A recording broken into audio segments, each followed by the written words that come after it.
That's good, Rudar.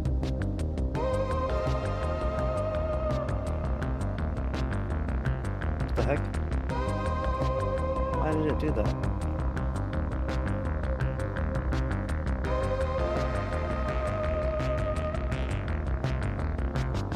Alright, perfect. Just fix that.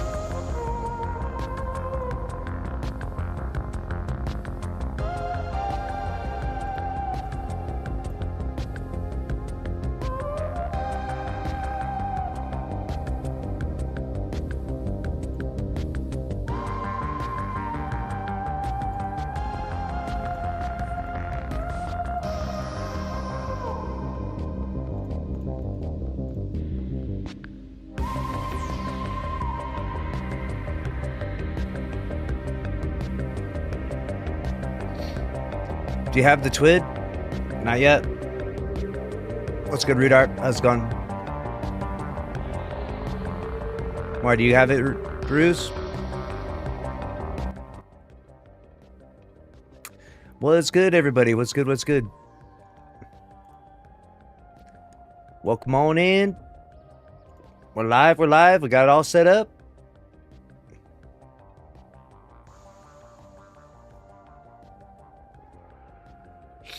All right, got it all. Yep, good. Make sure I got the live stream connected. Excellent.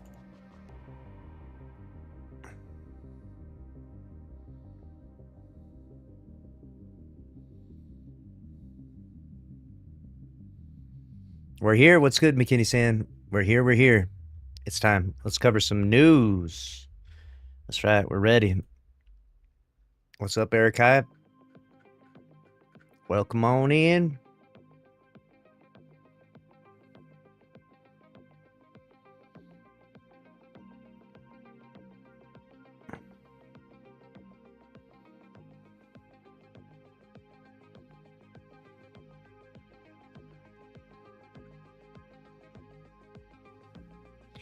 What's good, Devil Scalp? Welcome, welcome. We got some stuff to cover here. Oh, let's see here. Boom. Hey, that's working. Good. Welcome on in. I had to mail a package out, which was a replica that we gave away just today. Mailed it out to the Netherlands. Yes. It's going far away. What's good, my zombie inside? What's up? What's up?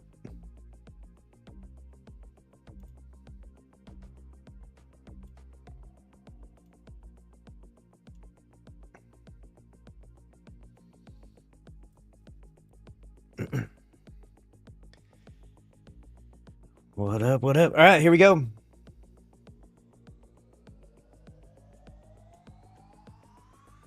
Let's pull this up. Fix this.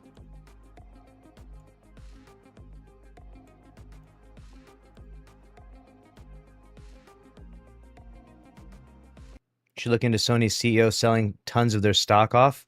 Yes, I saw that, and I'm definitely doing a video about that. Thank you. My zombie inside, you're a freaking legend for that. I'm writing that down. Sony CEO stock. I forgot about that one. That was one that we're going to get to later today. I wrote it down somewhere in the notes, though. But yes, appreciate that. Put that on the to-do list here. All right. It's time. It's time. Let's do this. We're going to check out this news story here. Let's see here. We got that. We fix this. Capture card. A bit scuffed. Bit of scufferoo here. I guess it's got to be a little bit smaller, but it has to be higher up. And then this has to come down. Technical errors. I apologize. Oh, shit. I scuffed it up. Oh, we got a sub. Oh, shit. Oh, shit. 1 second. Oh, that's bad. All right, well, that's just going to have to be fixed with one of these. Bring this camera down a little bit. Good. All right. The sub was Mike PSX 2003. Thank you very much. That's a tier 1 sub. 2 months. W's in the chat for Mike. Here we go. We're covering the news story, chat.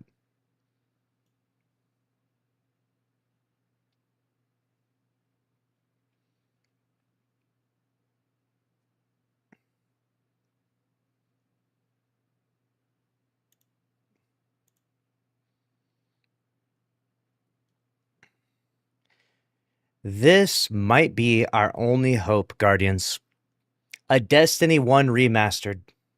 This might be the only way forward for us when it comes to a future Destiny IP, a future Destiny project for Bungie. And even though I'm very skeptical of the current Bungie studio making a Destiny 3, especially if we literally lost Jason Jones, like, come on, that's pretty bad, right? I mean, you can't go forward without Jason Jones, the actual founder. Alex Seropian left a long time ago. And really, just all of like the best and brightest at Bungie have long since gone. They've sailed off into the sunset. They popped their golden parachutes, right? So, a Destiny 3, which is a project that requires a ton of creativity and ingenuity, you're going to have a new creative approach to the Destiny IP. That's going to be problematic for the current iteration of Bungie. But a Destiny 1 remastered is not that. A Destiny 1 remastered requires little to no creativity because the IP is already perfectly established. You just remake it with modern graphics, maybe add some of the new mechanics like, I don't know, mantling. Do you later on add the subclasses? Can you imagine if they add the darkness subclasses? I feel like if you do a D1 remastered, you at least have like the first year or two just be this pure D1. Maybe you could consider a remake where you add some of the other subclasses later on. I'm not sure though. I don't know how people would feel about that. Would you be interested in a D1 remastered where you can use stasis, strand, prismatic? The most likely return to Destiny is a Destiny 1 remake. This is from Paul Tassi. He says it's been weeks, but fans are still mourning the end of Destiny 2. That's right. I'm still sad about it. It's been rough, which has reached its end of service and even gotten its last hotfix after hundreds of layoffs of the team supporting the game at Bungie. There does not seem to be any way that decision will be reversed, but fans want to know how and why Sony would abandon this historic IP completely. And I can only imagine the reason why is because the budgeting got so bad. Maybe they gave Bungie a second chance, a third chance, a fourth chance. I mean, if you had to look at the graph there, right?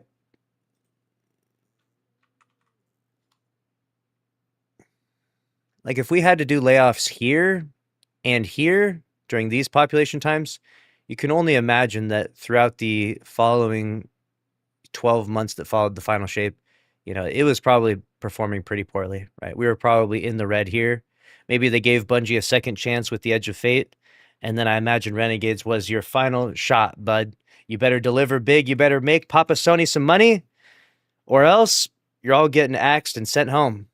And so they went for the biggest cash grab possible. They said Star Wars.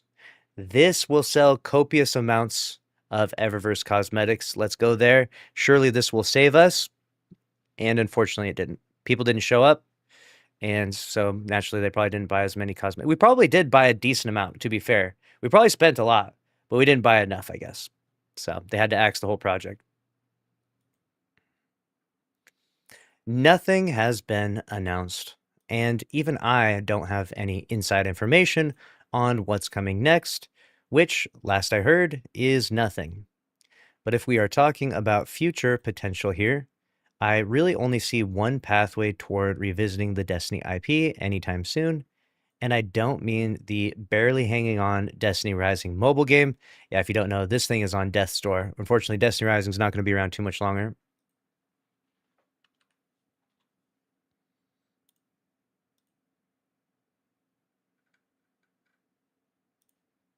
Even as I go click it now again for like the third week straight, this is a new season, by the way. No one is streaming this game. There was no new character added in the most recent season, and they have a bunch of vicious pay to win mechanics being pumped into the game now. They're going full gotcha.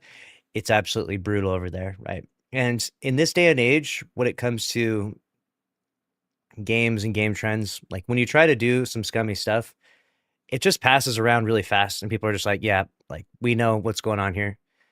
We're definitely not buying into that. So unfortunately, it's having extra adverse effects on poor Destiny Rising here, which will likely enter into the Destiny IP graveyard with Destiny 2 very soon. The main request, Destiny 3, is not happening for ages, if ever. Sony has soundly rejected that idea because of risk and sky-high cost, which, to be fair, like we talked about, and this has been reported from Jason Schreier and various others, the West Coast of America is like the cream of the crop. Right? We've got the tech mecca up in Seattle there with Microsoft and their mega headquarters, right? And then everyone has branched off around them. That's the reason why Bungie is there in the first place. If you don't know, they started as a company in Chicago, and then after the Halo deal, they packed up everything and they moved all the way to Seattle, which is where Microsoft is, because that was their deal. They were going to make Halo, and so they worked closely with them. So unfortunately, they're relocating has now created really sky-high costs for these devs who want to be paid a very premium price, which, to be fair, because of how expensive the area is, it makes sense. But the cost is too high for what an IP like Destiny can produce. So if we could potentially leave the West Coast of America, I'm just saying, if we could go somewhere else, somewhere where it's really cheap, right? Go to like North Dakota. Does anyone even live in North Dakota? Like, think about that. Imagine you had a studio there. It would be half the cost of Seattle. I know there are other Destiny adjacent games being pitched as potential projects for Bungie, but none have been greenlit, and I don't know what genre those are even meant to be. Yeah, the Destiny dating sim. A Destiny Gooner game. That's what we need. There seems to be one obvious conclusion about how Sony might return to Destiny, and that is a remake of the original Destiny, first released in 2014. The famed, quote, 6 out of 10 at launch seemed like it was a borderline failed experiment for Bungie, but through the years of additions and changes, it went on to be one of the most successful live games of all time. It was really crazy that that was rated as 6 out of 10, and now it's a cult classic, right? Which just goes to show you, don't listen to the critics too much, right? Play the games that you like, go watch a trailer for a game more so than listen to the critics, because calling the original Destiny 1 a 6 out of 10 is insane. At that point in time, as I wasn't a content creator, I was just playing video games like when Destiny first came out. I remember I first saw the game and I instantly liked it. I was like magnetized to it. And I watched BW play it a few times and I was like, all right, I got to go buy this game. Went down to the store, bought it immediately. I never once looked to see what IGN rated it. Oh, does IGN recommend this? Like, fuck, I don't give a shit what IGN thinks about this game. Like, I could see with my own eyes if I liked the game. And I was like, that looks like something I would like. And the promotion from the makers of Call of Duty and from Halo, that was perfect for me because those were basically the only two games that I played before it. So I'm like, yeah, this is going to be something I'm going to like. And it was. Destiny 1 was easily a 10 out of 10. Such a cool experience. And the critics, God, so bad, dude. It spawned not just a sequel, but many, many imitators, most of which flamed out. Talked about you, Anthem. It took 11 years for Destiny to do the same. RIP. Destiny went down. Feels bad. A Destiny 1 remake is logical for a few reasons. Not that a remake is easy, but it obviously is less time-consuming and costly than a full-on sequel. And that's true because you don't have to go through that whole creative process. Like, it's already set in place. Apparently, though, according to Mark Noseworthy, it's not as cheap as we might think. It's not, like, free, but it definitely has to be cheaper, right? And there's got to be ways where we could, get it done at an affordable cost without having a crazy multi-$100 million price tag. And Sony has remade or remastered every IP it has under the sun at this point, with half a dozen versions of something like The Last of Us series alone. Doing a single game like this does not seem like that much of a stretch. I agree. I would say that those are mostly single-player games, though, I believe. The remastered ones. I could be wrong. Feel free to list off some multiplayer ones that are remastered. So generally, it's the single-player games that are very story-driven that get the remastered. Now, Destiny 1 being a multiplayer game that had kind of a disjointed story, is it going to land as well? Maybe, maybe not, right? Someone said use AI to do it. Okay, well, listen, you're canceled for that, bud. You're canceled. Bungie may no longer have the manpower for such a project, given these deep-cut layoffs. But as Sony and other publishers often do, other teams are tasked with these kinds of projects or can at least offer significant support. It's true, they don't have to do this with Bungie, who's going to charge the super premium expensive price for this anyways. You could easily do a D1 remastered with a different team, and even if they're not very talented, like even if they're just terrible at everything they do, like Daru's, right? They could get the job done because all they have to do is make it look like Destiny 1, right? I could probably get this done. I'm terrible at game development. I don't even know where to start. I'll get it done eventually, okay? Just give me $50 million, Sony. I'll lock in. I got this. Much of Destiny 1 has already come to Destiny 2, including locations, strikes, and raids. Not all of it, of course, but it's absolutely a kickstart, to be sure. That's true. A lot of it has already come over to Destiny 2. The beautiful part about Destiny 1 is it kind of exists as a time capsule of a different time when Destiny was much more simplified. And people really like that, especially when they go back for the nostalgia. So even though there is a lot of Destiny 1 assets in Destiny 2, I still think that there's a certain charm to them in D1, and it would be fun to see them come to life again in a remake or remaster. Destiny 2 has offered enough quality of life changes to make this revisitation interesting. Not that everything should be carried over, of course. I don't want to see tier 5, oh god, 6 perk enhanced weapons over there, but you could say Ledge Mantle, yep, or any number of other common sense additions that Destiny 2 has added since the original. Yeah, there's plenty of ones that are common sense. The problem is that some people would argue that certain things that are common sense don't make sense. Like even some people are going to be purists. They're going to say, no, make it exactly 1-to-1, Destiny 1, perfectly, and change nothing. And you're not wrong. I mean, even mantling, it's like when you were doing King's Fall, right? When you're doing the Oryx encounter, you had to like go into the Shadow Realm, right? And jump on those platforms. That was really hard on console. You have that slow turn speed with your thumbsticks and you had no mantle. So if you fell down, you straight fell all the way down and you were just screwed. Everyone's looking at you like, oh my God, you just blew the whole encounter, right? Nowadays, with like modern stuff, we've got mouse and keyboard. You've got people eager edge skating. You've got people hitting grapples, and you got, you know, people doing mountaintop launch jumps. So it's like you could fall off the edge, and one you could mantle back on. And then even if you did fall off, you could easily launch yourself back up in an instant, right? Heat rises, or you who knows what, right? Like there's a million different ways to get back up there. And so it kind of takes away some of that challenge or some of that original charm that there was, because that was difficult. I'll tell you right now, that was difficult. There was a lot of pressure going on when you were jumping those platforms back in the day. Nowadays, not so much. Destiny fans are now starving for Destiny content, practically going through withdrawal symptoms. Yeah, the Destiny depression is real. While Destiny 2 is often accused of recycling content, you know what? Who cares? Let them just recycle it again. Many would love a revisit on a full-on second go-around of Destiny 1 beyond the decade-old one that currently exists. The base game, The Dark Below, House of Wolves, The Taken King, Rise of Iron, it's a decent amount. And we've been theorizing a really cool way to do this. I think some games have done this. I haven't experienced it myself because I've basically just been playing Destiny for like the last 10 years and very casually playing any other game. But it would be cool if they like launched Destiny 1 and it launched exactly as it did the first day in Destiny, but maybe they do like a time warp, or maybe they just do. I mean, if you don't do a time warp, then you're going to end up having content droughts. But like, say the resets happen faster than 7 days, so that way we can like quickly get through the rotation of content.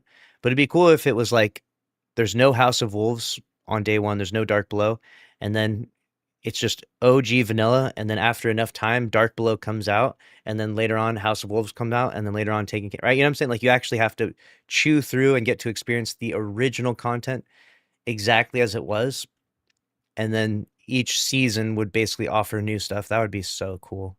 It'd be so cool to go back. Could you imagine going back, and you go to Xur, and Xur has the Galhorn again, right? And this time you're like, hey, I'm not going to make that mistake twice, you know? You go back and you actually buy the Galhorn from Xur on the second week when he had it. That'd be awesome. This would not have to be a Destiny 2 replacement. I mean, it couldn't be, but it could also produce at least some level of live ongoing content, the way we've seen with something like Diablo 2 Resurrected.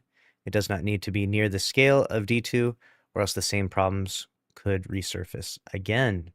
This would sell a lot. I'm certainly convinced of that. It may be a one-off for many players, but it would be something to bridge the death of Destiny 2 and at least some hope that Destiny content would arrive in the future. Yeah, if we could use this to fund a Destiny 3, that would be incredible. Be it a separate type of game or a true sequel, this seems like a no-brainer, but Sony is not one to have all that many brains as of late. Damn, Paul. You roast them out here. To be fair, that's true. They've been making some pretty bad decisions. And it's a combination or a culmination of bad decisions and the market kind of struggling right now. And unfortunately, from that, Destiny caught astray. It would be nice to see a new Destiny IP or even a remastered D1. I'll take anything at this point, all right? I'll take anything. You name it. I mean, we were literally throwing tomatoes at Pete Parsons for the better half of a day, and it was incredible. If that's the last Destiny game that's ever made, is hurling tomatoes at Pete Parsons, that's that's one hell of a way to go out. Let me know what you think about it down in the comment section below. Make sure they add the Red War campaign. Yeah, could you imagine? You could eventually do a D1 remastered, and then you could do a D2 remastered, theoretically, right? It's possible.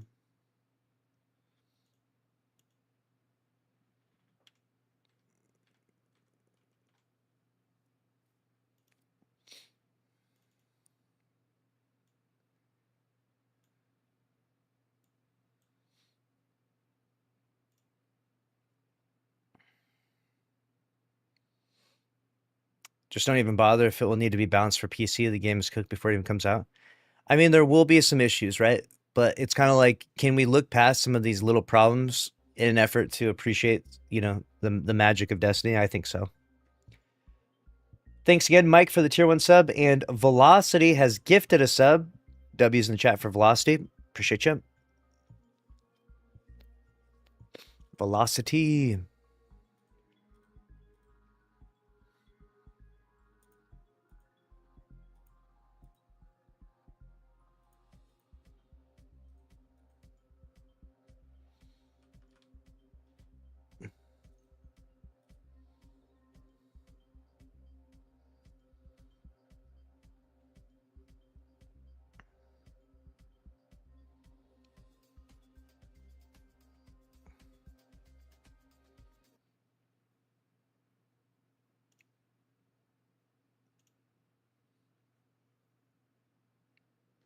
All right, let's check up on our old friend Marathon here. Oh, no. Oh, no. It's getting bad, dude. This game is soon going to have less than 2,000 people online during its low points. That's crazy. It's regularly hitting 2K at the, like, with the number of playlists in the game, I can only imagine the queue times are terrible. They are literally implementing a PvE mode in this game because there is no one playing the game. They have to regress to a PvE game. This is the most bizarre strategy I've ever seen from a game developer ever. And it's nonsensical. It's not going to work. And we're just wasting more time and resources for what? You know what I'm saying? For what? 2,000 players regularly now for the last 4 nights. God damn. Throw in the towel. Stop the madness, dude. Stop it. What are we doing anymore?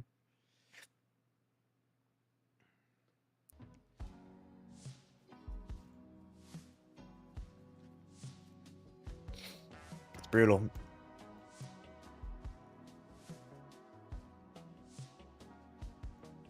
Marathon doing terrible as expected on Fortnite.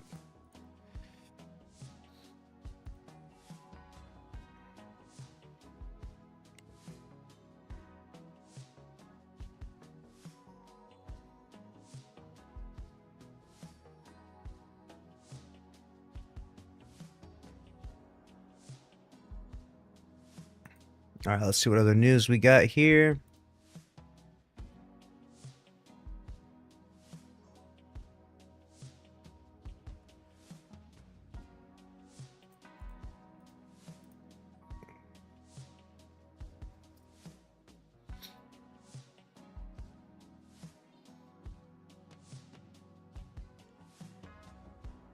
Should convert Marathon into a roguelike shooter. It's co-op or single player instead of a dead game. Yeah. Maybe. I have no clue. I don't think that there's anything that can be converted though, you know? What the heck happened?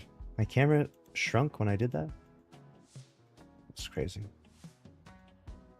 I think she's cooked, buds. I think she's cooked.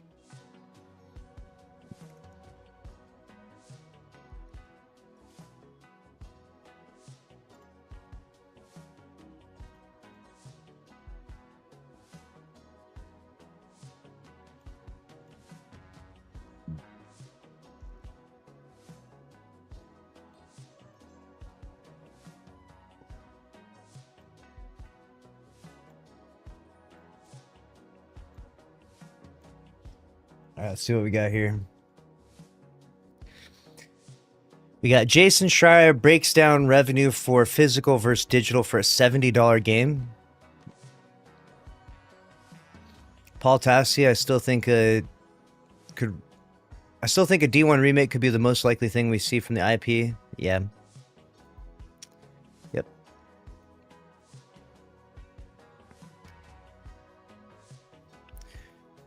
Yeah, Jason reported they're canceling Avowed 2. Yeah, canceling Avowed 2 and working on Fallout is crazy. We're going to do a video about that. That's really crazy. They canceled Avowed 2. They're going to make a new Fallout game. Apparently, they didn't want to make this new Fallout game, though, so they're basically holding a gun to their head and they're making them do it, which is kind of insane. I don't know if you heard about this with Obsidian, but it's bad.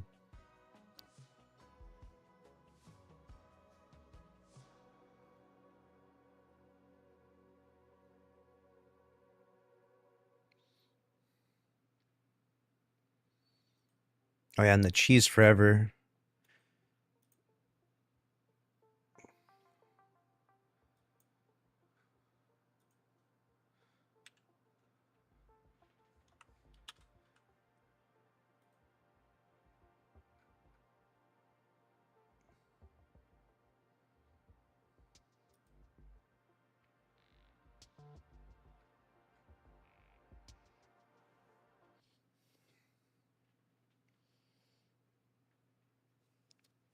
Astro's just like, just make popular shit.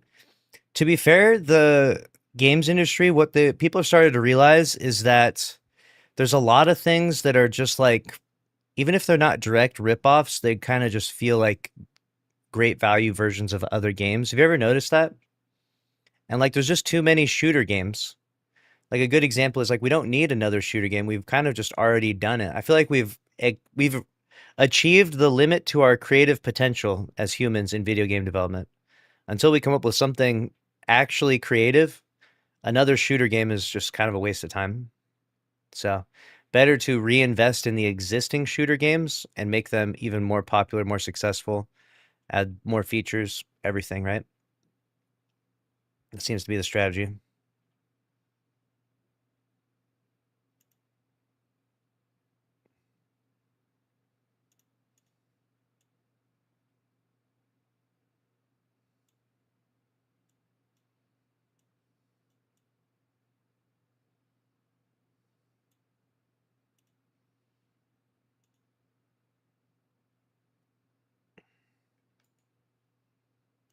The heck?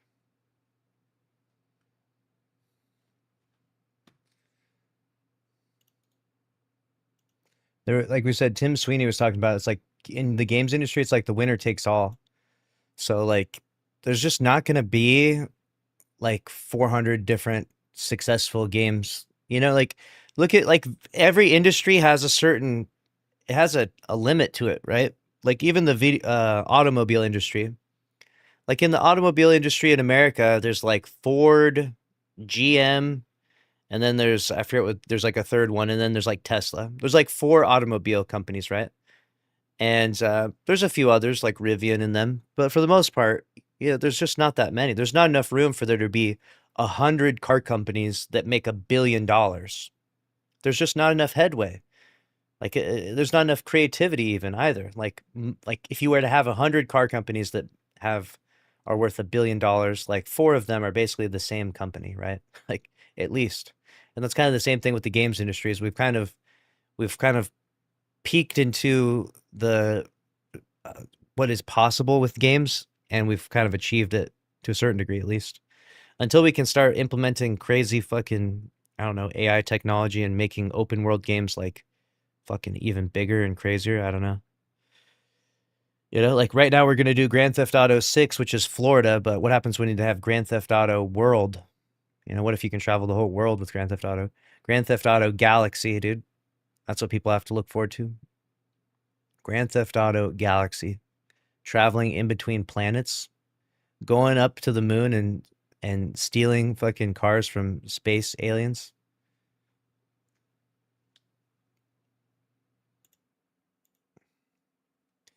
Oh no. Destiny 2 is broken and Bungie can't fix it? This is bad. This is really bad. Cheese Forever posted, why is it impossible to stun anti-bears in Grandmasters? Like, that has to be a bug, right? You can't even stun them with primary legendary weapons. Wish Ender is 3 shots. Revision 0 takes 70% of the mag. And its special shield piercing anti-bear rounds exotic perk. Uh-oh. I mean, it's not like it's not stunning them. It's just really, really slow. So you can't do it solo.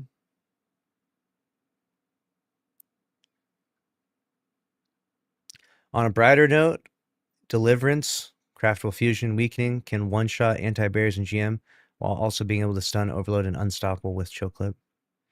Also, instead of Weakening, you can one-shot with Particle Reconstruction and the Tablet of Ruin artifact. Even with accelerated coils and charge time masterwork, that lowers impact. Damn.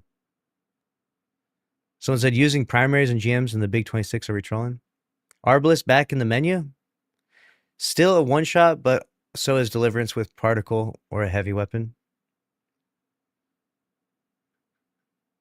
Damn. What do you think? Is this a big problem or is this not that big a deal? I mean, you can technically stun them. It's just like slow. Maybe it's the balance isn't there, perhaps.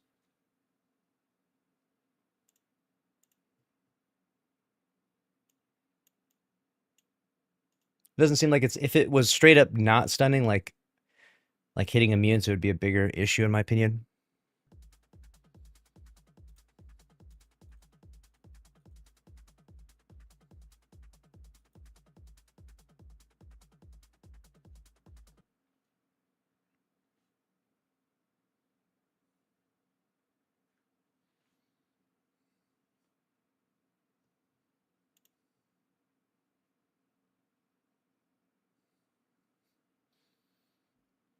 This is crazy.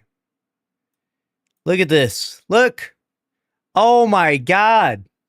This is a shitty situation, you could say. Destiny 2, there's pants that look like you shit your pants with the correct shader. Oh no. Honestly, I have no words for this. If you use the cobweb shader with the scavenger suit uncommon boots, you get this. Honestly, I have no words for this. That's funny, dude. I gotta rock this. And the fact that Bungie doesn't have anyone left to like fix this, so you could just forever shit your pants in Destiny 2. It's incredible. That's absolutely incredible. This is peak.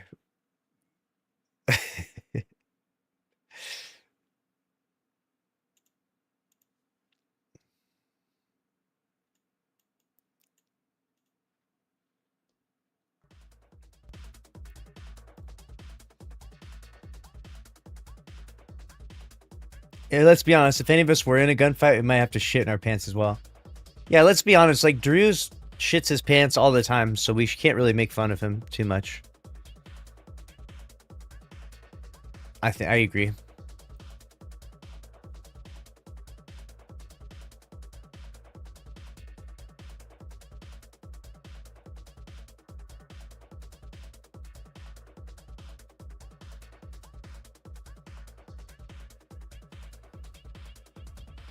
Oh no.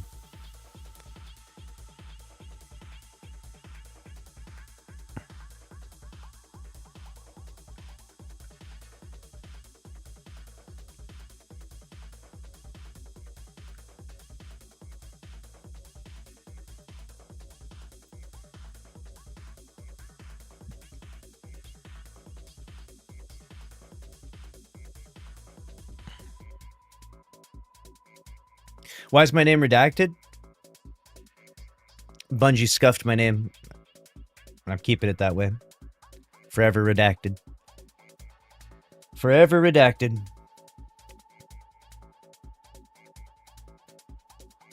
Look at that, Drew's got some Mick Cafe there. That's right.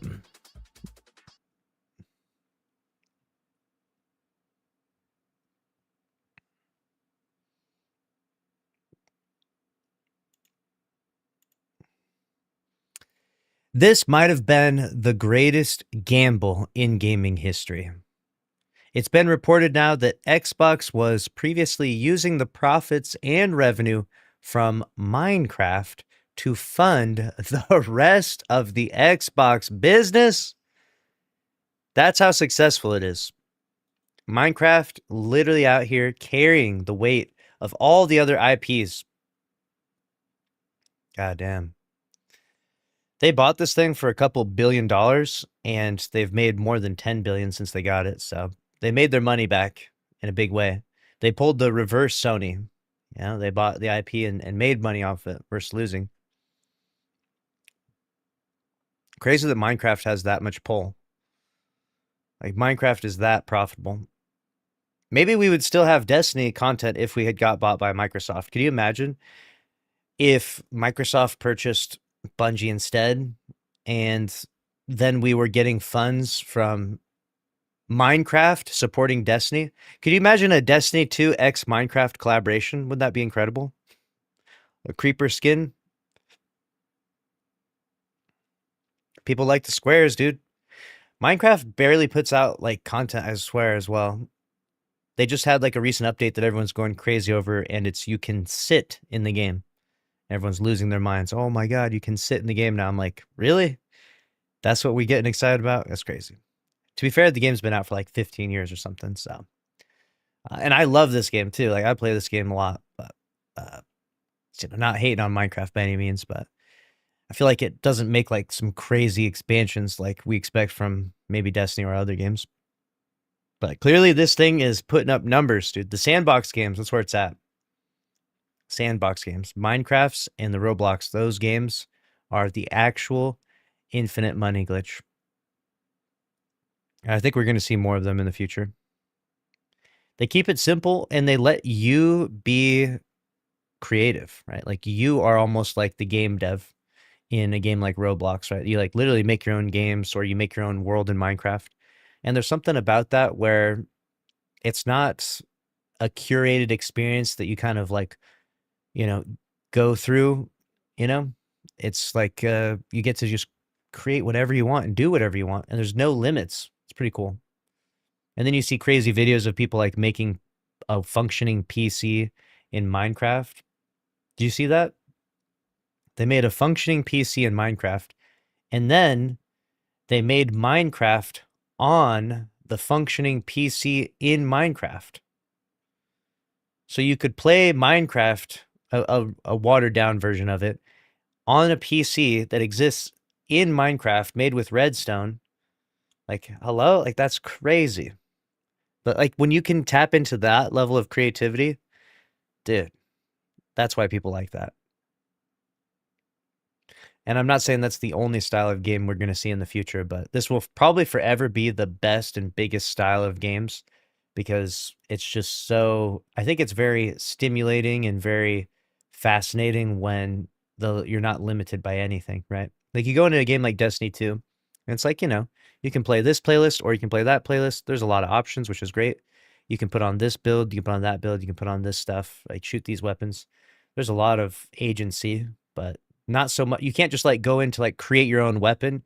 Imagine you go to the Enclave and it's like create your own exotic. And you're like, all right, well, I want it to like shoot like fusion shots like the Telesto, but it also has like a secondary fire mode where it has like a sun shot and, you know, and can fire fucking Gallahorn shots after you get 10 kills or something, right? Like imagine you could craft your own exotic weapons. That's what I'm talking. That's like the sandbox shit. Imagine you can go in to Destiny 2 and create your own Crucible map. Like you just get to piece it together. Like, okay, this goes here, that goes there, this is where this goes. You make your own Crucible map, you make your own exotic weapons, right? That's kind of where it's at for these games. And that's like the future because it's just like if you could create your own exotic weapons, do you know what the Destiny community would have done? We would have created the coolest, most interesting stuff ever. The problem is making that is not easy. I think it's much easier said than done at this stage. I don't know. I'm not a game dev. I'm not saying that's easy, hard, whatever, how much money it costs, but it would be really cool to see though, right?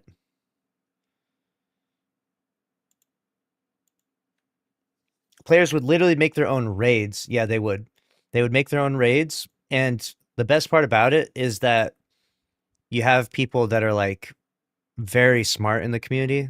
Like you can hate Salty Greppo if you want, but he's really smart. Like I can tell when see him talk about shit or like see him play the game shit, like he's really smart.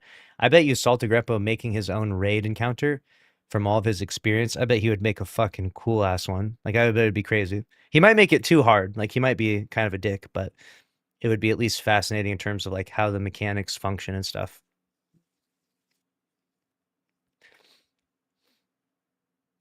How far are we away from that being a reality, right? Where we could make our own raids in a game. Slimy Frog, thank you for the Prime sub.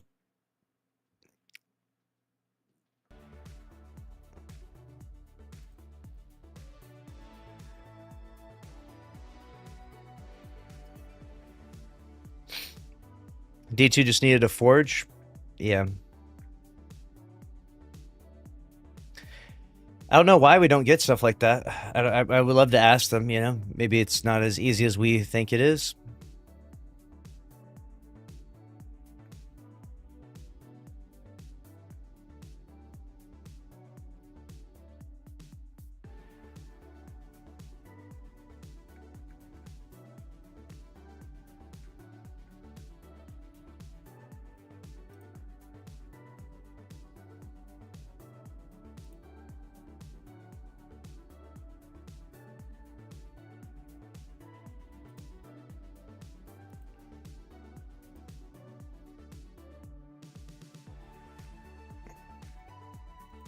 All right.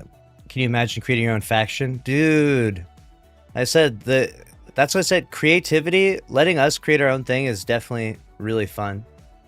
Maybe there's some limitations. Like if you created your own story, I don't know. How would you even play that, right?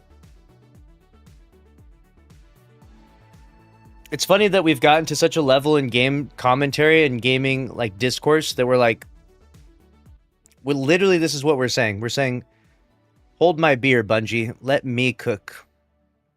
Let John cook, you know, let the community cook.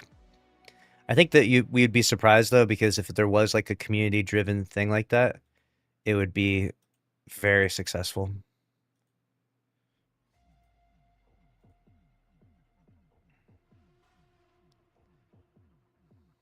Yeah, I have to build tools, yeah.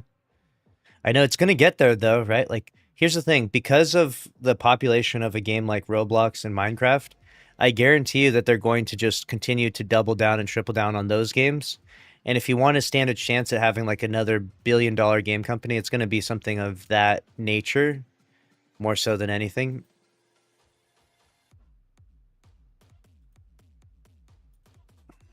More so than like you know, another Call of Duty, you know, Call of Duty Black Ops 14, right? Dude, don't worry, Call of Duty Black Ops 14 is coming out. This is the big one. It's like, yeah, all right.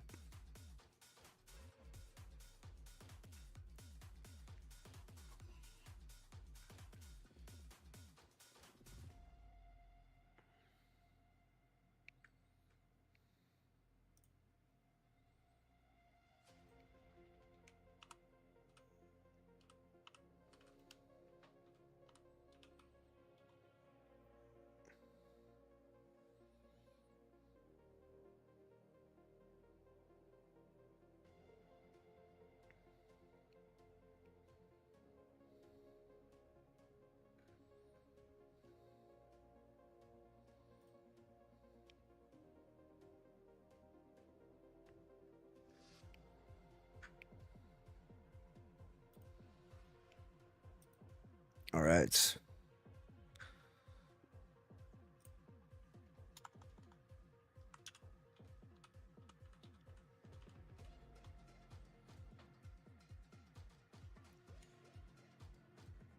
Yeah, Asha even said they're going to invest heavily in Minecraft. Yeah, I saw that. So they're going to double down and triple down on what's like proven to be a successful game.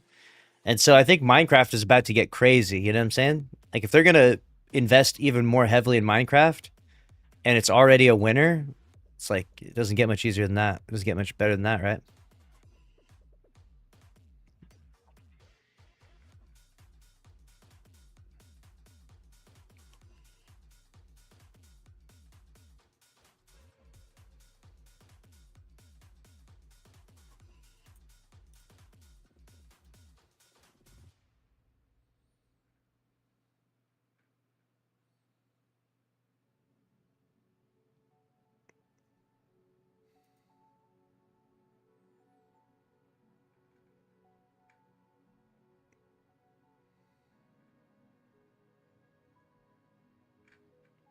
Oh no. It's hit us again, dude. Again, it's back. This is bad.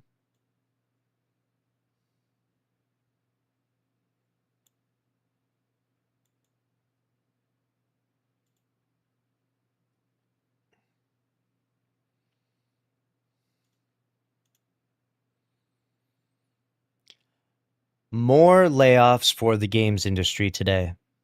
Assassin's Creed Black Flag Resynced just launched, and today Ubisoft Barcelona lays off 51 employees. Wow.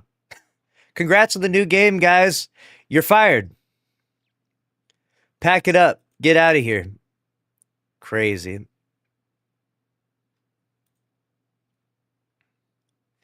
Ubisoft Barcelona celebrates successful Assassin's Creed Black Flag Resynced launch with layoffs. We are living in the most diabolical timeline ever. What is going on? This is actually evil, dude. Despite Assassin's Creed Black Flag Resynced being considered a successful launch by Ubisoft, 51 employees at Ubisoft Barcelona, many of whom worked on the game, will be celebrating its launch by seeking new employment. Oh God, that's so fucked up. It's, on the launch day, you couldn't give them like a day to celebrate. Like, jeez. Announced on June 10th, 51 employees at Ubisoft Barcelona face layoffs, with those who spoke to Insider Gaming saying the layoffs felt premeditated and were going to happen no matter how successful Assassin's Creed Black Flag Resynced was. So they already had the layoffs lined up perfectly. This reminds me of the Final Shape, right? Remember when the Final Shape came out and everyone's like, oh my God, it's 10 out of 10. Everyone loves it. The Final Shape, we are so back. This is an incredible ending. And Pete Parsons was just like, pack your shit up. Get the fuck out of here now.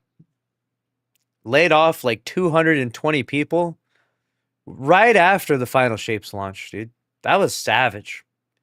Apparently, this is the strat, though. They try to maybe hide the bad news with the good news. It ain't working for them, though. This is not the best PR strategy. But who knows? Maybe the game didn't sell as well as we thought. I've only heard good things so far, though. I don't know. I'm not a big Assassin's Creed guy. Feel free to comment down below if you played Assassin's Creed Black Flag Resynced. And that's because Ubisoft tends to assign a new project to teams well before they complete their current project, sometimes a year in advance. However, despite the Barcelona team raising concerns about not being assigned a new project as far back as summer 2025, no such assignment was given. Yeah. They're like, "Hey boss, what you got us working on next, boss?"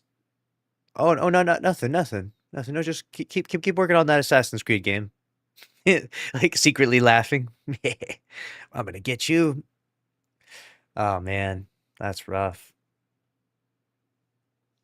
Imagine the Bungie employees on Marathon, like, what's up for next season, guys? What are we doing for season 3?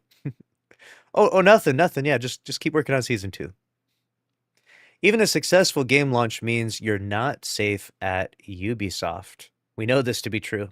We've seen this several times now. The only time we've seen it go differently was for Crimson Desert. They had a wildly successful launch, and you know what they did? They didn't lay anyone off. They congratulated their employees, and then they paid them all like $5,000 as a bonus for launching the game so well. That is incredible. That needs to be written in the Hall of Fame, especially in the current games industry climate. Paying all of your employees more money because the game crushed it is so cool. According to those familiar with how Assassin's Creed Black Flag Resynced performed prior to launch, the game was highly successful in terms of interest and pre-orders. Yet just days after completing all its work on Assassin's Creed Black Flag Resynced, the Assassin's Creed Barcelona team was disbanded with 51 employees laid off. One employee who was affected by the layoffs told Insider Gaming under the condition of anonymity, quote, "These layoffs coincide with the broader context of ongoing workplace issues. This is not an isolated event. It reflects a pattern of constant mistreatment, loss of talent, forced departures resulting from the erosion of workers' rights, and an increasingly top-down management culture that leaves employees with little voice in decisions affecting their work." Damn, they're straight calling them out. According to sources, the studio's Celebration launch event was also canceled, instead replaced by a small catering get-together at the studio. Whew. They canceled it altogether. This reminds me of like Bungie Day, right? We just had Bungie Day a few days ago, and it was meant to be a big celebration like it always is every year, but there was nothing. Absolutely. I mean, it must have been, you could probably hear a pin drop in Bungie HQ on that day. It was dead silent, as far as we know. Maybe they secretly had a party, right? Maybe they actually got blackout drunk and said, fuck it. But as far as we know, there was no celebration, at least publicly, on social media. Employees at Ubisoft Barcelona have announced through the Video Game Union Coordinating Committee that they will strike each Tuesday and Thursday afternoon between June 30th and July 16 for a total of 6 strikes over a 3-week period due to the injustice. Oh, shit! We're striking now. Damn, they're taking to the streets. At the time of writing, Assassin's Creed Black Flag Resynced has an 84 Metacritic score and has received rave reviews from the community. Sounds like the thing did pretty well. It's likely a game that could turn many people's negative perception of Ubisoft around, but if employees still face being laid off even after releasing a game deemed great by the community and pundits, and that meets internal expectations, then what's the point? I mean, we don't know the exact metrics of how well it did or didn't do, so it's hard to say. I'm not trying to side with the upper management. I swear I'm not being paid by Ubisoft. I promise. But they don't have the money to pay anyone anyways, right? You know what I'm talking about? They ain't happening. So they, we don't know, but we assume that it might not be going too well because the games industry right now is experiencing a pretty substantial downturn. And, you know, some games that are meant to land well are not landing so well. And this one sounds like it did good, though. Like the reviews seem to be good. I don't know. We'd have to see what the budgeting was, but we don't really get that public information. Maybe we get some leaked information. How can developers be the best they can when, no matter what, a big cloud of despair looms over them? This is something that's been talked about quite a bit, which is that imagine working in a creative space where you're constantly in fear of losing your job, right? We talked about this with Marathon. Obviously, this has been trending on r/Marathon, where like, you know, the end is near. We don't know what's going on. And some of the devs have decided to take a mentality of, you know, I'm just going to do the best I can until the lights shut off on me. And that's the best you can do, right? And we don't know what the outcome is going to be, but we know that these guys got laid off. That sucks. Very shady practice, but nothing too unexpected from Ubisoft, I imagine.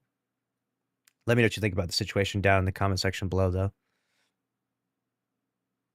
Do you think that Assassin's Creed Black Flag launched well enough to not deserve layoffs?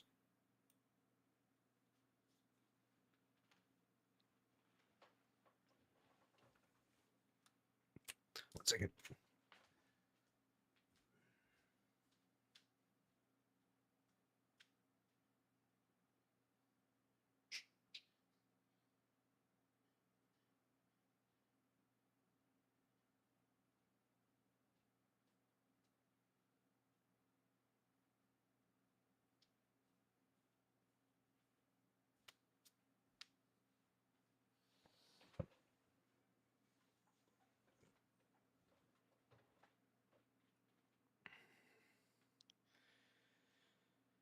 What is the estimated budget for Assassin's Creed Black Flag Resynced?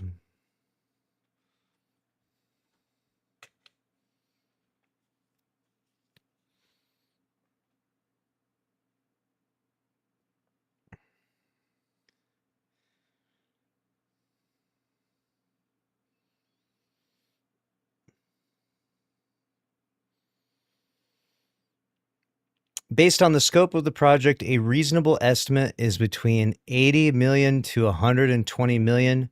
Marketing 20 to 50 million. Estimated total budget is 100 to 170 million.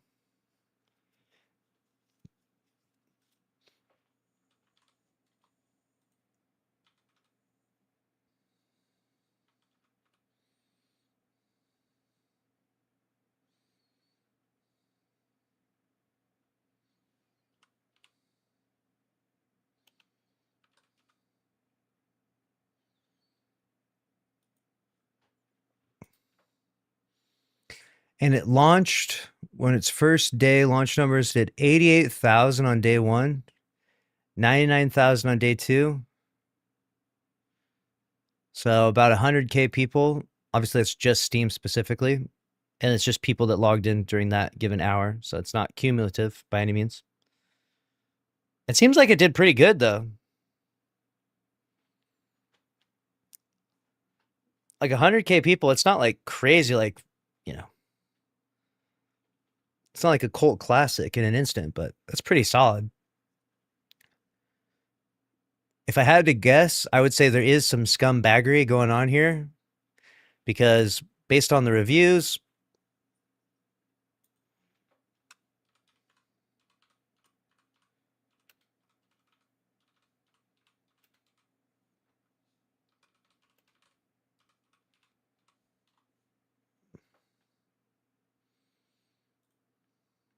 the Metacritic score is 84. Like, I don't know, man. This does not seem like a game that's warrants getting layoffs instantly, you know? Like, if Marathon can launch fucking way worse than this and no layoffs, like, what the hell's going on? Definitely something fishy going on here. Ubisoft, we're going to keep an eye on you, buddy. How's Ubisoft stock doing, by the way? They were so close to being shut down. I wonder if this is affected at all. They are so back, dude. They're back barely over $1, dude. They had a rough period here. The start of this year was less than $1. They almost got taken off the stock exchange, removed as a publicly traded company. But they brought it back up. And now they're at $1.32.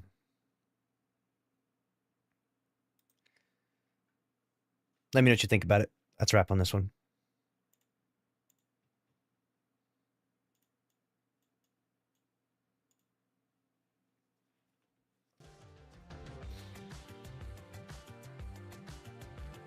Hunter Smash with the tier 1 sub. W's in the chat for Hunter Smash. Ubisoft is a French company, always greedy management. Unbelievable.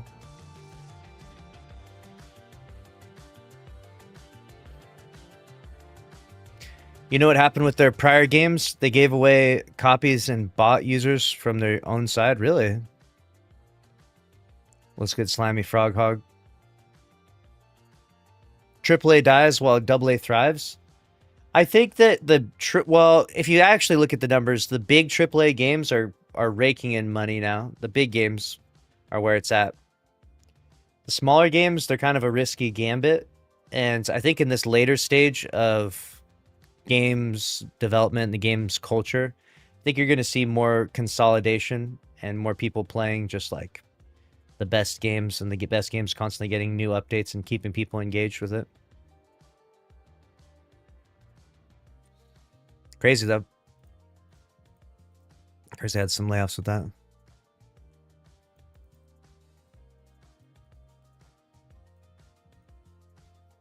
You know who's greedy now? Bungie's new overlords.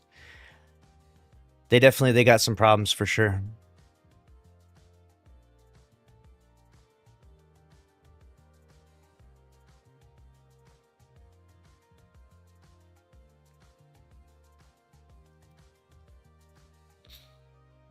Oh god, I pulled this up right here. Assassin's Creed Black Flag Resync's DLCs cost more than the full game itself. This is content removed from the game and then sold again. Ubisoft's greed knows no limits. Damn. That's wild. Ubisoft getting canceled left and right. The algorithm's listening to me too. You can see that. I talk about Black Flag one time and immediately the algorithm hits me. Here you go. Even more proof. Yeah.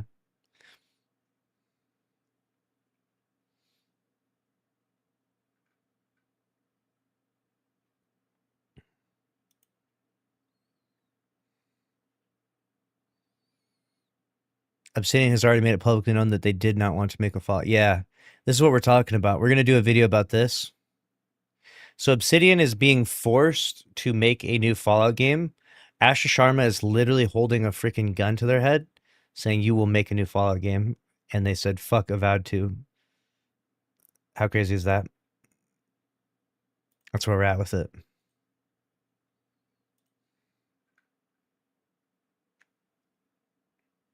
If you're pirating games in 2026, I don't know what to tell you. How are you pirating games, guys? Can someone figure this out? Like, I don't know how I'm going to pirate a game in 2026.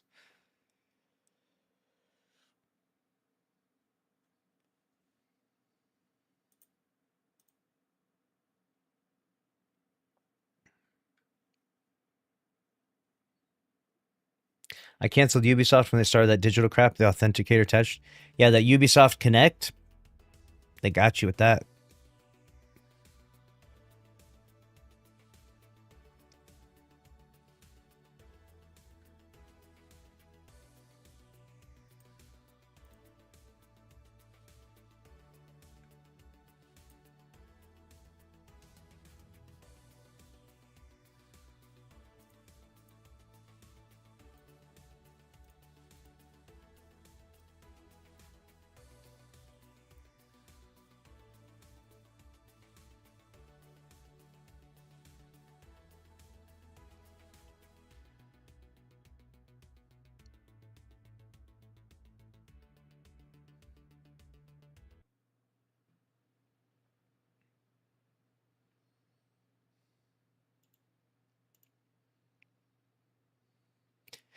It was recently leaked that Obsidian will be making a new Fallout game. But gamers are divided on whether or not this is good news or bad news. So let's cover this. Obsidian has already made it publicly known that they did not want to make a Fallout game. They were trying to make Avowed 2, and Asher Sharma literally kicked the door down, held a gun to their head, and said, you will make a Fallout game, or you will go into the unemployment line with the rest of them. I'm joking, of course. For legal reasons, that was a joke. Microsoft is pointing a gun to their heads and forcing them to do it. Imagine if Larian was forced to make BG4. What's the likelihood that game would have turned out great? I have very little faith that New Vegas 2 gives players what they want. So that's where we're at. They're being forced to do this. Instead of making Avowed 2, which is what they want to do, or what they were in the process of doing, they're being put onto this project. Now, New Vegas obviously has a massive following. People love that game. People really want to see more of that. Asher Sharma has come out and said that they want to focus on the IPs that are already doing really well, kind of invest their efforts into that. The AA IPs and the beginner games like that are going to get less attention or passed off to independent investors or spun out into their own independent studios. This was big news, right, when they talked about the layoffs. And so this is their new vision. They want to have a simpler vision where they invest heavily into the IPs that are basically proven success models. This is the equivalent of like Bungie trying to make Marathon 2 in Sony saying, you will make a Destiny 3. Shut up. Bungie's like, we don't want to make a Destiny 3. We want to make Marathon 2. Like, stop. Like, Avowed is nowhere near as successful as Fallout New Vegas. So the perception of working on Avowed 2 being a better outcome is just not there. However, a studio being forced into making something that they don't necessarily want to make is also problematic.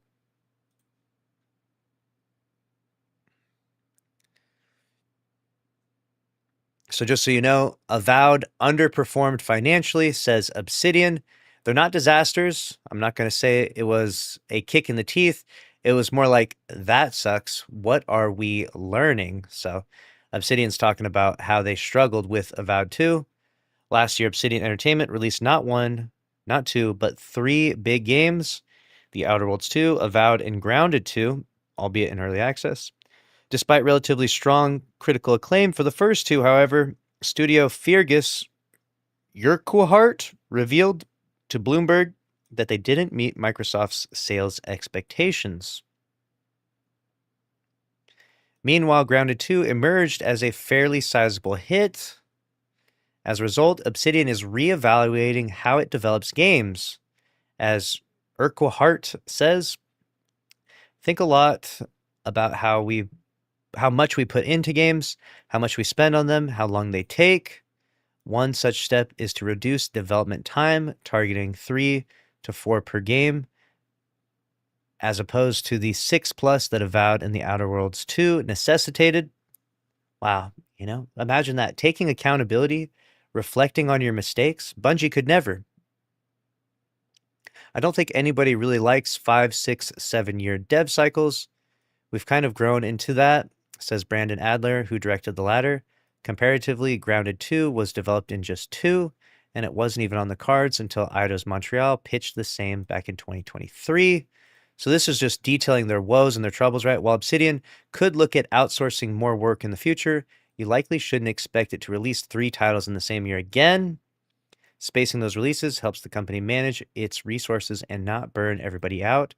It's not good to release 3 games in the same year. It's the result of things going wrong, says Pentiment director Josh Sawyer. As for what's next, Obsidian Entertainment is reportedly working on 4 different unannounced projects. Making 3 games in a year is a problem, so we're going to make 4. With rumors of Fallout New Vegas remastered circulating, there's hope that it could return to the iconic RPG. In the meantime, it still has more updates for Grounded 2 and will bring Avowed to PS5 on February 17th. So this is an earlier article from February of this year. Now we have the updates from 22 hours ago. Obsidian is reportedly making a new Fallout game headed by Josh Sawyer after Microsoft pulled the plug on an Avowed sequel. A Bloomberg report says Obsidian Entertainment, which was recently hit hard by mass layoffs at Xbox, has canceled projects including a sequel to Avowed and will instead begin working on a new Fallout game. The plans are, quote, in flux and could change, according to the report. A California Warren report shared by GameFile says 52 employees at Obsidian were let go in the layoffs. Wow. A lot of people are talking about their studio being shut down or spun out, but that's not the outcome for them now. Just layoffs, along with Ubisoft's layoffs after Assassin's Creed Black Flag Resynced. We just covered that. Which Bloomberg says represents roughly a quarter of the studio's workforce. The sequel to Avowed, the outstanding 2025 first-person RPG, set the studio's Pillars of Eternity universe, is one of multiple unannounced games in development that have been canceled amidst the bloodletting. Instead of that, a new Fallout game is reportedly being headed up by Obsidian design director Josh Sawyer. Sawyer has an enviable record of RPG credits to his name, most notably in this moment as the lead designer and director of Fallout New Vegas. So you got the same guy that made Fallout New Vegas. The problem is a lot of time has changed. A lot has changed over the years, right? And we'll see if it lands. Well, man, a lot of these game companies, sometimes they come back and their new modern vision for these iconic old IPs is something that really doesn't resonate with that older audience. So hopefully they don't shit the bed here. I'm very skeptical. Even though it is the same guy, I'm very skeptical. Still, I'll be the first to say it. In this story, at least, this sucks.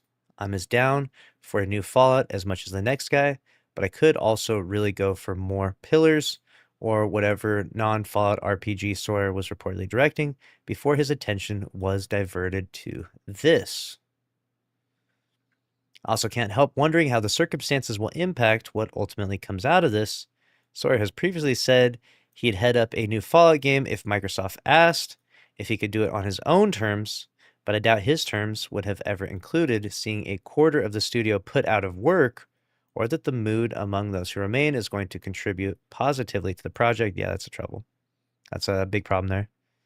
I've reached out to Obsidian for comment on the report and will update if I receive a reply. In the meantime, if you want to see what Sawyer and Obsidian can do when they don't have shareholder-obsessed overlords breathing down their necks, I would urge you to check out Pentiment, an astonishingly good slow burn journey through 16th century Bavaria. It's currently on sale for $10. That's half price in the Steam summer sale.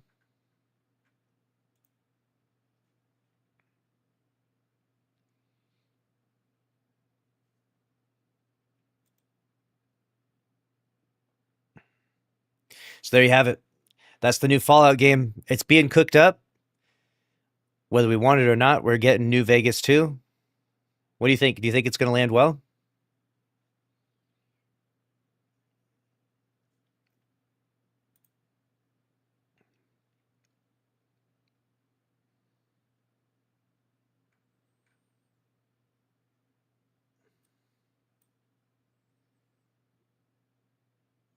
Someone said they have zero anticipation for their Fallout game after playing Avowed and Outer Worlds 2. Damn. Really? I didn't play either of those games, just seen gameplay of them. What was it about them that really burned your bridges for them?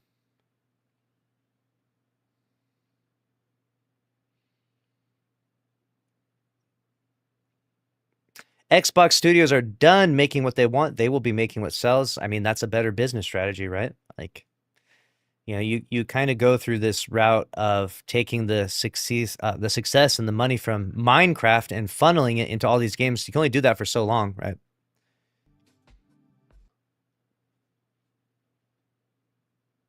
Like literally, Xbox was previously using profits and revenue from Minecraft to fund the rest of the Xbox business. So they're taking the funds from this game and they're using it to launch all these AA projects or whatever, like everything they possibly could. And now they want to double down and triple down on the big ones, the successful ones, the Minecrafts, and make the studios that are kind of working on newer other projects, right? They're doing more exploratory stuff. Just have them work on stuff that's already proven success model.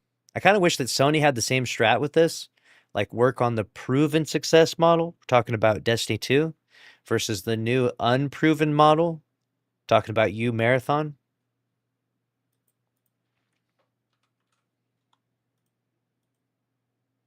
Marathon and it's literal 6,000 at 24-hour peak, 3,000 people online right now. This shit is so cooked, dude. It's crazy.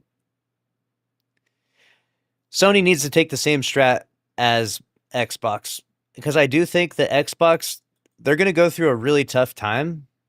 And at the end of it, though, I think they're going to win. I think they're going to eventually figure it out because they're simplifying things and they're consolidating on the things that are proven to be successful. And I don't think it's going to be like just these layoffs and that's it, because this is meant to be like a continuous cycle of layoffs. It might take another year, but eventually they're going to hit that break-even point, and these IPs that are iconic, defined, loved, they have nostalgia, they have everything, right? Like the Minecrafts, and so these will eventually continue to get the funding and the consistent updates that they need to keep churning through money again and again and again. And I think that's a better business plan. As much as I do like seeing I love seeing new creative approaches to games. Don't get me wrong, I'm not like anti-creativity over here. But I think maybe it's more up to the indies to do that, right? Like let the indie studios, let the newcomers experiment with these different IPs and ideas for what a game could be or what a game could look like or what are the different mechanics, etc. And then leave it up to the big dogs to create these fucking multi-billion-dollar live service IP machines that just constantly churn through content and have never-ending marketing campaigns and shit, right? I think that's the key. I think that's probably the way the future of gaming is going to look. And it makes a lot of sense, right? It makes the sense how it scales up that way. And so we'll look back at this era of time as being a totally different time, that's for sure, because it's going to be just the big games getting all the money from now on, it would seem.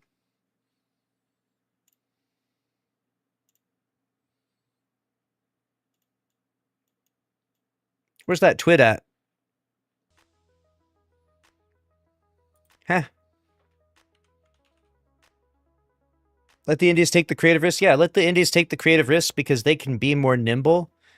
And there's also something to be said that when you are on a smaller scale, it doesn't make sense to sell off equity. You know what I'm saying? Like, I'll give you a good example, like the Mecha Chameleon game that sold like 15 million copies, right?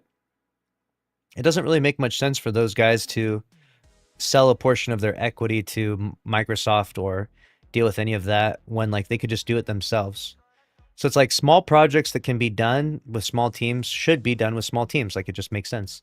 If you try to make a really big project, which in this day and age, it's just too risky. We're not going to see too much more of that. If I'm being honest, like you're not going to see some $500 million project come out anymore. Things just, people aren't willing to risk that.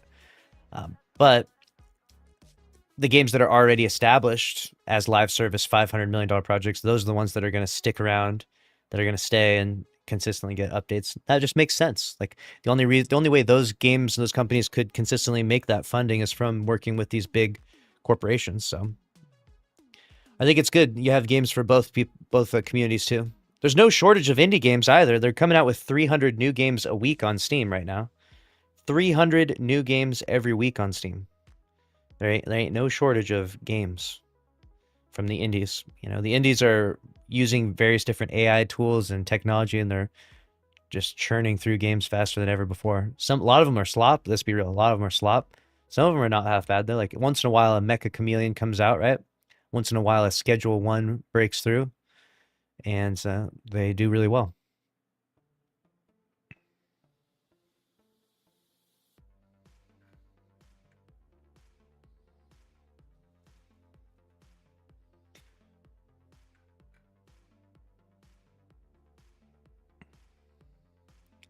Is there a Twid yet? There is no Twid yet. Some of the best games coming out indie. Yeah, some of the best games are going to come out indie for sure. And alternatively, some of the best games are AAA games. Like they're already well established. They already have big audiences. They're already very polished, you know? Like you'll go play a game that's a AAA game that's like a CS:GO or something, and like it's made well. It may not be your favorite game, but it's made well. Like you have to agree, right? Like CS:GO is a very well made, very successful game for a reason, you know? What time do we think the Twid will drop? I don't know. They might just cancel that fucking thing altogether at this point. Who knows, man?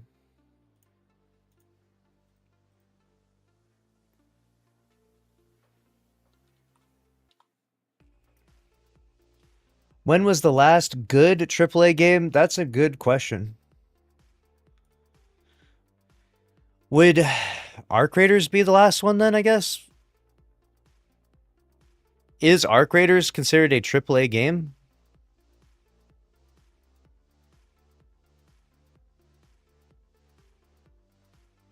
Yeah.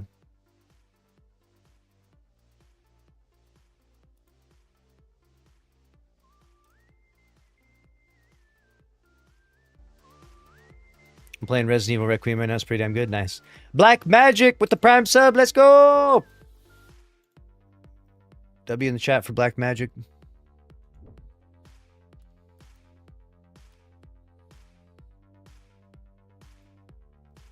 .007 was pretty fire. Yeah, a lot of people are been talking about that, saying it was good.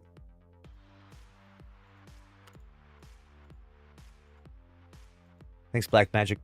Appreciate that.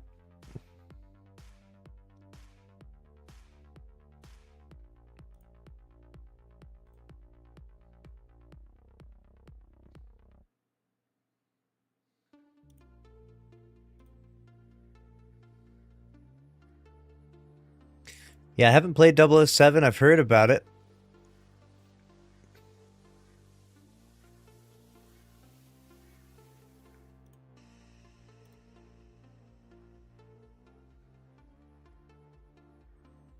Oh yeah, I wanted to do a video about the Sony CEO selling his stock. That was a good one.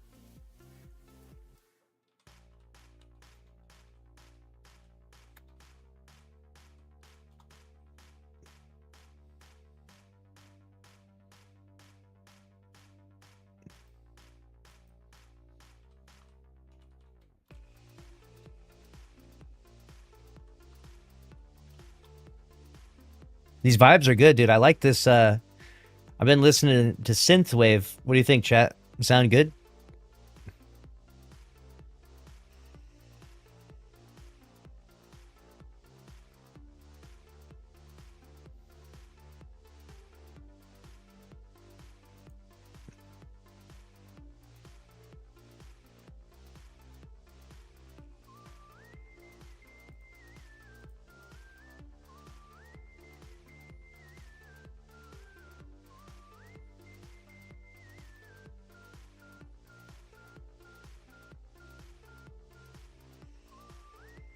What's my all-time favorite raid?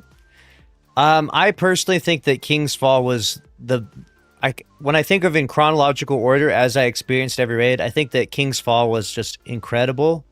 It was such a cool experience. I'll never forget that one. I do think the best raid ever made, though, is probably Last Wish. And I did really like the modern raids, though. I actually thought that Desert Perpetual was the most challenging raid ever. And Salvation's Edge. And what was it called? The Desert Perpetual, the epic one. Salvation's Edge, Desert Perpetual, and Epic Desert Perpetual were all mechanically so fucking complex. It was awesome.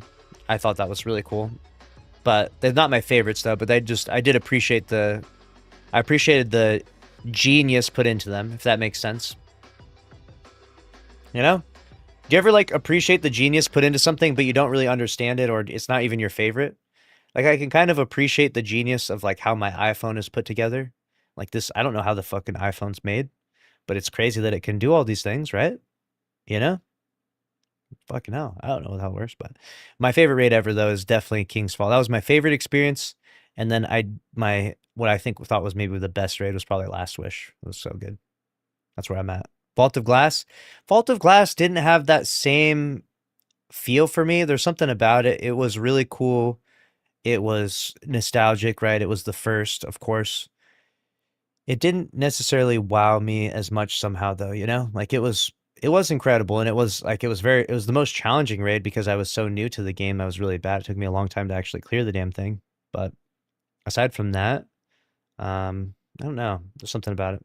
Crota was really good. Yeah, Crota was fun because you could solo it, but it was very short.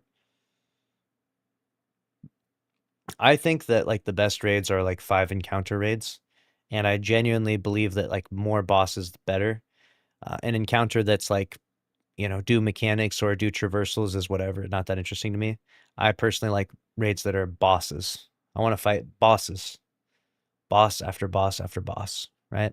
And King's Fall, when it comes to like bosses, dude, that was such a cool, like such a cool raid, dude. So the diversity and the bosses and the mechanics and everything was fucking epic. I'll never forget that raid. I'll never forget that. I'll be 80 years old and I'll remember that shit.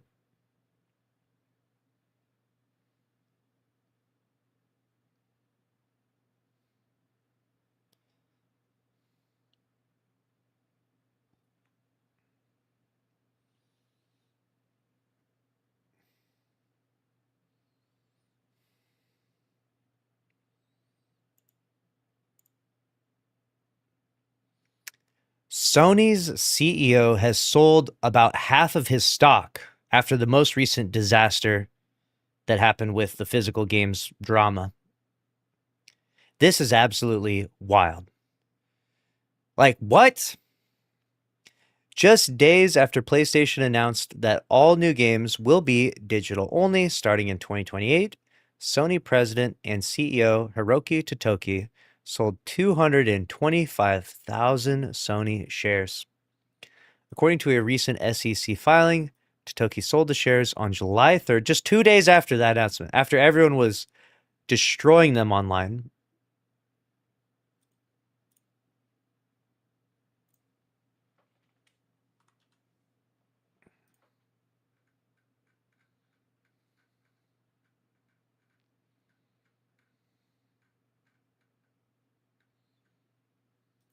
If you don't know, this was the post right here. It has 172 million views, the 5th most viewed tweet of all time. Like, that's crazy. This got absolutely destroyed. People are calling for Sony to get boycotted. It's bad. And that's estimated at $4.73 million. The sale represented 56.5% of his holdings in that class of Sony stock, leaving him with 173,250 shares. The stock sale happened shortly after Sony announced its move toward an all-digital future for new PlayStation games after huge backlash from everyone. What do you think? Conspiracy theory, or is bro aware? He's aware that the end is near for them. This actually got put on r/PS5. And when you pull up the post here, they deleted it, dude. They censored him. Oh my God. His walkaway package, yeah, maybe he's not going to be the CEO much longer. Sony CEO sells over half his stock following PlayStation disc announcement. Sony CEO Hiroki Totoki has sold more than half of his stock in the company. A recent United States Securities and Exchange Commission filing shows that the 61-year-old sold millions of dollars worth of stock just 2 days after the announcement that the PlayStation was going to cease production of physical discs in January 2020. Maybe that's his way of exiting. Maybe there'll be a new CEO. Who do you think they're going to replace him with? Imagine they replace him with Pete Parsons. That would be the greatest plot twist ever. It came during a time when the stock saw a slight bump in price after the news broke. Really? So he saw a bump, so he said, it's time to sell. Totoki made millions. According to the SEC filing, Totoki sold, right, 225,000 shares on July 3rd. At $21 per share, Totoki pulled a roughly $4.7 million transaction, and 225,000 shares represented 56%. He sold, dude, 56% is a lot. He cashed in a fat check right there. Following the transaction, Totoki was left with 173,000, but he wasn't the only executive to make a transaction after the announcement. Oh no, more did it too? As filed on July 3rd, Sony Chief Strategy Officer Toshimoto Mimoto sold 25,000 shares of stock, representing about 18% of his total shares. He sold his shares at $21.02 as well, totaling $500,000. Since the sale of the stock, we got to get some Sony stock. Like, goddamn, you sell that much? How do I get some of this? Apparently, we got into the wrong business, right? Because we do not be selling anything and making this kind of money. We're out here trying to hustle and sell people freaking gamer water, dude. And we're making like $12 a month off this shit. We got to fucking lock in. We got the wrong business plan. How do we get Sony stock?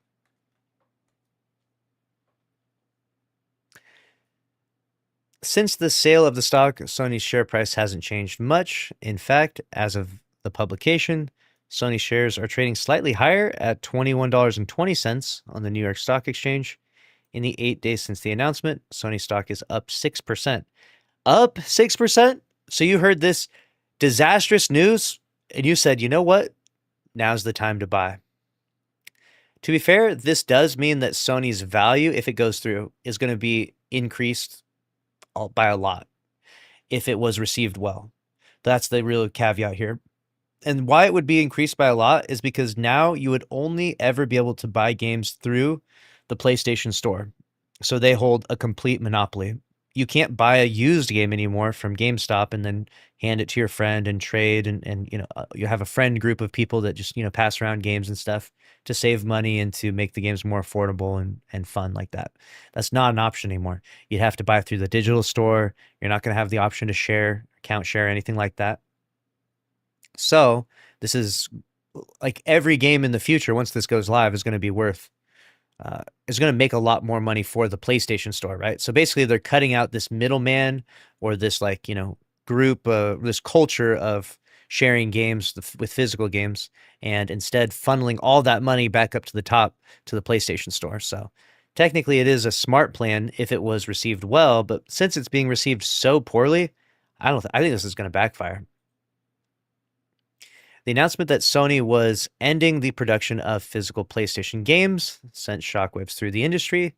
While many have come to expect it to happen eventually, the announcement still felt sudden, despite an 18-month buffer between now and when the change goes into effect. Since the announcement on July 1st, a change.org petition titled, quote, "Don't kill the disc." How many did this get now? Don't kill the disc.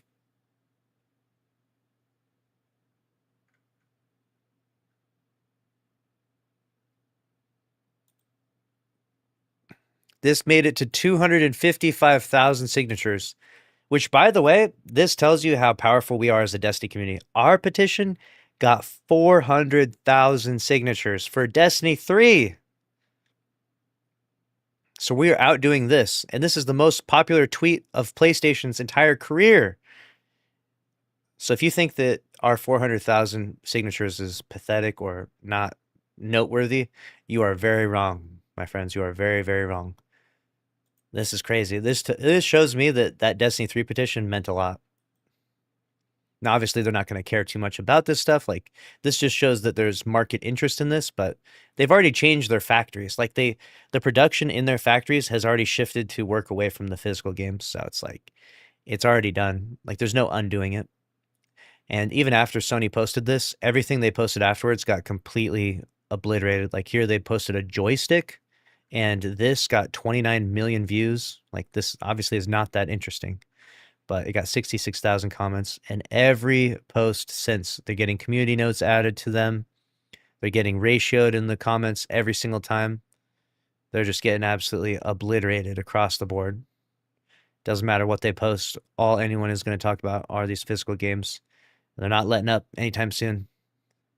They're talking about Assassin's Creed Black Flag Resynced, and still people are roasting them in the replies. Oh, God. Sony, however, has yet to address any frustrations and concerns from fans regarding the decision. Instead, they've chosen to just seemingly move on. What do you think about Sony's CEO and CSO selling large amounts of stock just after the PlayStation announcement? Leave your thoughts in the comments below. I think that it could be misinterpreted. Like, maybe it doesn't mean something that bad. Maybe they just wanted to sell. Maybe they're going to get some new CEOs, some new C-suite up there, perhaps. Who knows? It's hard to say, but considering that the stock price hasn't dropped for them, it seems like the backlash is a lot of chirping on Twitter and social media, and not so much people voting with their wallets. And that's part of the problem with the Sony ecosystem that's created, is like, you know, until you get people starting to take their PlayStation 5s and, you know, light them on fire as a trend on TikTok or something, you know, it's not going to make a big difference. Because people are mad, they're upset, and they're still going to keep playing their PlayStations, it would seem. Maybe in the long run it will affect them, especially it seems like it's going to have some long-term effects with people calling for boycotts. But it has remained to be seen the actual effects of the adversity from this. So far, their stock price has literally increased. So from their perspective, they're like, hey, we screwed everyone over and we're still winning. So let's just keep doing that. Let me know what you think about it, though. Sony can't say anything, but the CEOs are worried. They have to be worried. This is like not something small, little issue, right? This isn't some like pathetic, you know, blip, like some Reddit post that got 1,000 likes or something. This is like worldwide news. It's big, big news for sure.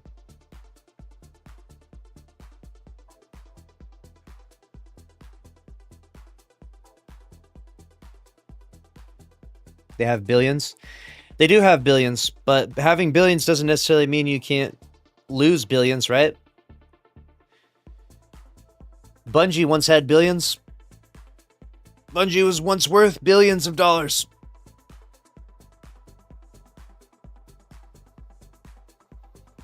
Little Hatchet says women. What the hell, Lilith? What the hell are you typing in women in the chat for? Is this some AI bot? What the hell? What's Bungie being sued for? They were in a lawsuit with Christopher Barrett for owing him money, according to his allegations. And he had SA allegations against him, or sexual misconduct allegations or something.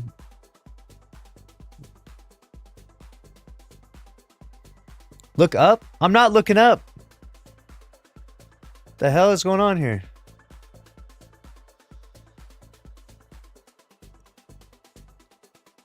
What?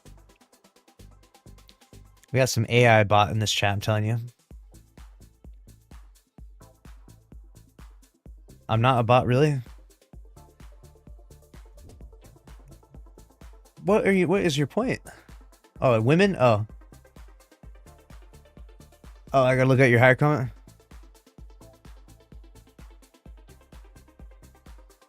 Oh, I got your comment now. There you go. Now I'm confused. I'm the bot here, apparently. God damn it. All I saw in the chat was women. That's all I saw. I'm like, what? Where is this Twid at? That's exactly what a bot would say. Yeah, exactly. Yeah, exactly.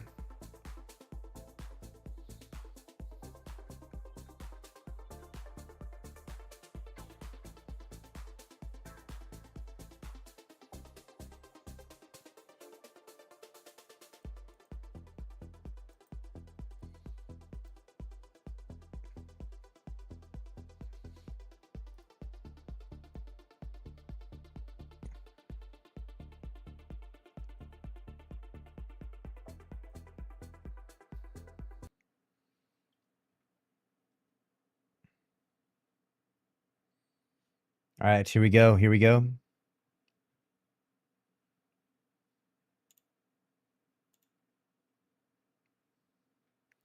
This is why Marathon deserves to die. Oh, sorry. Survive. A little bit of a Freudian slip there. This is from Jack Bishop here, and this is doing some numbers. So let's see why we're advocating for Marathon on this fine day.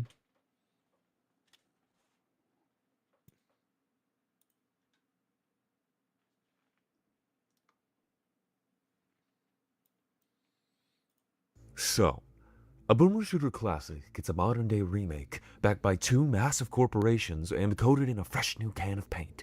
The paint being a hot new gameplay genre, top class voice acting, and an updated aesthetic. It's slated to be the next in a long line of big hits by Halo dev team Bungie. And it's not. What gives?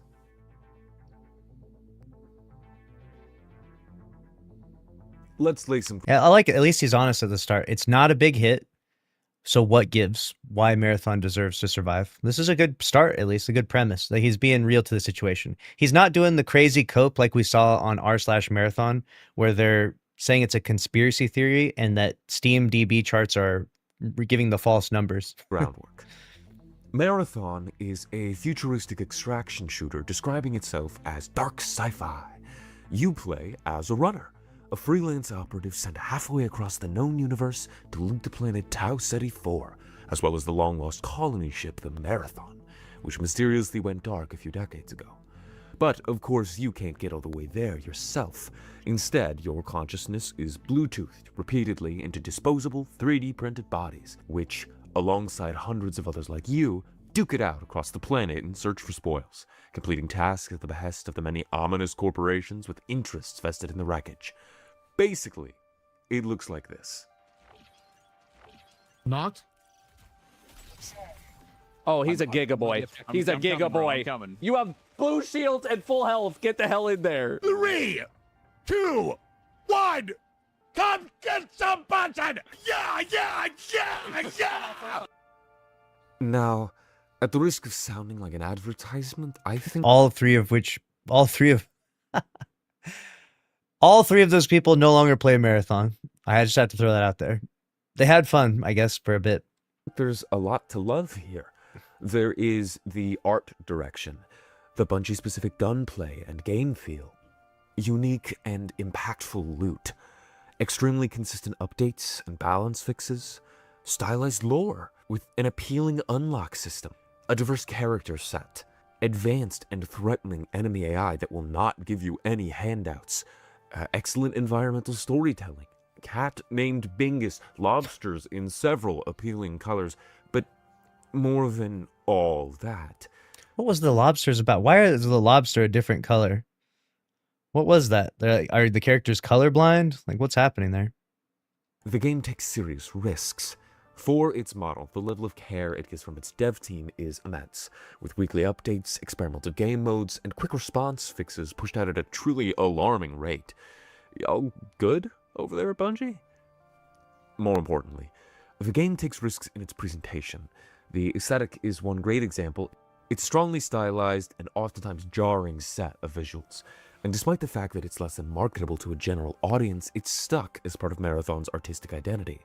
This is very much not the standard for live service games. Look to Epic's cash cow Fortnite. Originally a tower defense shooter with a distinct comic-y style, it has, over time, lost any sense of its original identity. Bungie's willingness to stand behind their That is capitalism, the video game right there, Fortnite. choices shows commitment to their vision, even in spite of their, well, less than stable financial backing. Let's talk about the horde of elephants in the room. Okay. Marathon's not doing well. While reception has been excellent, the release player counts were, in a word, disappointing. With Bungie's angel investor Sony recently It's so crazy to me that the reception is excellent, right? Like, the reviews are so high. Like, we can pull this thing up on Steam right now, right?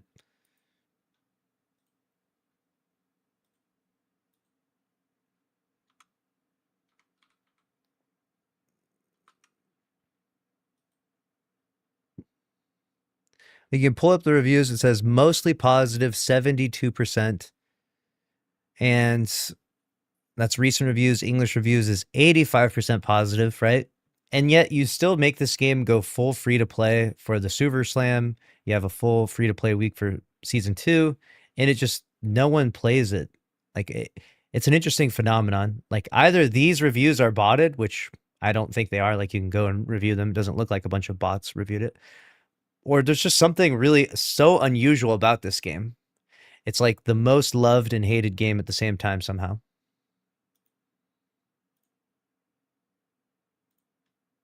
reporting significant losses on their account. In-game, this can be felt via long queue times and saturated skill tiers, and though hopes were high for a comeback going into an exciting second season, retention's looking dire. So what's going on? Is Marathon just a bad game? Well, let's ask the players. Dude, don't go to r/marathon. It's an absolute war zone there. Everyone's fighting against each other. You can't even post the Steam charts. But you'll get, unless you're saying something nice. Everyone's trying to post the Steam charts. They got that shit censored.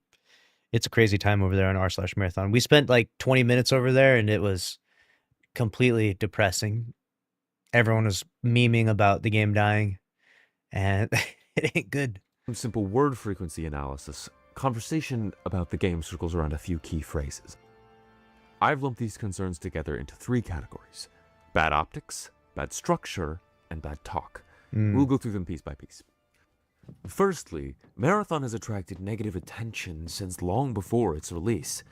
In early 2025, Bungie earned themselves a lot of well-deserved ill will when it came out that the game had blatantly stolen assets and design elements from artist Anti-Real. My next words are going to be just as unsubtle. This was fucking embarrassing. It is an embarrassment to game making as an art that this ever made it past development, and an embarrassment to the game itself, which has had its own design language for 20 goddamn years. Ultimately, the whole ordeal got put on a rogue actor within Bungie, but if we're honest, this simply isn't the kind of thing which can be blamed on one person. Dude, I respect this guy. I'm dropping this guy a sub right here. Fuck yes. Respected. This guy is actually given a very accurate representation of Marathon, and he's not willing to, or he's not evading the hard topics. He's willing to say, yeah, the art style was, clearly there was some art stolen, and it can't just be attributed to just one person being the thief, right? Like, let's be real here. Like, there had to be more. Like, when there was like maybe almost a dozen people from the art team following them on Twitter that I followed, and I'm not even following all of the art team at Bungie, and I don't even know all of them. So But when there's so many people from their team following Anti-Real, there definitely seems to be something more going on, right? And I'm not trying to turn it into a whole conspiracy theory about Marathon stealing its entire art style. It's just they're using these assets and using these people's art as inspiration, we'll say, at the very least, and not accrediting them, not attributing any of it to them. And is it terrible? Is it, I mean, it's for you to judge more than anything. Everyone present is to blame for enabling this plagiarism. On the other hand, stealing like this is a systematic fault, and oftentimes more representative of a problematic culture or design practice than malice or incompetence. I don't think the pains of that plagiarism are attributable, either to the game as a piece of art, or to any one of its creators who all had worthwhile individual contributions to be celebrated.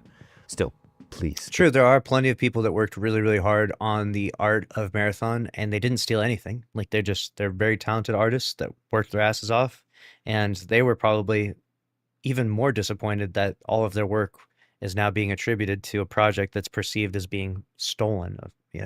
Like I bet that's a really shitty situation. Like whoever the person was that did that like stole those assets, like I know they can't be named because of like NDAs and stuff, but it's insane to me that that person is just floating out there somewhere in the world, completely unnamed. No one knows who they are, and they're maybe even working on some other game project right now. It's just like, what?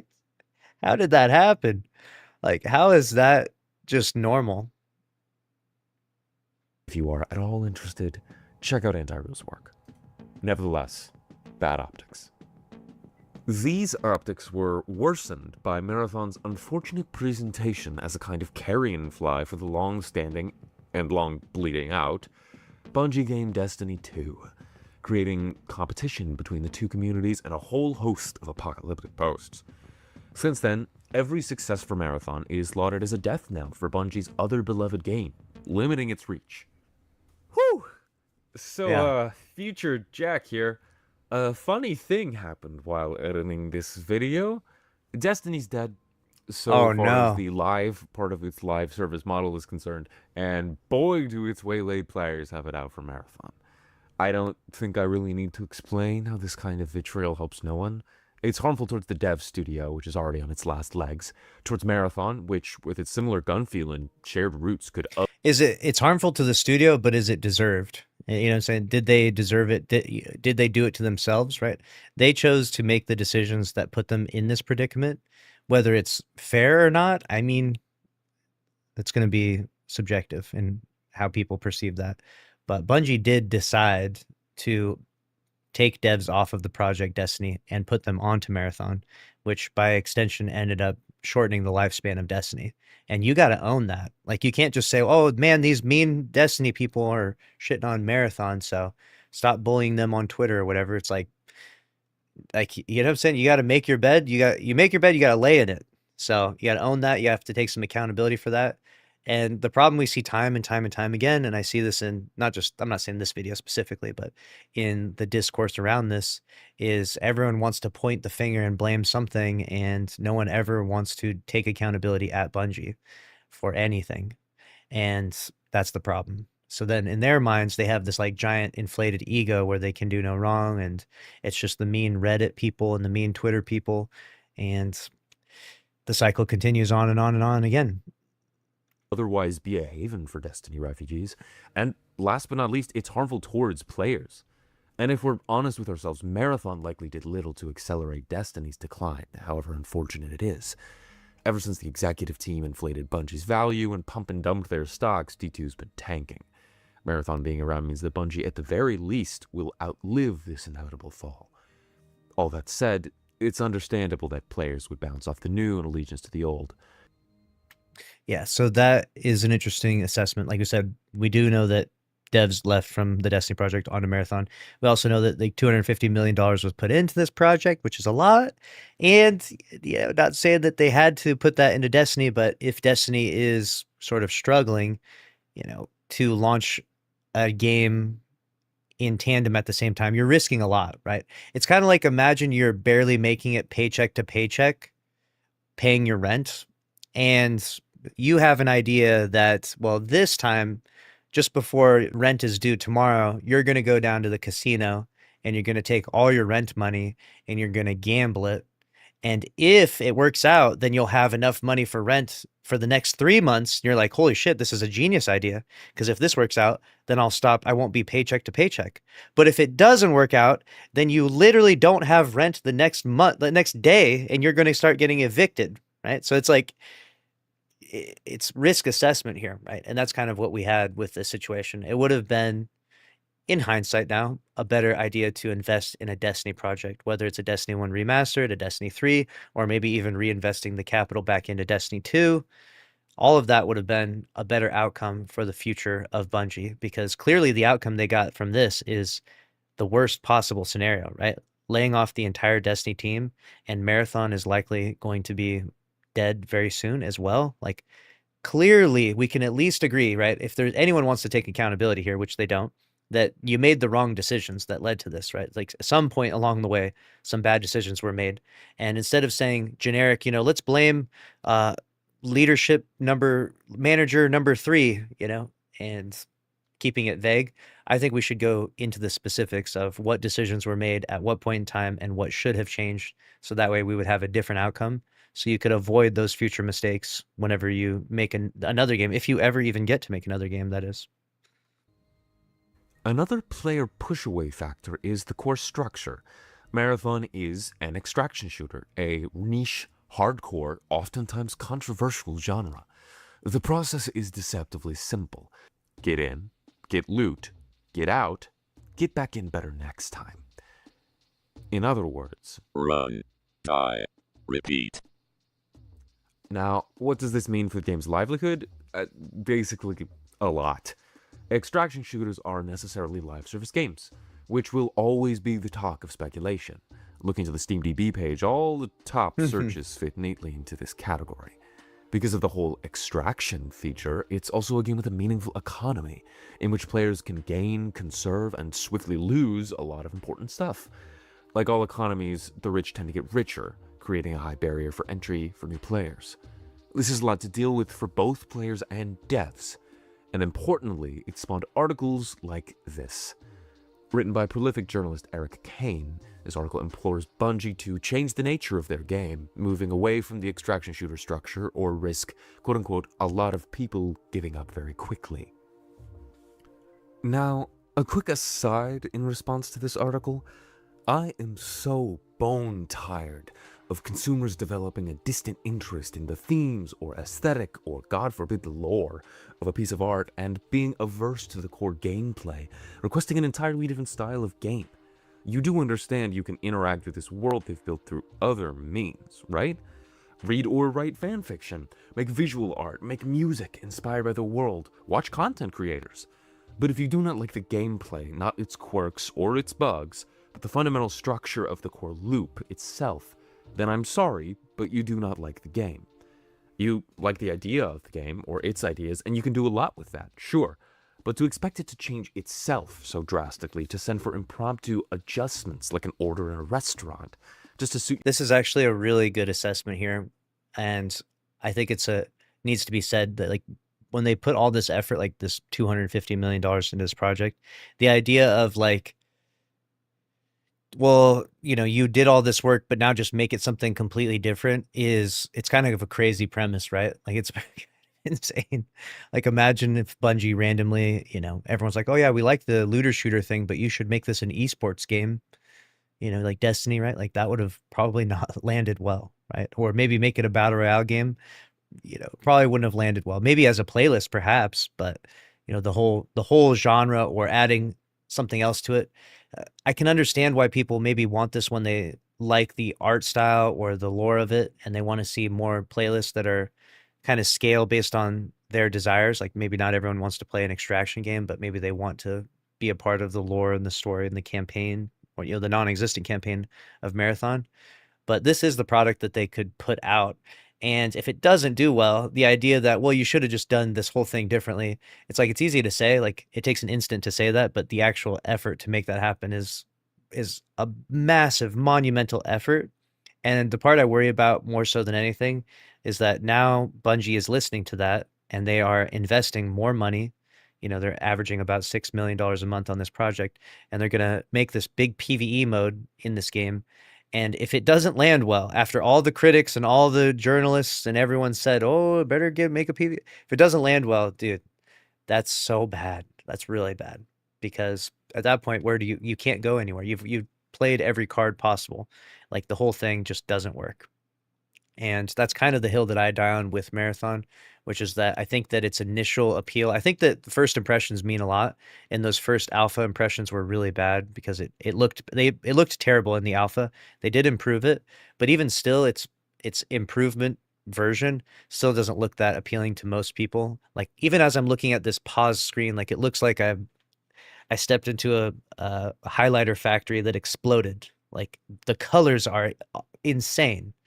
And it's just not interesting to most people. They're just not really interested in that style of game. And it is what it is. Like, you chose an art style, you chose a playlist, you know, it to be an extraction shooter, right? Like, you gambled on these ingredients mixing together and being successful. And you could have gambled and won. It happens, right? Sometimes games are a cult classic for God knows, who knows what reason. And other times they can be a flop, you know, and unfortunately Marathon is a flop. And the problem now is that people are saying, well, Marathon's not a flop. Marathon is actually the best game ever. Look at the reviews. They're 85% positive. If they could just insert something, everyone would start playing Marathon. If they could just insert something, right? Let people say PvE, this, that, and the other thing. Everyone will start playing this game. This is definitely the best game. And I don't know that that's true, and you've already gambled so much, right? Maybe we should start making those safer bets, focus on something Destiny related before it's too late. But it probably is too late because they're completely committed to running this thing to the very end. And I think this is going to be the end for Bungie. I think this is the last thing they ever make, because this thing is not, it's not going to do well with that PV mode. I would be wildly surprised if it did. Your preferences is approaching antagonism. You're not an investor voting on corporate policy changes, you're the recipient of an artistic message. Gameplay is the envelope with which a game delivers that message to you. I think it could do with a bit more respect. To clarify, I take no issue with players lobbying for healthy adjustments to the game they love, but more often than not, rapid change for the sake of engagement is a recipe for failure. Mostly because the live service AAA game industry is just a mess. Games on a subscription model tend to lean heavily into off-putting sales tactics, often met with player resistance. Think back to the upheaval of Battlefront 2 loot boxes, to the inflated value of battle pass systems, or, for a closer analog to Marathon, cosmetic controversies. Fellow extraction shooter Hunt Showdown famously found itself in hot water over several pop culture cosmetics, seemingly incongruent with the game's gritty Western atmosphere, made, if you listen to the players, for money's sake alone. Point is, the corporations in charge here are ready to jump at anything that might improve their commercial value. It makes the immune response that is player input both necessary and dangerous. Thankfully for us, nothing has taken to anti-commercialist critique more eagerly than games. On a genre level, they're especially well equipped to confront these conflicts, able to portray corporate dystopias with a comprehensive world building hardly available anywhere else. Look to Disco Elysium, to Portal 2, hell, even to Cyberpunk, which, despite its own unexpected initial flopfest, contains excellent, if unsubtle, capitalist critiques. The cyberpunk genre does this especially well, driving corporate culture to its most extreme with the power of money and political influence translating directly into real physical power. You're actively superhuman the more you invest in the system. And yet, the reduction of your body to a statistic, a small number in the grand scheme of capitalist machinations, does something perverse to the kind of thing you are, because you're not a machine, and you shouldn't be treated like one. Why, then, are the fans of one such cyberpunk-like game series, itself a commentary on these exact same subjects, so goddamned obsessed with numbers? Well, the easy answer is to say it's because those numbers are bad, and in many ways they are. And yet, to look to Bungie's old reliable Destiny 2, which has had these same problems for a decade's worth of time, The conversation around the game just isn't dominated by number talk in the same way Marathons is. It must be something else. Well, to be fair, the last year or so, we did talk heavily about the numbers and the population because you could see the numbers decline, like from popularity report. So the numbers are talked about when a game is especially struggling, but also when it's on the other extreme, when a game is thriving and doing really well, really well. A game's numbers really aren't talked about when it's just doing average. Like Warframe is just, it's not crushing it like not like a million players online every day, but it's just super consistent. So like Warframe's not really talked about because it's old, reliable. Right? So the conversation for numbers is only interesting on either extreme of the spectrum. It could also be because of Bungie, I suppose. The dev team's on thin ice after being picked up by Sony, having had many questionable updates and DLC releases, as well as significant layoffs. Naturally, people want dev teams that put out good work to survive, and they're concerned. There's more at stake to Marathon's success as a product. You ever had a pet die on you? Yeah, well, when your other pet starts coughing, you'd better believe you're watching closely. Still, Bungie's been in this place more times than most. Having ran a live service game for 10 plus years, they've had their fair share of downhill moments, and in all those moments, the sentiments were more turned towards how they could bring things back around with better game updates and releases, improvements to their art, rather than their statistics. At least, so far as player talk was concerned. So yet again, it must be something else. There has to be something else. People don't just talk like this by themselves. I gotta understand it coming from a game's dev team or its producers, but players are meant to be the litmus test for artistic merit. I mean, this game has real draw and exciting things to say. There's quality work put in here, visuals to make your spine shiver, people enjoying themselves. There's big flaws, too. And you're talking about business reports, of all things? You're obsessing about the broad-scale success of a thing managed by one of the biggest corporations on the planet, all while you could be sitting down and actually enjoying the damn thing. What am I doing right now? You ask, how is this any different? I think... Yeah, you should end this video right now and start playing Marathon. We need you over there, soldier. I might have an unhealthy relationship with this game. The thing is, I think maybe most everybody else does too. Not just the people who play it and love it, the people who play it and hate it, not just those who don't play it at all and love or hate it the same. No, I think you, people watching videos like these, who need justification or previewing for a piece of art with its own things to say. Hey, what'd he say fuck me for? Own better way of saying them, are doing something unnatural. Doesn't it feel strange, considering an art piece by its margins for success? Because believe you me, I wish we were really talking about how Marathon succeeds or fails as a piece of media. But we're not. It's all profits. And why wouldn't it be? This game is a $40 experience. That's a whole day's pay for some people. That's the risk you take walking into art like this, and that is the reason why people become so attached to its financial success. Because in some strange, perverse way, playing a game is an investment of your time, your energy, and your money. The nature of this investment is so very different from, say, a book, which can sit by itself in a library. Without an audience, social art forms disappear. It's like psychology. We're creatures of habit, right? A lot of us will wake up and do the same thing we did today as we did yesterday and the day before that. And if you went back a month ago and recorded what your day looked like as a fly on the wall, it's probably not too much different, right? So we take comfort in our habits. We want to play a game where we have this fun experience, and we want to play a game that has longevity as well. So a lot, especially in the current live service trends where games are dying left and right, people want to know if it's worth it to invest their time and energy and effort in that game. And there's an element of FOMO as well with it. We talked about this before with like Halo. I, unfortunately, was a PlayStation person, so I was barred from playing Halo. I didn't buy an Xbox. Eventually, I came around and bought an Xbox for Reach, but I missed those golden years, right? Those initial launch of Halo 1, 2, and 3. And I forever have FOMO about it, man. I wish I had been there. I wish I'd been a part of the big thing. And so there's an element of, wanting to know, like, is this the next Destiny? Like, is this going to be another 10-year game like that? And unfortunately, as far as we can tell, it ain't gonna be anything like that, right? And they're all vying for your attention. That's why people feel like they've succeeded when a game they don't even play fails. It shows they've bet on the right horse. It's why people who have every reason to despise the corporate domination of games as an art, who've been actively fucked over by that system, are watching it like the fucking stock market. And if players are judging games by their prospective success, investing on viability rather than merit, then companies can stop taking risks. Let me put it this way. A profitable game is not necessarily a good one, and an unprofitable one is not necessarily a bad one. If the systems in charge of the online game market can mix up those distinctions, then they can get away with making bad but lucrative games. And you can see some examples of this.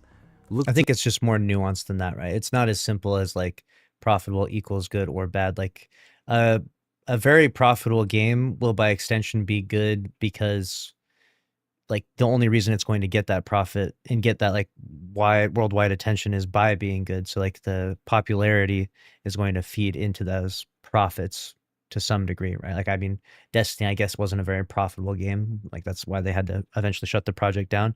It maybe wasn't as popular as I guess a CS:GO, for example, right? But you can imagine that a game like CS:GO will probably never shut down because of how popular it is, and how profitable it is. So it's probably a good game. I mean, I haven't even played it, but I'm assuming it's a pretty good game. The long-hated line of NFT blockchain games with hardly any meat on their bones, to monetized game hubs like Roblox or Fortnite. Marathon's not a game that wants to end up like this. In fact, it's the opposite. As a game that takes risks, operates on the level of artistry rather than efficiency, it sticks out, like a sore thumb, like a stray nail in the broader market waiting to be hammered into place. Marathon's not a bad game. Right now, it is simply an unpopular one. And it nevertheless deserves a place to exist. Unfortunately, being an unpopular game and being a bad game are, they're like 2 degrees removed from each other. They're not, like the end result is the same for both of them, right? Like you can't have an unpopular, good live service game because then it just dies. So maybe it is a really good game, but it probably isn't going to be a really good game for much longer, as it would seem. Now, I know these worries might seem a bit hopeless. Maybe it's not possible for a AAA live service game to avoid the whims of the market, and like the Eric Kanes of the world, all this is really on me for having impossible expectations. But something about Marathon had me hopeful that it would be the kind of game to break free from profiteering and escape its roots as a AAA product. Bungie's attitude towards risk, the precedent within the genre, the present themes. There was instantly opportunity here for something truly experimental. So, what do we do? Well, we could take a pragmatic approach about it, appreciate what's there while we can before the game either dies or succumbs to market demands. Probably That's the best. the mode that other Bungie games are currently in. You'll see lots of this online. Creators posting that they're leaving the game after X hours, finally done, or whatnot. For someone treating the game like an investment, that's an entirely understandable response. And in many ways, it's the response expected of you by the game. Get in, get yours, get out. But for the kind of person watching videos like this, who takes an interest in the ideas at play here, even if only the ideas, I think there's good reason not to accept that fate, to fight for the game's artistic agency. Here's the excellent part. Marathon is already telling you how to do it. More than any other game in the genre, it invites you to go beyond the game-to-game progression. You unlock secret lore, which you keep piece by piece. You build relationships with the AI figureheads of corporate factions, getting closer to their true intentions. And, saving the best for last, you infiltrate secure vaults, smuggle out encrypted data, and use it to confront the dark secret at the heart of the Marathon. And, mind you, I haven't even gotten there yet. But if you give it a chance, the game makes clear to you that to break free from corporate control, to truly escape, you have to look past the cycle, past the numbers going up, and listen to what the game as an art piece is trying to tell you. Just like the fate of Taos 84 is reliant on runners taking an interest in the mystery and corruption there, and turning against the corporations with their mercenary offers, the fate of Marathon relies on players coming to care for its art rather than its economic value. You could play into the system, or you could escape. A short end note. I'd like to say that this game deserves to survive because of how great it is, and I do think that it's great art. But really, Marathon deserves to survive because no game deserves to die this way. To be killed not by disinterest, controversy, bad game Killed by the elements, or even Steam charts. competition, really, but by corporate margins. Nevertheless, Marathon is in a fragile space. The hype train of its recent second season lost its wheels a bit early, and with the end of Bungie's other game, bringing with it oncoming layoffs, development pressures are high. I don't know how to fix any of this, exactly. I'm just a little guy on your screen. But if I can make a suggestion, try your hardest to ignore the speculation, even if the game pulls back and is doing well, even in other games. You'll see it in online articles, Reddit conversation, view farming, YouTube shorts. They will try to make the games you love into a product. They will try to make you treat it that way, to buy and sell and speculate about it accordingly. They'll try to make you into shareholders rather than players. Don't let them. Escape. All right, there it is. That was why Marathon deserves to survive. That was a good video. He got a decent take, and his end resolve is just that, you know, games are a piece of art, especially a game like Marathon. But I would argue that it's not that simple. It's much more nuanced, that they're both art and a consumer product, right? And unfortunately, the investors that are spending the $250 million in the multi-billion-dollar corporation Sony that owns this product, didn't spend $250 million to put a fancy painting on their wall. They spent $250 million to make back $300 million or more, right? Like that's the real end goal of all of this, is a consumer product. And unfortunately for Marathon, while it does have some pretty interesting art and lore and story, and, you know, it's a visually, I mean, even as like visually interesting game, like I said, I feel like I got hit by a flashbang of Skittles looking at this game. Like, look at the colors on my screen right now. I've got like banana yellow, neon green, white, orange, teal. Like, god damn, the colors are absolutely crazy in this game. And you know, it is a consumer product. So it's a lesson to be learned for future studios in some ways, which is, you know, if you are gonna make an art piece like this, you know, it's probably not the best for the live service industry, if I had to guess, right? This type of thing would probably have landed better if it was a single player game, right? Or just a campaign. Maybe that would have been the magic needed for Marathon to exist as that like art piece that people seem to really appreciate it for. But unfortunately, as a live service game, right, you're trying to compete against the big dogs, trying to compete against the billion-dollar corporations and these heavy hitters that are just funneling money in like crazy. And it can't compete. Like Marathon cannot compete in the live service market. It's not even close, right? Like it's just, in terms of its player population, right? The numbers that everyone's obsessed over, it's just doing pathetic. Like it's not going to exist in that capacity. So fortunately it dies as a live service game, but it can live as an art game. You know, you can appreciate the lore and the story behind it perhaps. And let me know what you think about it down in the comment section below. How do you feel about it?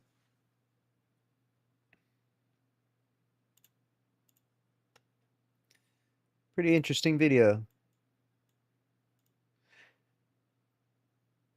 And as we talk about Marathon deserving to survive, Bungie can't keep the servers working. Are the servers scuffed? Is that what's going on? Bungie influencers aren't influencing? Well, I think that Marathon, the games that do well do a good job of just selling themselves, right? Just say it sucks already. Marathon, I think that Marathon, there's some redeemable qualities to it. I will give it that. But overall, the game does suck, unfortunately. But there are some redeemable qualities to it. It's not like as bad as Concord, in my opinion. But teach their own. Drew's pressured the Sony CEO to sell stocks. What the fuck, Drew's? God damn it.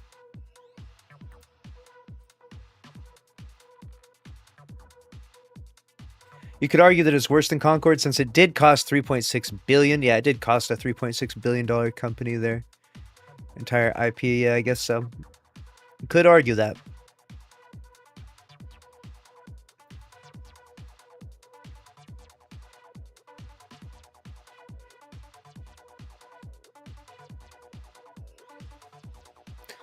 Where Twid?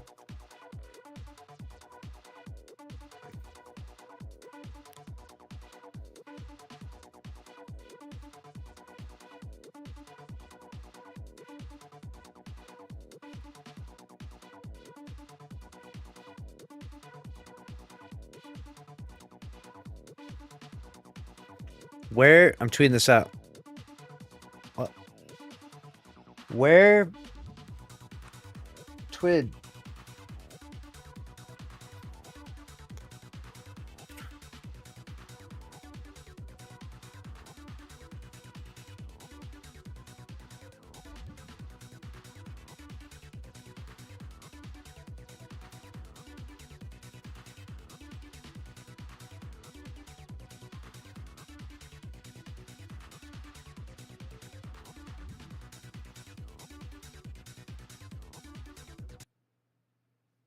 All right.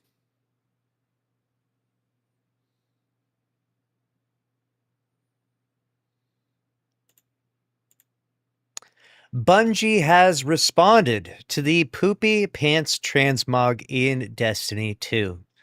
And yeah, it ain't good. If you don't know, you can literally shit your pants inside the video game Destiny 2 now with the most recent update. You can shit your pants worse than Bungie did, putting $250 million in Marathon with the proper shader and boots combo. DMG, the principal communications manager, responded to this saying, "Oh God." And if you don't know, they've already produced the last hotfix in the game, so you will probably be able to do this forever. This is probably, you know, Poopy Pants lives on. Poopy Pants is the magnum opus to Destiny 2. This is a microcosm for Bungie right here. All of this. It's symbolic, dude. It is you know what? I'm gonna load in Destiny 2 right now and shit my pants. Hold up, let me go put this set on.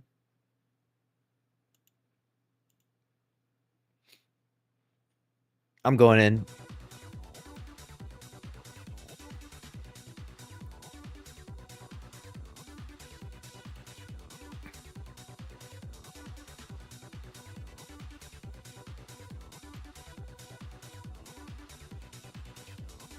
Please do. That's right. You can't stop me.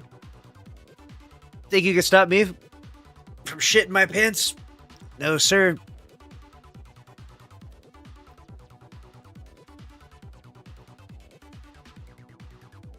I will be recreating this later. Good.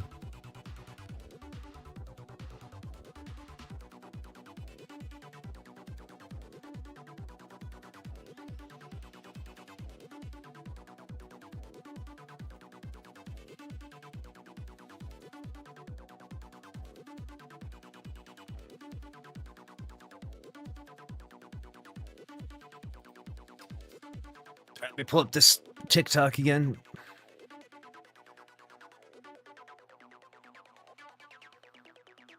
How to do this. Dude, stop sending me notifications. Oh my God, dude. My phone. All right, there was, I'm trying to remember who it was that had the, I guess I can look up at that article.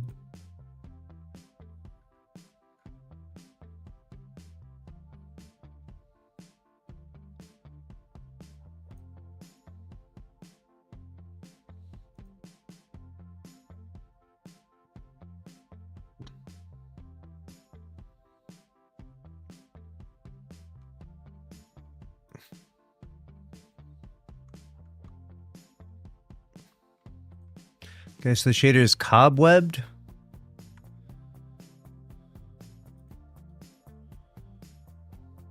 And that was scavenger.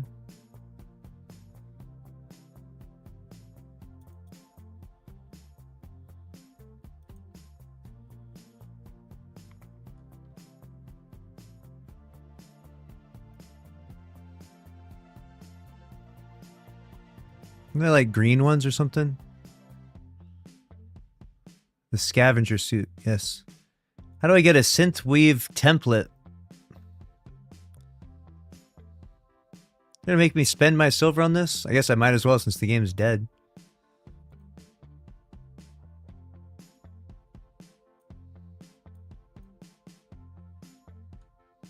They just make me spend money so I can shit my pants, huh? Fucking only Bungie would do that. Cobwebbed. Oh fuck, I gotta look for this thing. It's like white and black on the left.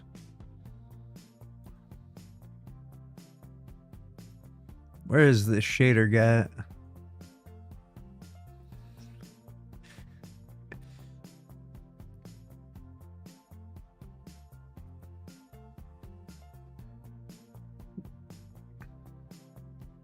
Cobwebbed.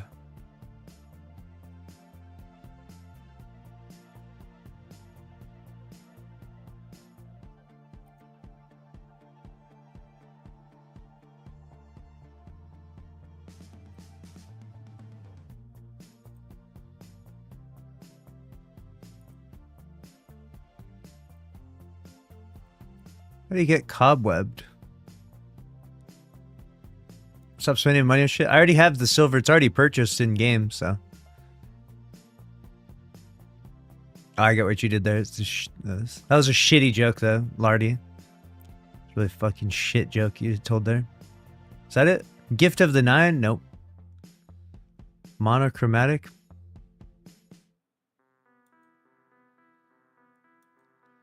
How do I get the shader?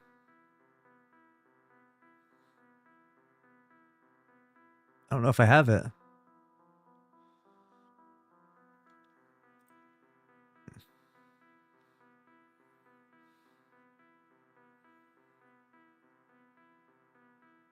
Cobwebbed. Does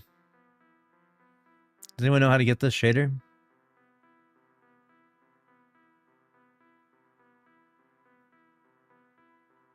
It's in the. Is it in the season pass? Oh, is that what it is?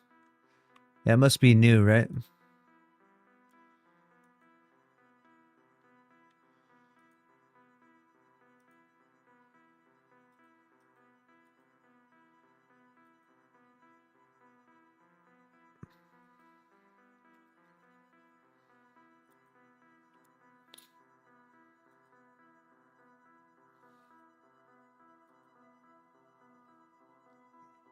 Level 110? No shot.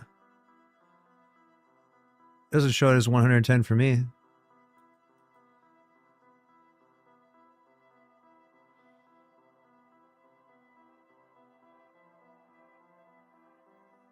I just have Queen's Crown and Ascendant Shard.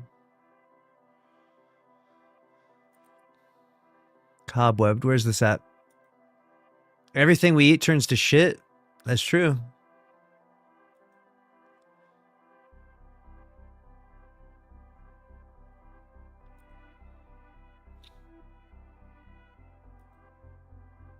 Drews is playing Destiny 2 now.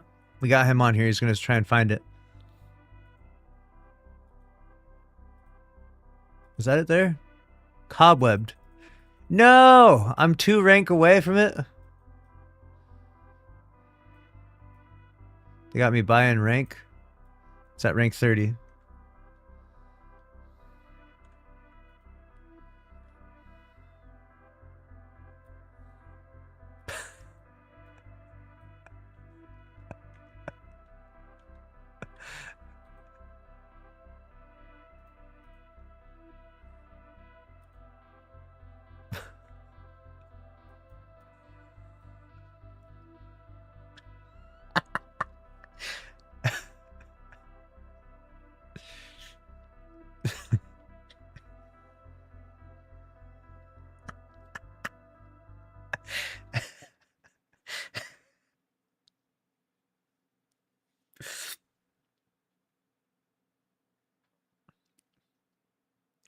I found a shader in Destiny 2 where you can shit your pants.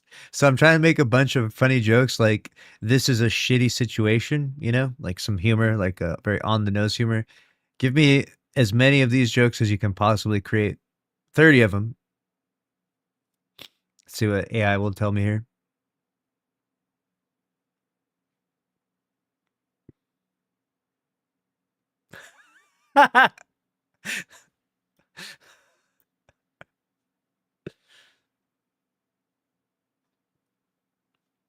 Well, I gotta do this. I gotta fix this.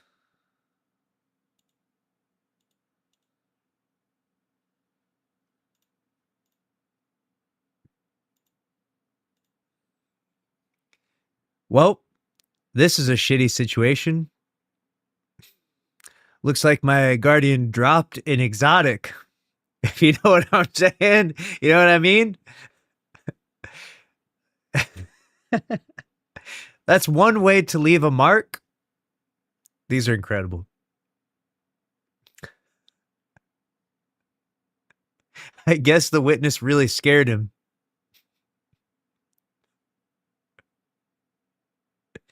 This shader is absolute ass.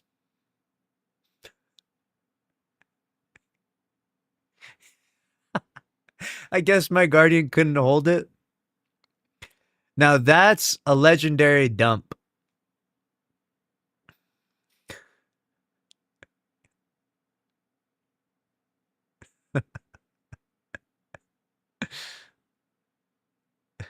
The darkness wasn't the only thing that leaked.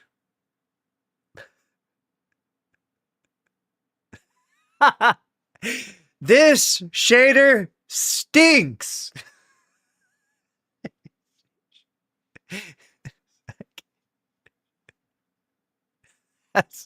That's not a shader. That's a biohazard.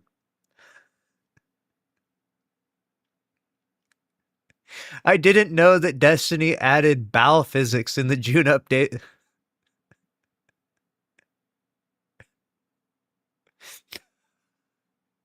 The final shape is a diaper.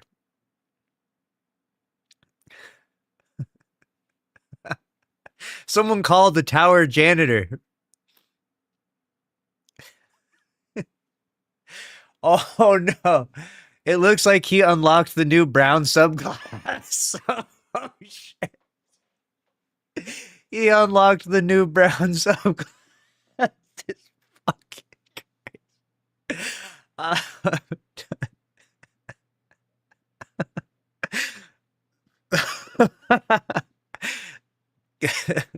This is what happens when you skip the bathroom before the contest raid. Oh man. Oh man. That's just funny as hell.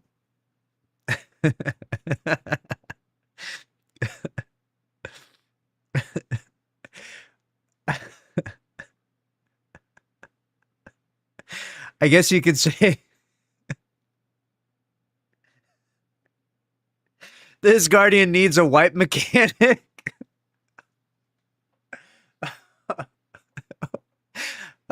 Why? The wipe mechanic is killing me, dude. The wipe mechanic. Oh, no. Oh,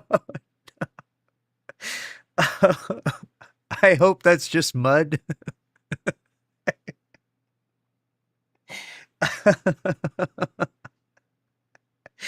Oh shit. Oh man. Still better than Lightfall, let's be real. Still better than Light. I would have taken this over Lightfall. It looks like this shader comes with a smell effect.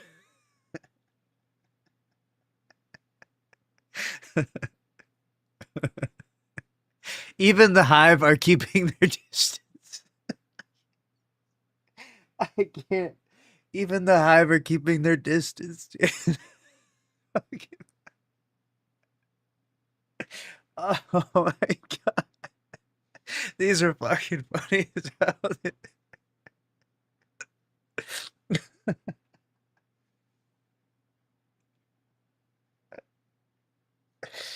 Ah, fuck. This shader is number 2 in my collection.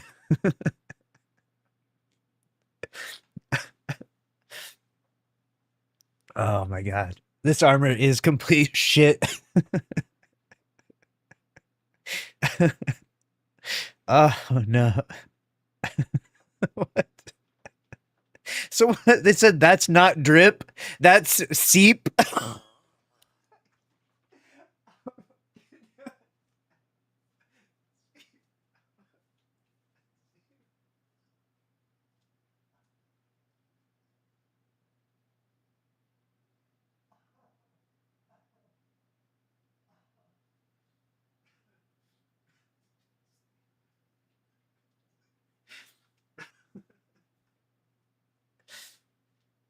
Oh my God.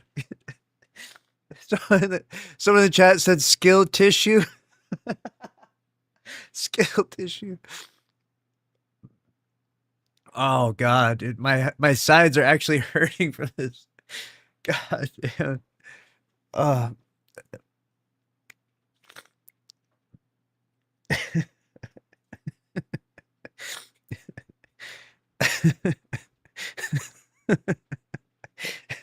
even Shax wouldn't yell about this one.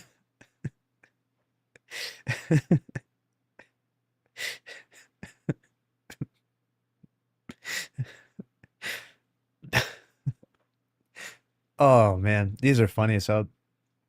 New debuff, bowel suppression failed. Oh, oh man.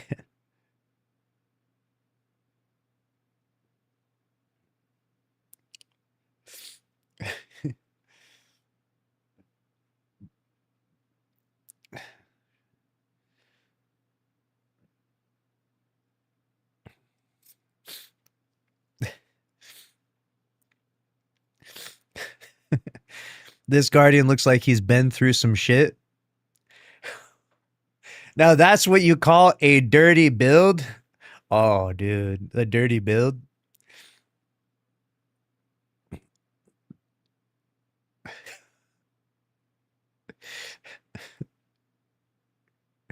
Oh, I guess you could say he didn't wipe during the raid.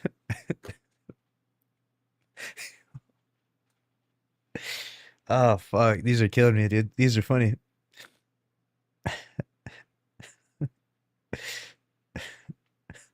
You call it shitty build, yeah. Oh man, this is a microcosm for Bungie at this point, though, right? Truly, this is where we're at. This is Bungie's magnum opus. This is how Destiny dies. There's no one left to fix this. So forever in Destiny, you can just shit your pants. If you're curious to know how it's done, it's the cobwebbed shader and the scavenger suit pants. Right, you can transmog these. All right, so just load into your hunter. All right, go to the character selection, go down, go to appearance customization. Now that you're in this menu, go to your boots here. If you put on the scavenger suit, they're green. Okay, you can unlock them with transmog. And then you put on cobwebbed. Cobwebbed is from the season pass on rank 30 this season. Enjoy. Go shit your pants, Guardians.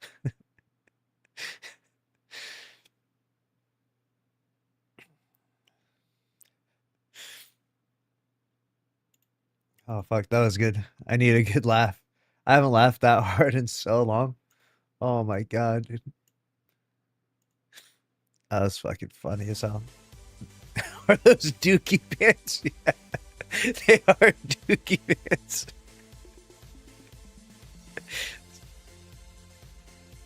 New brown subclass. New brown darkness subclass killed me, dude. The new brown darkness subclass. Holy fuck, that's funny.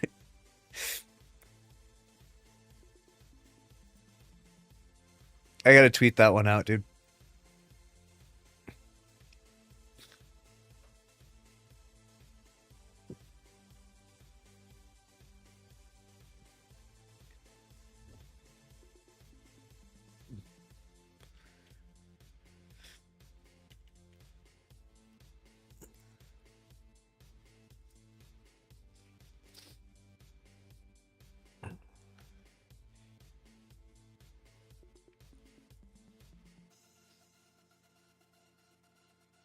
I gotta tweet that out immediately.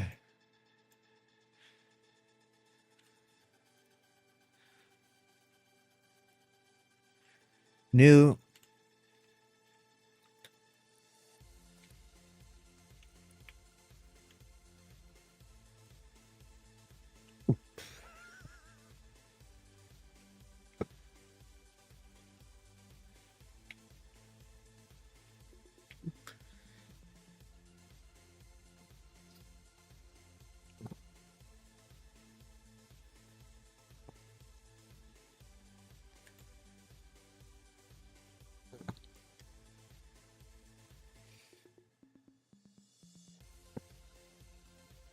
I'm dreading getting teabagged by that. If you get teabagged by this, if someone comes along and teabags you with this, you uninstall.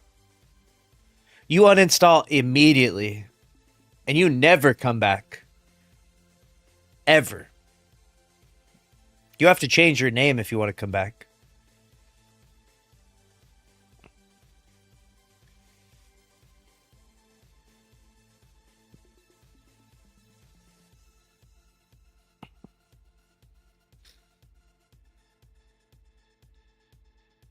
God, let's see what other stuff there was. Oh boy, what a time to be alive, dude. That shit's funny as hell.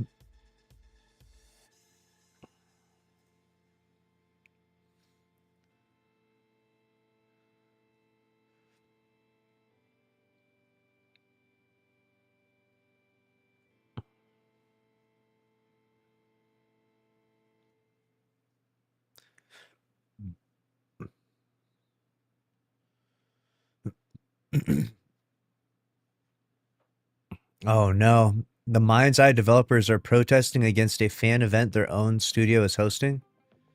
Oh no. What is going on? This game continuously is a disaster, dude. Black Flag Resynced reviews falter as microtransaction drama surfaces. No. Microtransaction drama?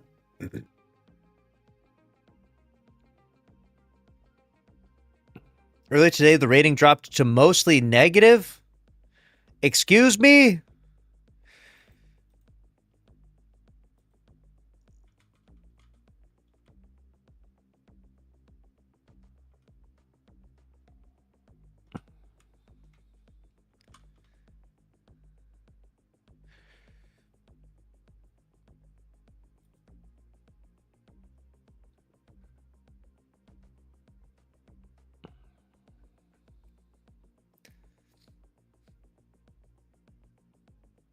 What's up? Twilight Nights, thank you for the 10 biddies. Appreciate it. That's not good. More than 1,000 reviews have been synced, 19 hours. How come I can never find the fucking thing, dude? Assassin's Creed. They literally do everything they can in their power to make it difficult for anyone to ever find stuff, dude. Where is this?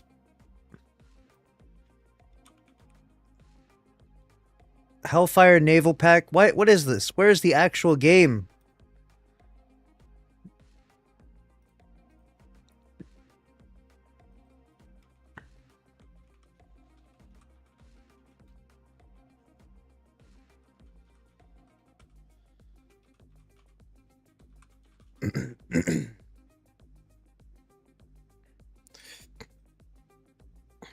Brother, why do I have to verify my fucking age? I'm like 100 years old. Let me see this. Oof, mixed. God damn. What did they do?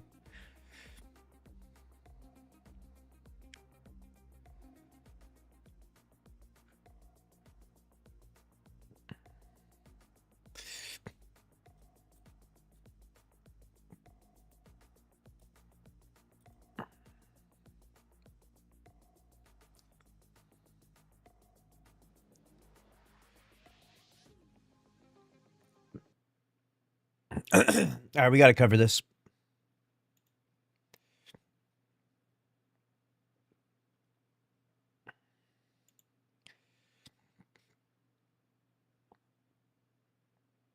All right, here we go.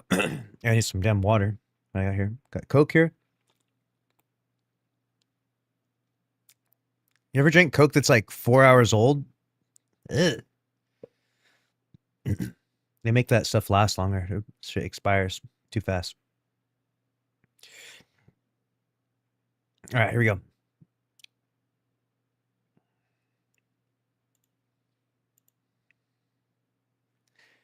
The new Assassin's Creed Black Flag resynced game is getting smoked online right now. Mixed reviews, 56% positive out of 2,000 reviews. God damn. And it looks like it's all over some microtransaction drama. Ooh, what's going on here? Black Flag resynced reviews falter as microtransaction drama surfaces. What are they doing now? What are they up to this time? Assassin's Creed Black Flag Resynced is out today, and already gamers worldwide have found something to complain about. Over on Steam, the game's review sentiments are now struggling, and earlier today, the rating dropped to mostly negative. That's crazy. It has managed to recover somewhat as the hours have pushed on, but it's still not good. There are two leading reasons why Black Flag Resynced is getting bad reviews on PC. First, there's an issue that's causing cutscenes to play out at just 30 FPS. Just the 30 FPS, the cinematic FPS. I don't really mind that much, although I guess people want it to be higher. I remember back in the day, we used to play Destiny 1 and the whole damn game was 30 FPS, and we didn't complain about anything. Kids these days are damn spoiled with their goddamn frame rates and their PCs and their GPUs, which is a big no-no for most PC gamers. Then there's the drama surrounding the exorbitant number of microtransactions available for the game, which many feel they should already own. Ooh, so locking them behind a paywall. Nice. We've seen this strategy before many times. Sell the game, sell the gear. On Steam, more than 1,000 reviews have been logged for Assassin's Creed Black Flag Resynced already, despite it only having been on the market at the time of this writing around 19 hours. Unfortunately, many of those reviews are negative. But why? If you give the list of reviews a cursory scan, you'll see plenty of people complaining about the frame rate lock that exists in cutscenes, but it's not the #1 issue with Black Flag Resynced. The chief driver of bad press is the sheer volume of microtransactions in the store attached to Black Flag. There's almost $90 worth of microtransactions associated with Black Flag Resynced, from ship customization packs to character packs. Fans are complaining that these cosmetics should have been included in the deluxe edition of the game, which costs a little more and came with some additional content, just not this content. Even the map pack that players can buy for a few dollars, which reveals certain locations of treasures in the game, many feel should have been included in the deluxe edition. Folks are complaining because Black Flag Resynced boasts a premium price tag, and then Ubisoft has gone and forced microtransactions down their throat. That's despite these very packs having been available mostly since the original game was released in 2013. Elsewhere, Black Flag Resynced is doing just fine in the review stakes. For instance, we gave it a score of 8 out of 10 in our review. Are you mad that Black Flag Resynced has so many microtransactions on day one? Let us know your thoughts on the Insider Gaming Discord server. Now, that is their interpretation of it. If we go here, we can click on the reviews. We can see what people are saying.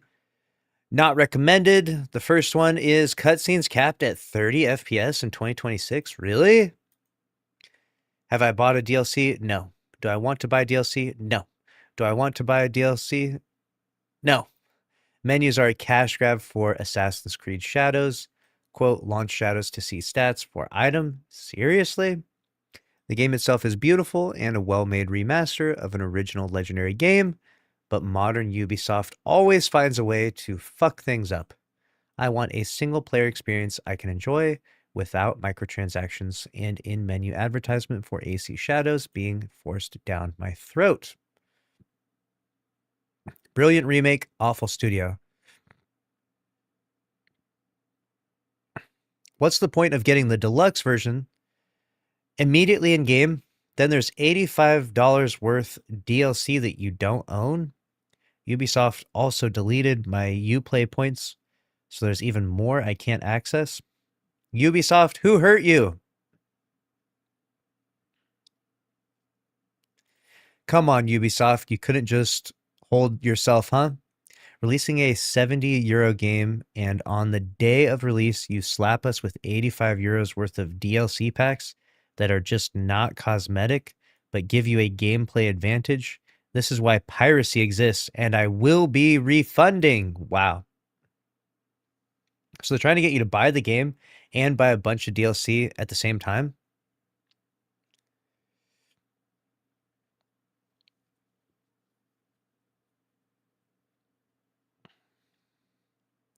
This is the money-making scheme right here. People are seeing through it, though. Good job, Ubisoft. DLCs that cost more than the game itself. Yeah, if you don't know, you can spend more on the DLCs than the actual game. As soon as the game launches, so it's content removed from the game and then sold to us again, not to mention your insistence with the in-game store and the stupid Ubisoft Connect app. You even managed to break the language selection option. As to use other spoken languages, we have to download them from the app, but the function is just not available. Yikes. All right, we got a positive one here. Let's see what they're saying on the other side of things. PSA, the 30 FPS cutscene lock seems to be a bug when you interact with the following settings. Oh, good to know. They got a great remake with a greedy price tag. Assassin's Creed is a fantastic game. The lighting is better. The textures are cleaner. The colors pop more, and the gameplay tweaks make the experience feel smoother without ruining what made the original great. Black Flag itself is still one of the best Creed games ever made. The pirate atmosphere, naval combat, exploration, music, and Edward Kenway all hold up incredibly well. If you have never played the original, this version is absolutely worth experiencing. I also really like that many collectibles were reduced because it cuts down on wasted time and makes the game feel less bloated. Removing optional mission objectives is another great change, since it gives you more freedom instead of constantly forcing you to play missions in a specific way.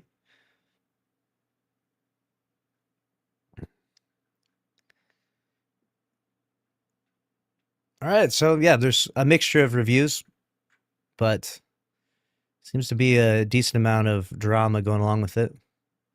What do you think? Do you think that launching a game with the DLC being optional and costing more than the actual game itself is big problems?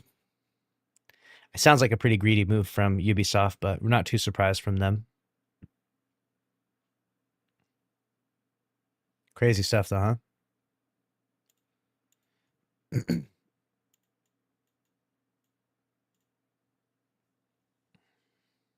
This is why I don't want them to bring Black Ops back. They'll ruin all the nostalgia of the originals.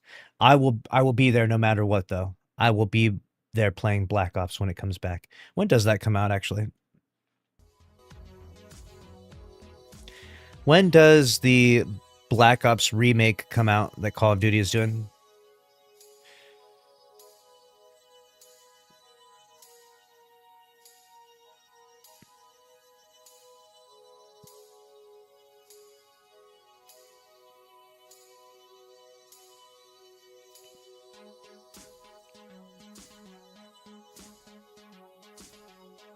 The port is scheduled to release July 2026. They're being ported. Nice.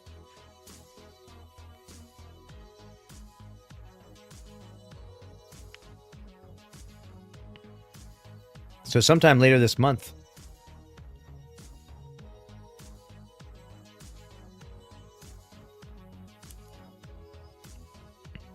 Wasn't there something coming out on July 10th? Is that like they're doing the Pokemon game?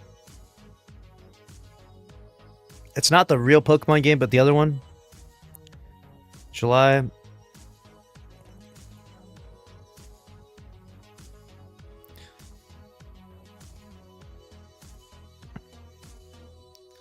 Black Ops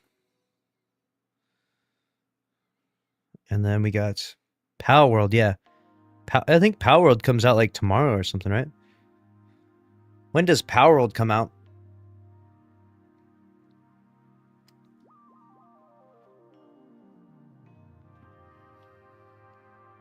They are live on PS5 right now. Oh, is Black Ops 2 live on PS5 right now? Was it not originally?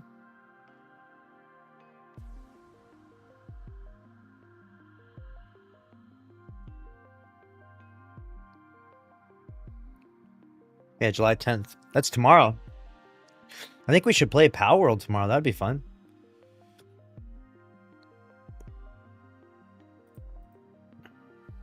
Give us something interesting to do.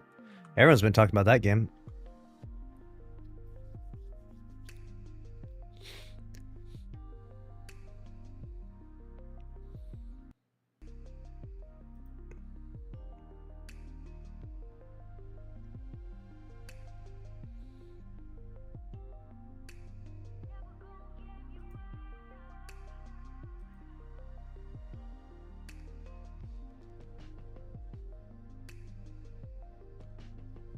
Two more weeks till GCX. That's right. 2 more weeks until GCX. You better believe it. Are you ready? Who's going to GCX, chat? So they're going to do a Destiny. It's like a Destiny related event in Florida, in Orlando. I will be there. If you can't make it, don't worry. I'm going to be doing a live stream from GCX, so you'll get to be there in spirit. You get to see what it's like.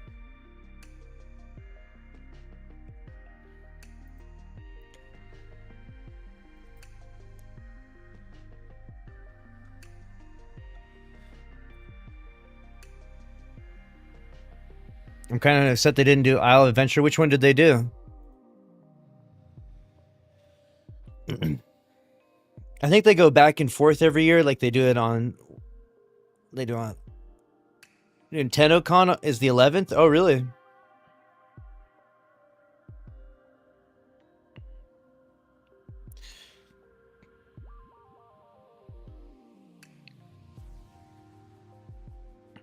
Yeah, there's Islands of Adventure, and then there's the other one. What's the other one called? Islands of Adventure at Universal, and then what's the other part called? It would be insane if they did Epic Universe in the future. That would be peak, dude. Yeah, it's just Universal Studios is what it's called. Gotcha. That one's cool. And you get to do it after hours, so it's like you get to do it with like no lines and stuff. It's awesome. It's a cool experience. I thought they turned it into a Halo thing. What? Oh, GCX, it's like a variety gaming now too. It's not just Destiny by any means. It started off as Destiny, but it kind of transitioned and pivoted into something else.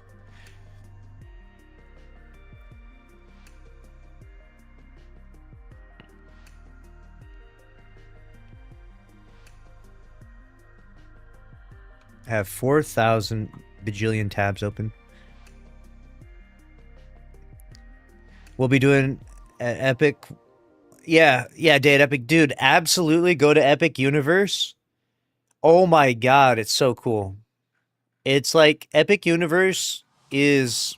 They made it with like more advanced technology and stuff. So it's like the experience is just incredible. It kind of puts the other parks to shame a little bit. Like both Disney and the other Universal parks. Not completely, but a little bit.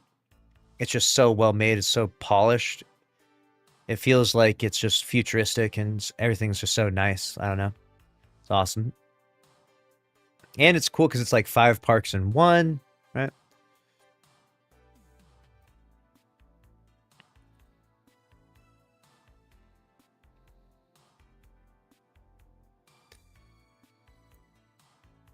Yeah, that's what I heard. Yeah, it's great. I went to Epic Universe just one time. It's expensive, so don't, you know what I'm saying?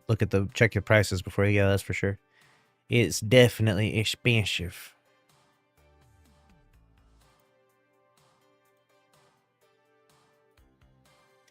But it's nice. It was good. Have you been to Epic Universe, chat? Have you been to Disney in Orlando? Have you been to Universal in Orlando? Let's get a poll from the chat here.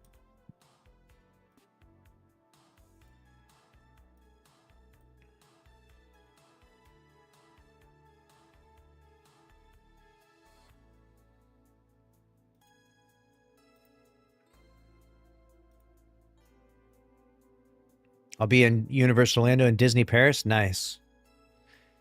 Yeah, I really like Disney here in Florida. It's a fun place to go. And Universal is cool too. It's awesome.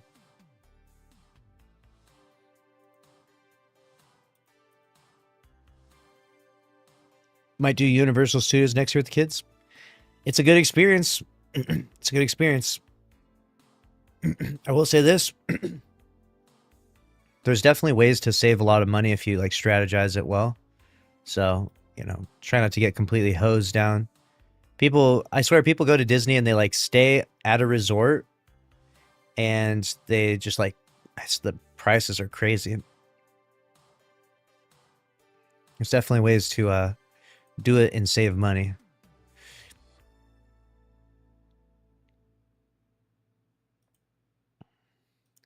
Nintendo announces a surprising shutdown.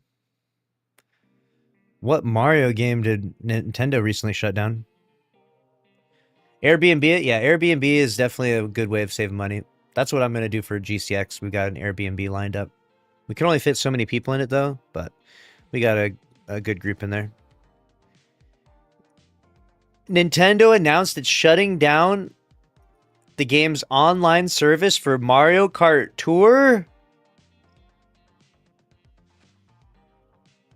They already ended the sales of the premium in-game currency, rubies, which is basically silver. Marathon dev team is just updated.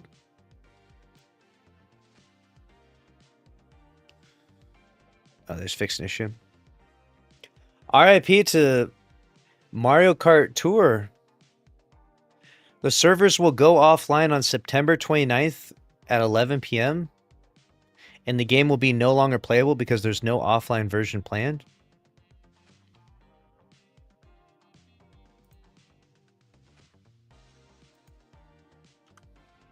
What the heck? Another reason why we need physical games.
You know it's bad when even Mario is getting canceled out here in the games industry.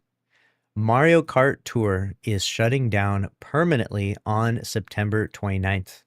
They're not even giving you much time. You got 2 months left. And after they shut this down, guess what? You will own nothing and be happy. There's no offline version planned. We love digital licenses. Yay. This is from the official Mario Kart Tour Twitter account. Service for the Mario Kart Tour game ends September 29th at 11 p.m. Pacific time. Thank you for your support throughout the years. For info on how rubies, that's silver, that's their microtransactions in game, and the Mario Kart Tour Gold Pass will be handled moving forward, see in-game notifications or FAQ below. Surely people are handling this well.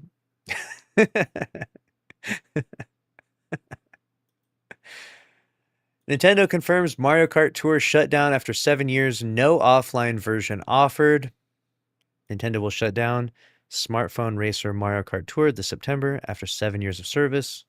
A notice posted on social media this morning revealed that the iPhone and Android game will cease operating on September 29th. The game originally launched in September 2019. It had a good run. It had 7 years. And is one of Nintendo's few remaining mobile games still in operation. They're taking it down. They're trying to get you to sell the Switch again. Need to sell more Switches. Stat.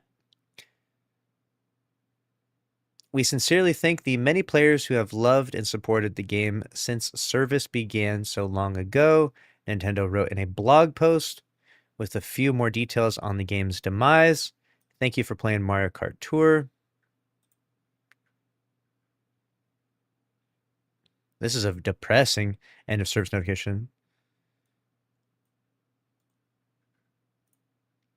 Nintendo shutting down its smartphone games is nothing new. Many of them have now been scrapped, but Mario Kart Tour lasted longer than most. Fed into development of tracks for Mario Kart 8, Deluxe's Switch expansion pass, and was for a while at least extremely lucrative, probably during COVID, right? People are playing this. The financial success of Mario Kart Tour was initially marred in controversy, however, as it relied on gacha-style mechanics. Oh, God. To unlock new carts and characters. After significant backlash, Nintendo replaced the system with a more standard item shop in 2022, as well as a subscription service. God, we are so cooked. This generation is so cooked. We need take me back to the PS2 era. Okay? PS2, no subscription service. All the games were physical. You know, no PlayStation Store. Take me back. I hate this dystopian future so much. We had it so good. Why did we fuck it all up? Today, the sale of in-game currency has now been suspended, as have automatic renewals for the game's Gold Pass subscription. All players will soon be able to enjoy subscription-level benefits for the remainder of the game's life. However, unlike the shutdown of Animal Crossing Pocket Camp, Nintendo is not preparing a standalone offline edition of the game for players to switch over to after Mario Kart Tour's server shut down. An offline version is not scheduled for release, reads an extremely brief FAQ page on the matter. It's a shame, as this will leave several Mario Kart tracks unique to the game unplayable forever. They're going to be lost to the dark corners of time. Perhaps the lack of an offline version is down to the fact that Mario Kart World is seen as a key driver for the uptake of Switch 2, and Nintendo would much rather you purchase a console and play that, whereas an all-new Animal Crossing game still seems years away. These companies, these gaming companies, they're so cringe.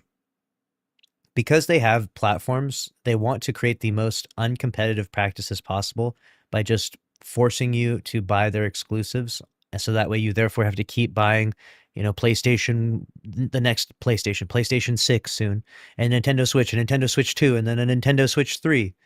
Like they just keep pushing it more and more. And like their whole business model is centered around this strategy. So at any point in time, if they try to do the consumer friendly thing and take their IP and, you know, distribute it to the other platforms, they just never recoup as much money because they're, you know, when you play the game on your iPhone, they're not selling you the iPhone.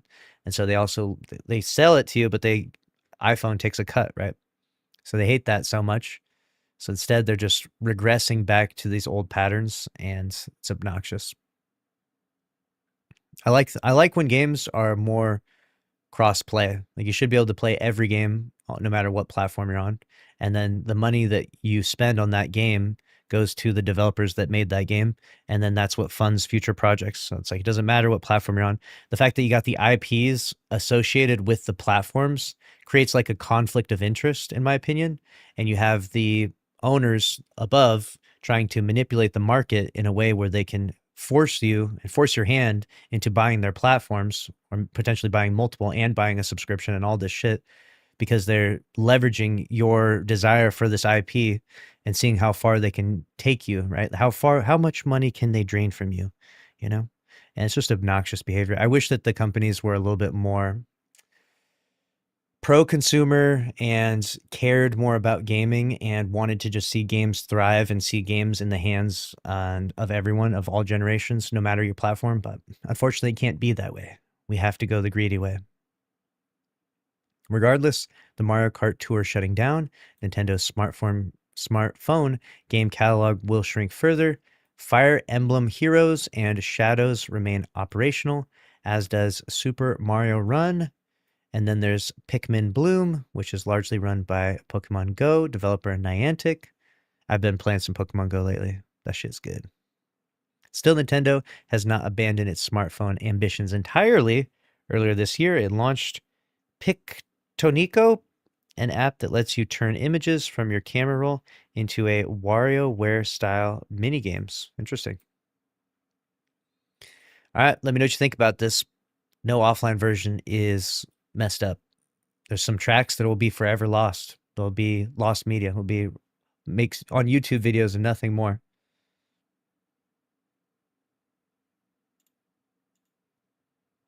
AAA gaming was a mistake. I just think I finally have figured out what it is. I'm like, how do I process this logically in a way that like makes sense and is coherent? And what it is it's a conflict of interest to own the IP to the game and try to simultaneously sell something else along with it. Like, the problem is because now you're trying to be profitable in two different realms that don't necessarily work together, because it doesn't make sense. Like, a PlayStation is just a shitty PC. Like, we all just need to understand this. Your PlayStation is a shitty PC. That's all it is. It's nothing more. It just has a different operating system. And your Xbox is a shitty PC. And plenty of people have shitty PCs. I have like 3 shitty PCs in my house. I have some nice ones too, but like I have some shitty ones. Their quality of the frame rate they produce is about the equivalent of my PS5, right? I have a PS5 as well. So that's what they are. And then as we get into these later stages, they're leveraging that IP to sell you something else, you know? It's kind of like going to the store and needing to buy milk, but before you can buy milk, you are obligated to simultaneously buy fucking motor oil. And you're like, I just need the milk. And like, you can't buy the milk without buying the motor oil. Like you have to have the one without the other. We won't let you leave the store unless you buy this fucking motor oil right now. And you're like, I don't really need this. Like, I'm good on oil, but like, I guess since I need the milk bad enough, I guess I'll just fucking buy it if I have to. Like, you know, like they basically like strong arm you into buying these fucking platforms that you don't really need. Like, PC does everything you need, or just one console, I guess, if you really want. But PC is really where it's at nowadays. I'm telling you, PC is where it's at. Even if they're super expensive, PC is where it's at. Quadruple A was a mistake on Ubisoft's part, yeah.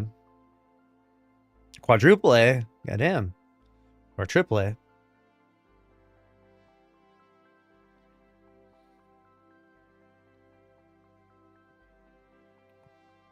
Well, I dream of a future where everyone has a PC and the Steam operating system is like functional and everyone can play every game because they have cross-play. I dream of this future. This is my vision for the world. The pirate game Skull and Bones, was it really? Quadruple A, really? Was Skull and Bones a quadruple A game? What does that even mean?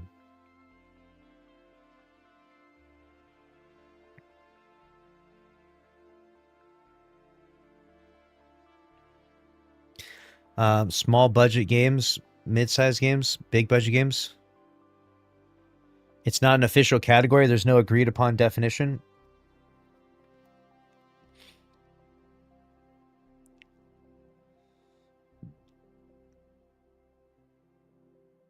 If a quadruple A, that would mean like GTA 6 would be like 7 A's. GTA 6 would be A game. That makes no sense. What was the budget overall for Skull and Bones?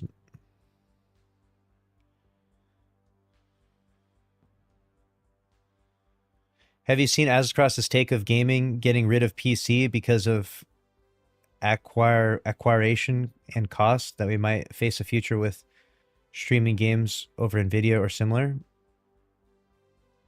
I haven't seen that. Interesting.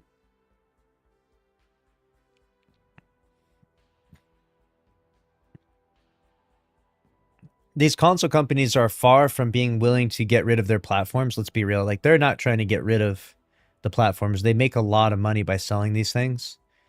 And the sales for them are shit, though, because people are waking up and kind of realizing that it's like you're kind of getting conned a little bit. And I have a PlayStation as well, and I've bought an Xbox for Reach. I bought an Xbox for Halo, which, like, everyone bought an Xbox for Halo. Let's be real. Like, most of you out there, if you have an Xbox, you bought your Xbox because of Halo, or at least back in the day. And maybe you kept upgrading each generation for other reasons, but like Halo sold Xboxes like no one's business. Still no Twid yet, true. And so they sell you these things so that way you can play their games on them. But the problem is that the games themselves can play on any platform.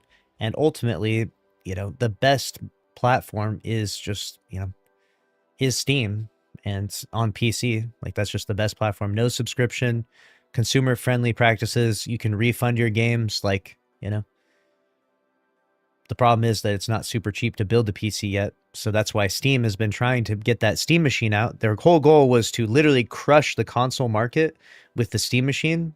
It was going to, in one fell swoop, just fucking hack the Xbox and the PlayStation in half and steal all those players over. And it was going to work, but the problem was that the fucking component crisis happened. And so now these Steam machines are $1,500. So now people are looking at that like, in this economy, like, we're not paying that. And they already have Xboxes and PlayStations, so you already have the sunken cost fallacy of thinking that you're set and you want to stick with that platform. But unfortunately, if we could all agree that the console companies are scumbags and losers, then we could put them to rest and force them into just making games. That's what they should do. They should make games, and they should not make platforms, I think. We can still have a very competitive market, right? We can have a super competitive market when it comes to game competition. The best games will still rise to the top, and the shit games, the Concords and the High Guards, will still get crushed no matter what. But there's less competition on the platform itself, you know? I don't know, it could be good, could be bad if it was handled improperly, but at least we can all agree that Steam so far has done nothing but mostly consumer-friendly practices. And so I would be willing to trust them with the keys to the kingdom when it comes to platform dominance, versus if you let PlayStation, imagine if PlayStation had complete platform dominance. These greedy assholes would fucking sell you a PlayStation for $4,000 to make a profit. So you don't want that. You don't want PlayStation doing that, and you probably don't want Xbox doing that either. But the problem is not everyone's in agreement on that. You know, like, that's my opinion of the matter. And people have different opinions, and people all just have like habits too. Like, you just grew up playing a PlayStation, so you keep playing your PlayStation. You know, you're like, I don't really want to, like me, I have a PlayStation and I don't feel like getting an Xbox. And even if I got an Xbox, I couldn't play Destiny 1 on it. So it's like, it's kind of weird, right? I'd have to start a whole new Destiny 1 account.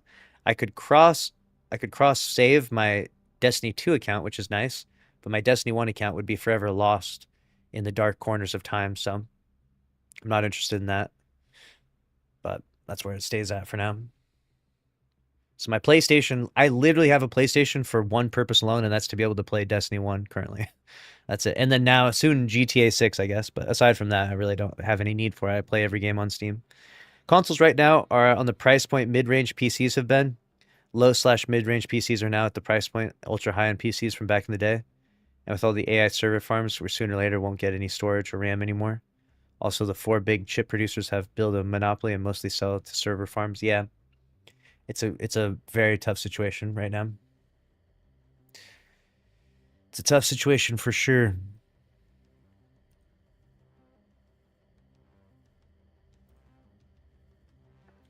Let's see if the Destiny 2 team has posted any tweets yet.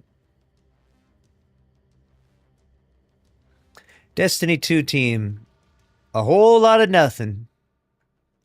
What's today? Today's July 9th. We giving away codes to emblems. They should remaster Destiny 2. The problem is it's like too soon to remaster it. I don't know. don't know if it would land well. People would say you're just going to resell us the campaign that you took from us, right? It's not going to land well. People would be not so happy about it, I think. Maybe I'll main Power World. That's what I'm saying, dude. We're playing Power World tomorrow. What time does Power World come out tomorrow?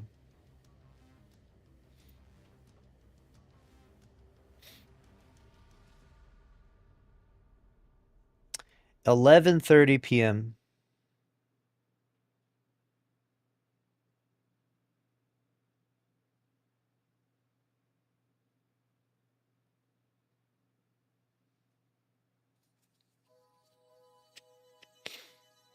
Wait, it comes out tonight? At 11:30 tonight? Power World comes out in 8 hours from now? Well, that's awkward.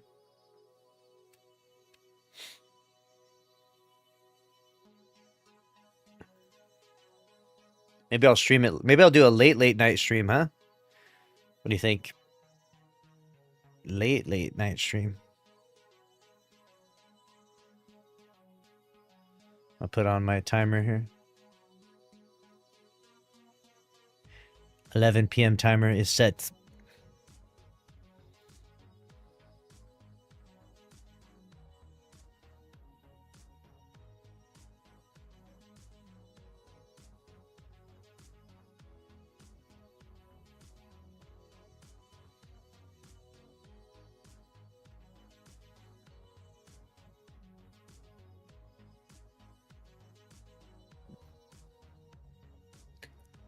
Danny Gonzalez says viewers should be able to click the title and thumbnail of YouTube videos to tackle clickbait. Truly one of the dumbest ideas I've ever heard. I mean, it's going to give you 3 recommendations and he gets to pick them. People are using like AI thumbnails or like super not realistic thumbnails that don't even show what happened in the video. My solution to this is that the audience gets to decide what the title and thumbnail for the video is. And whatever the top voted thing on that video is becomes the title of that video. And then maybe for the thumbnail, the audience can just vote on like what part of the video should be the thumbnail. Then you could end up with a video that just has a title of like, don't watch this, this sucks, because everybody who watched it upvoted that title. The biggest problems on YouTube. That's crazy. The thing is that the algorithm's already taking care of it. The algorithm is already going to recommend or unrecommend the videos that are uninteresting. So, old people can't stay up past 9. And what age is old considered? I think that it's based on your perspective, right? But I personally think that you are truly old once you go past 50. From my perspective, as 30-something, you're old once you go past 50. Past 50 is like, you know, your best days are behind you, right? You got arthritis now. You get out of bed slow. You moving slower. You know? You're old. You're not dead yet, but you're old, right? And the next 10, 20 years are going to be, you know, a little bit slower paced. You're going to be appreciating things at a slower pace. So I'm not looking forward to hitting 50. But we're getting there. You know what I'm saying? We're slowly, one day at a time. Eventually, you'll be 50 years old. Eventually, everyone will be 50 years old. So, be thankful, I guess, that you get that far along, considering how much fucking crazy shit can kill you nowadays. Goddamn. Can drink some fucking... Open up a bottle of water and die these days. Let's see what we got here in terms of news stories.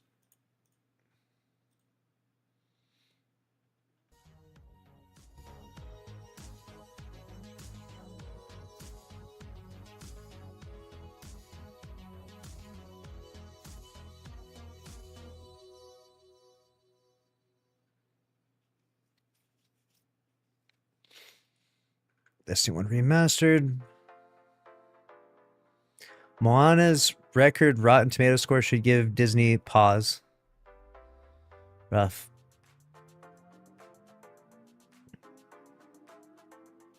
Hey, no 50 Bastion. Hey, are you guys gonna watch this? Yes, I'm gonna watch this. Dune Part 3. How many parts will there be? Is this the last one?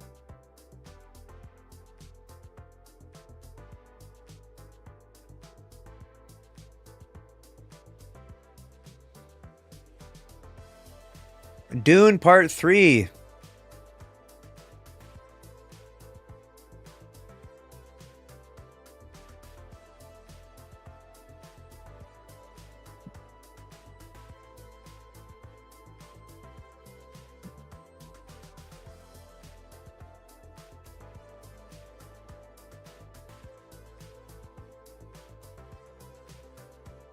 Yep, that's all the news from that. Destiny Bulletin.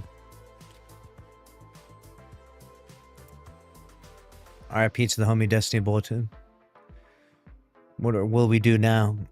What will we turn into now? Dread Faction Legos? Dude. This is sick. Love this.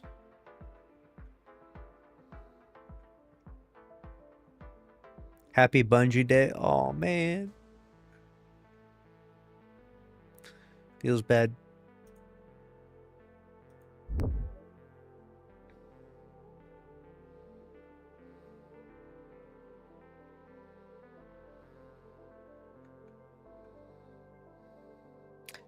I obtained layoff notices tallying Xbox cuts in Texas and California. ZeniMax eliminating 158 roles. Obsidian cutting 52. Damn. The layoffs just keep rolling in. The details.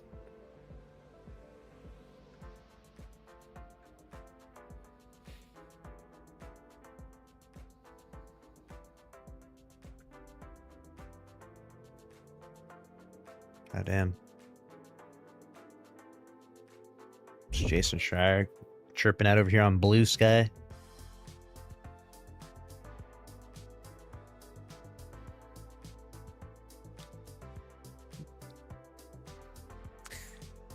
Obsidian Entertainment is making a big pivot. Yep, so Obsidian's making Fallout 76. Xbox Big Reset was a failed Game Pass strategy.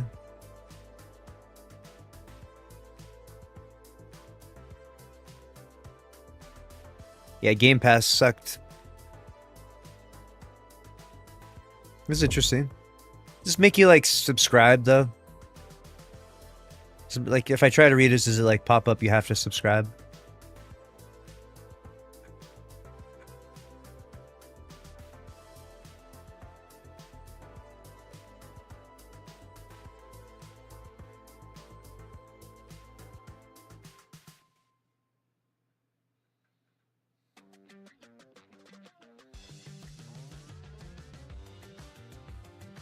This is a good one then. Let's see this.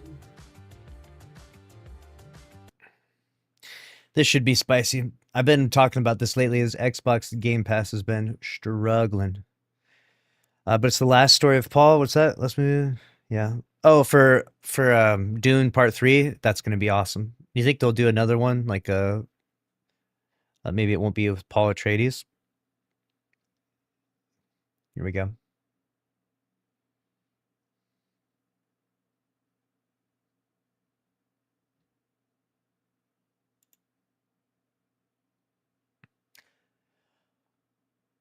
Why is Xbox failing? That's the question that people are searching for. A lot of people are pointing fingers to the acquisitions of Phil Spencer, right? Spending $69 billion on Activision Blizzard.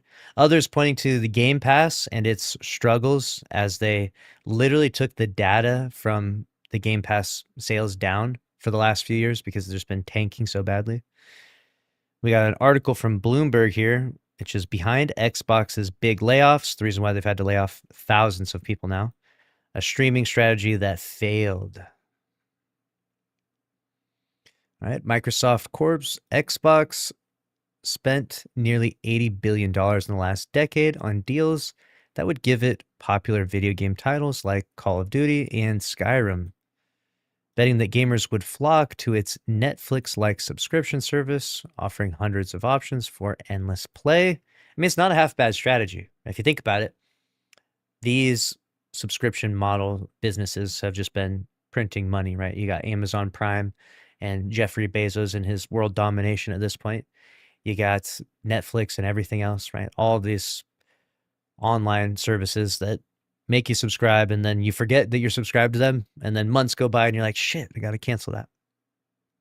So why not bring that infinite money glitch to gaming and to the console market, and then put some good games on that subscription so that way you can get people in and see if you can get them consistently paying. On Monday, the company acknowledged that strategy hasn't worked out.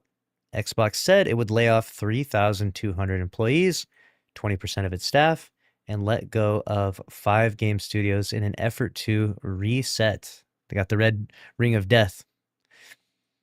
What started as an attempt to boost Xbox's last place position among console makers after Sony's PlayStation and Nintendo Switch ended in a glut of overspending, leaving Xbox bloated with studios, staff, and too many games people didn't want to play. They took a big gamble and it didn't pay off, right? They took a big gamble and it didn't pay off. And to be fair, though, the industry as a whole is experiencing a decent downturn, so you can't exactly blame them. I don't think that buying a bunch of these studios sounded like a bad idea back then. I mean, everyone was doing it. Even Sony bought Bungie, right? So like everyone was interested in, consolidating and making all of these powerful IPs under one umbrella. In a letter to employees, Xbox's new chief executive officer, Asha Sharma, said the video game business is, quote, not healthy.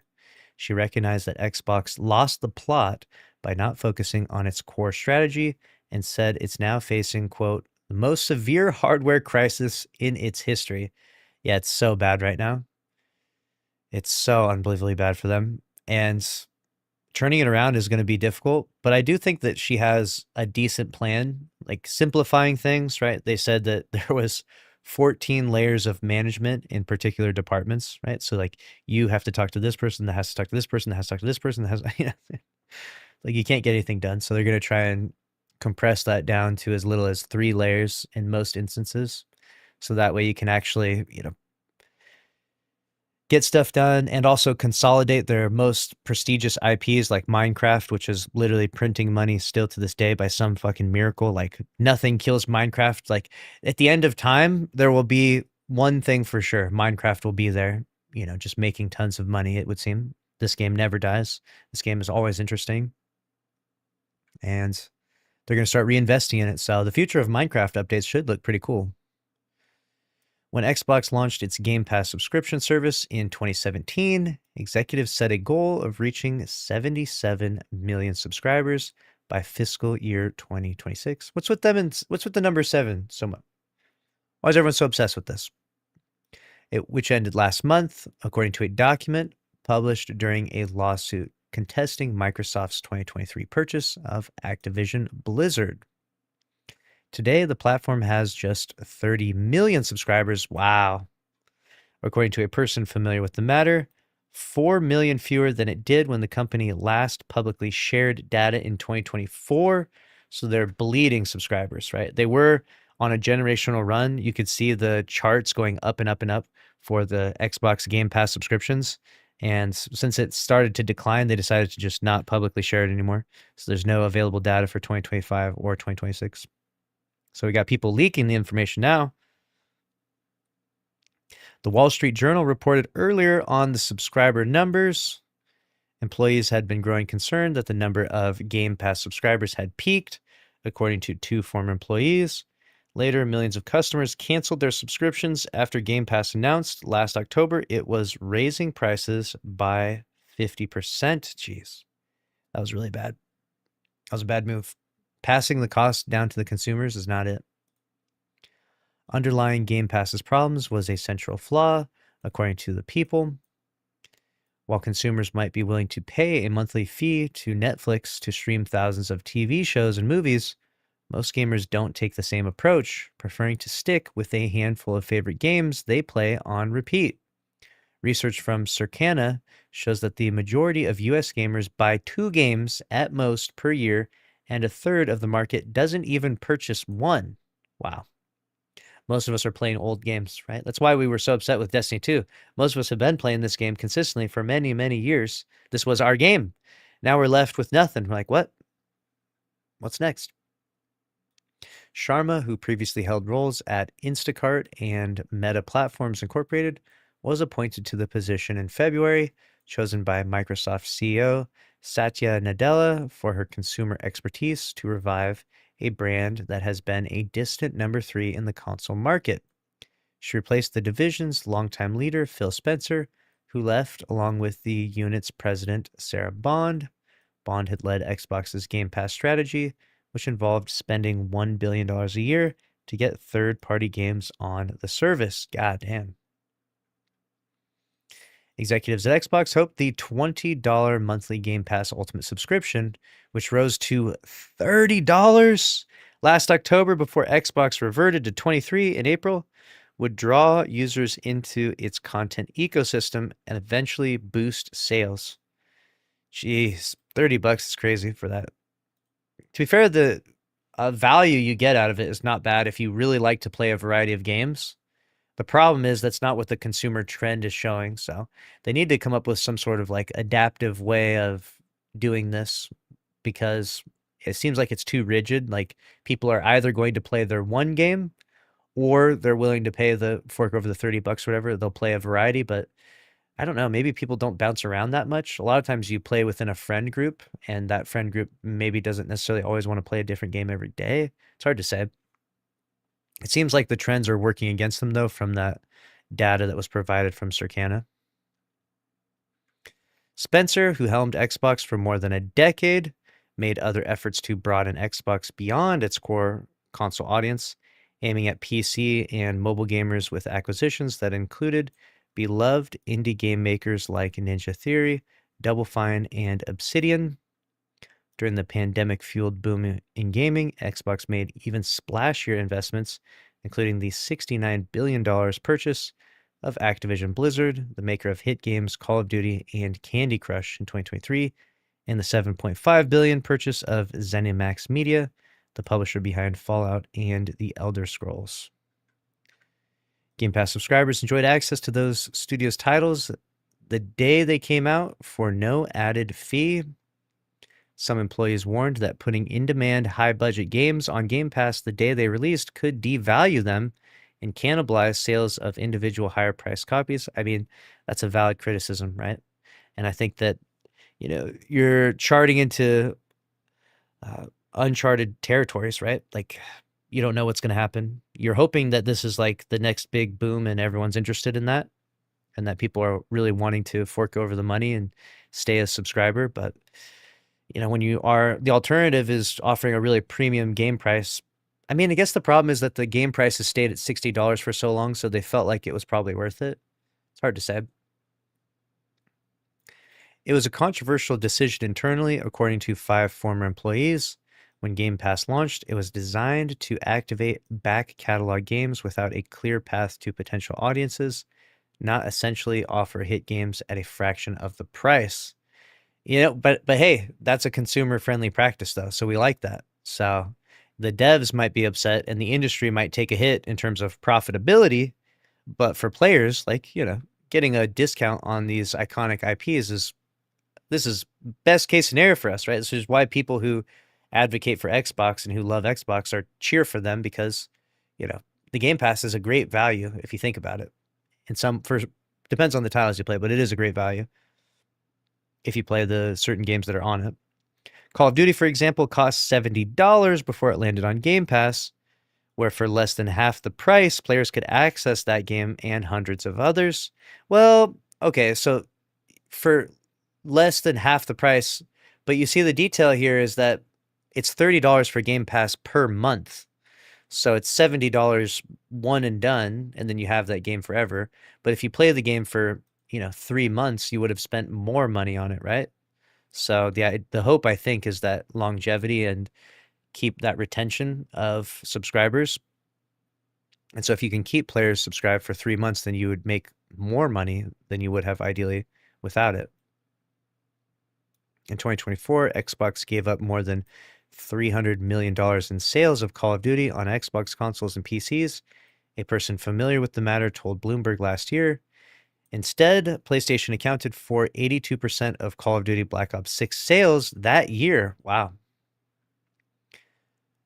Which is an interesting element that people are maybe wanting to have ownership of the game, right? And they're willing to pay that $70 because they know they're going to play the game for the next 6 months. So they're strategically, wanting to have that and not have to pay a consistent fee. The consumer trends and trying to track down what people are going to do and what's the most strategic move is it's like a psychological fucking manipulation move. We're trying to say, what do we funnel people into the subscription, or do we let them pay the full price? Right? And you're gambling either way, right? By the time the Activision acquisition closed, nearly 2 years after it was announced, Game Pass was already facing difficulties attracting subscribers, according to a person familiar with the matter. The pivot to a subscription model made sense with the rising cost of producing video game consoles. In 2022, Spencer said every Xbox sold lost Microsoft between $100 and $200, which, if you don't know, they're selling the games at a loss because they make up for it because you buy so many games on it, which, according to the consumer trends, you're only buying 1 or 2 games a year, so you don't really recoup those losses too fast. I mean, maybe you make it up from microtransactions, but it's a pretty crazy business strategy to sell at a loss this late into the game too, right? Since then, tariffs and demand for artificial intelligence computing have squeezed the market for components. Last month, Microsoft raised the price of the current generation Xbox console for the 3rd time in 13 months. For its next console, codenamed Project Helix, analysts anticipate a more than $1,000 price tag. And laying out her plan to, quote, return to Xbox. In February, Sharma said the new Call of Duty titles would no longer be released to Game Pass subscribers on the first day they're out. Wow. So you don't get them on day one anymore. Xbox's new executive suite, which includes Helen Chang, the former head of Minecraft maker Mojang, former Azure AI vice president Scott Van Vliet, and metaverse researcher Matthew Ball, now plan to refocus on the Xbox console. Chang was appointed Chief Operating Officer of Xbox amid the restructuring announced on Monday. While big multiplayer games will still be available on all the major platforms, Microsoft will make more of its best titles exclusive to Xbox so gamers have a reason to buy its console.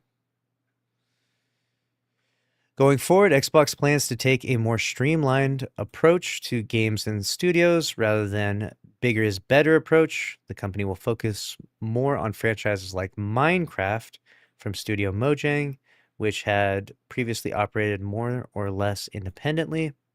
Profits from Minecraft, considered one of the most successful video games in the world, were used to fund the rest of the gaming portfolio, according to the person familiar with the Xbox operations.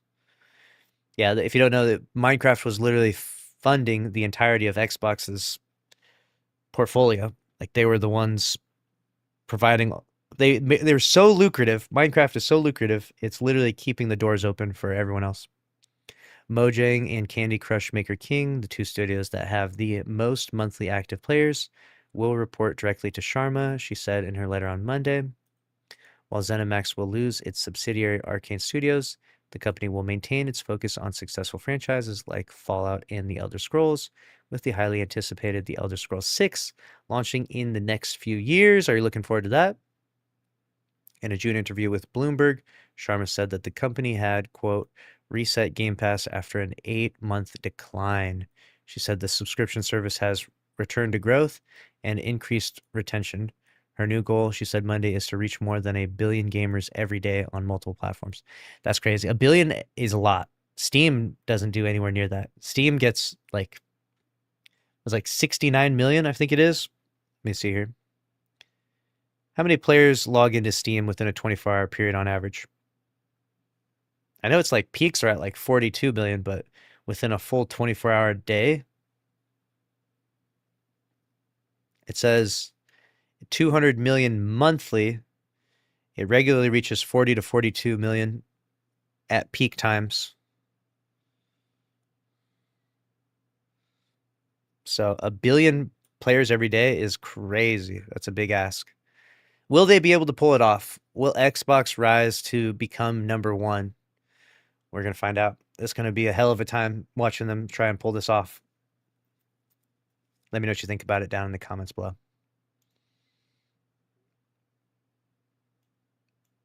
All right.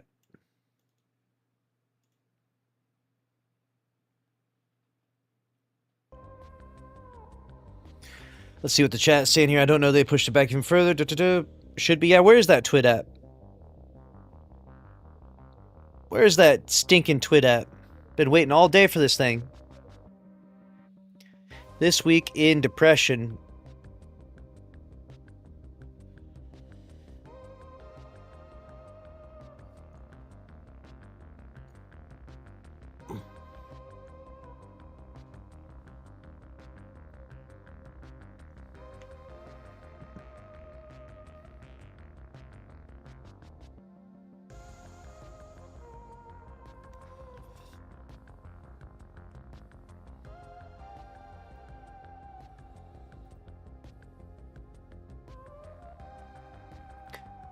Let's see what people are chirping about. One of Destiny's oldest mysteries was true? Oh. Some lore? We locking in on some lore today? The lore guys are having a heyday over here.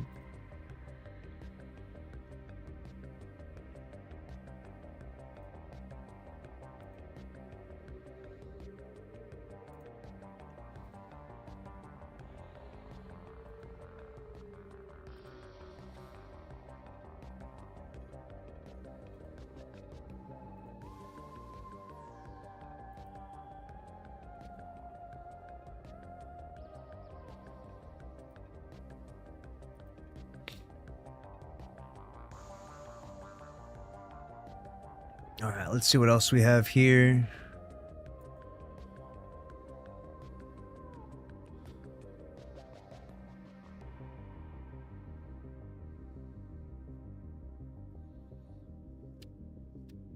Microsoft is rethinking Xbox? Oh, no.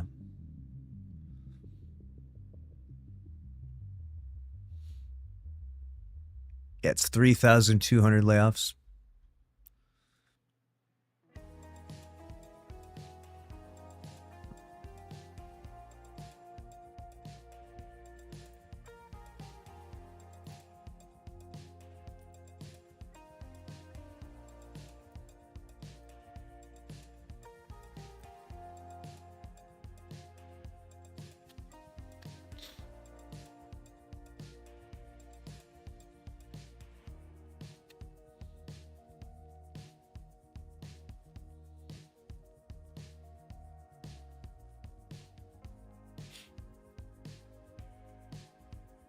All right, let's see what we got over here in r/gaming leaks and rumors.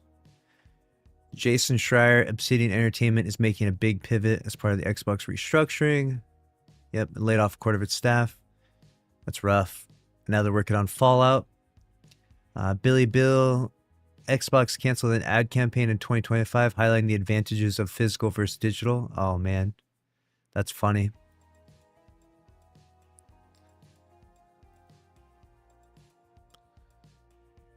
How funny is that? That aged poorly. According to Kotaku sources, ID Tech Engine team reportedly reduced to a single employee following Xbox layoffs. That's hilarious.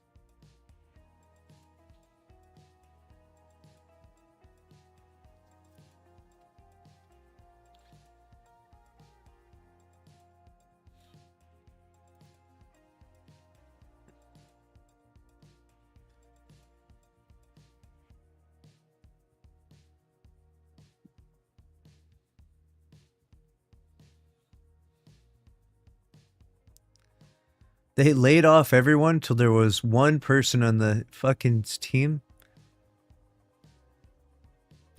That's crazy. So it's ID Software. These guys are the makers of Doom. ID Software are the makers of Doom. How funny is that?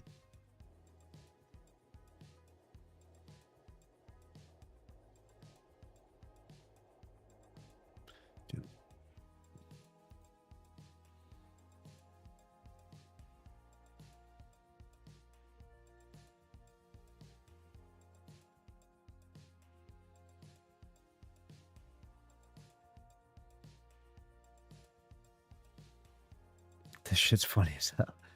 This shit's actually funny. This reminds me of that.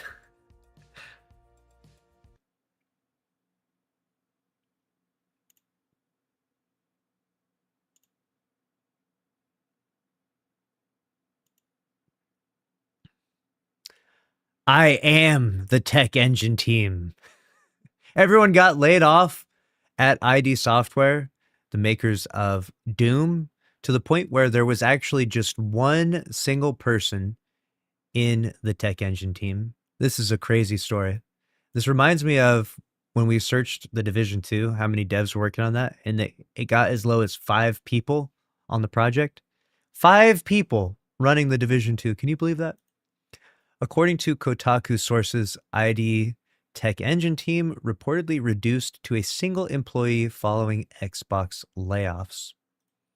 According to Kotaku sources, Xbox's recent layoffs have heavily impacted ID Software, with key positions and entire teams reportedly eliminated. Sources claim the cuts include nearly the entire ID Tech Engine team, with only one employee. One guy running this by himself. He's believed to remain. One source told Kotaku they are unsure how the studio will continue maintaining the engine, saying, quote, the institutional knowledge is just not there. ID Tech as a technology is probably dead forever. Whoa.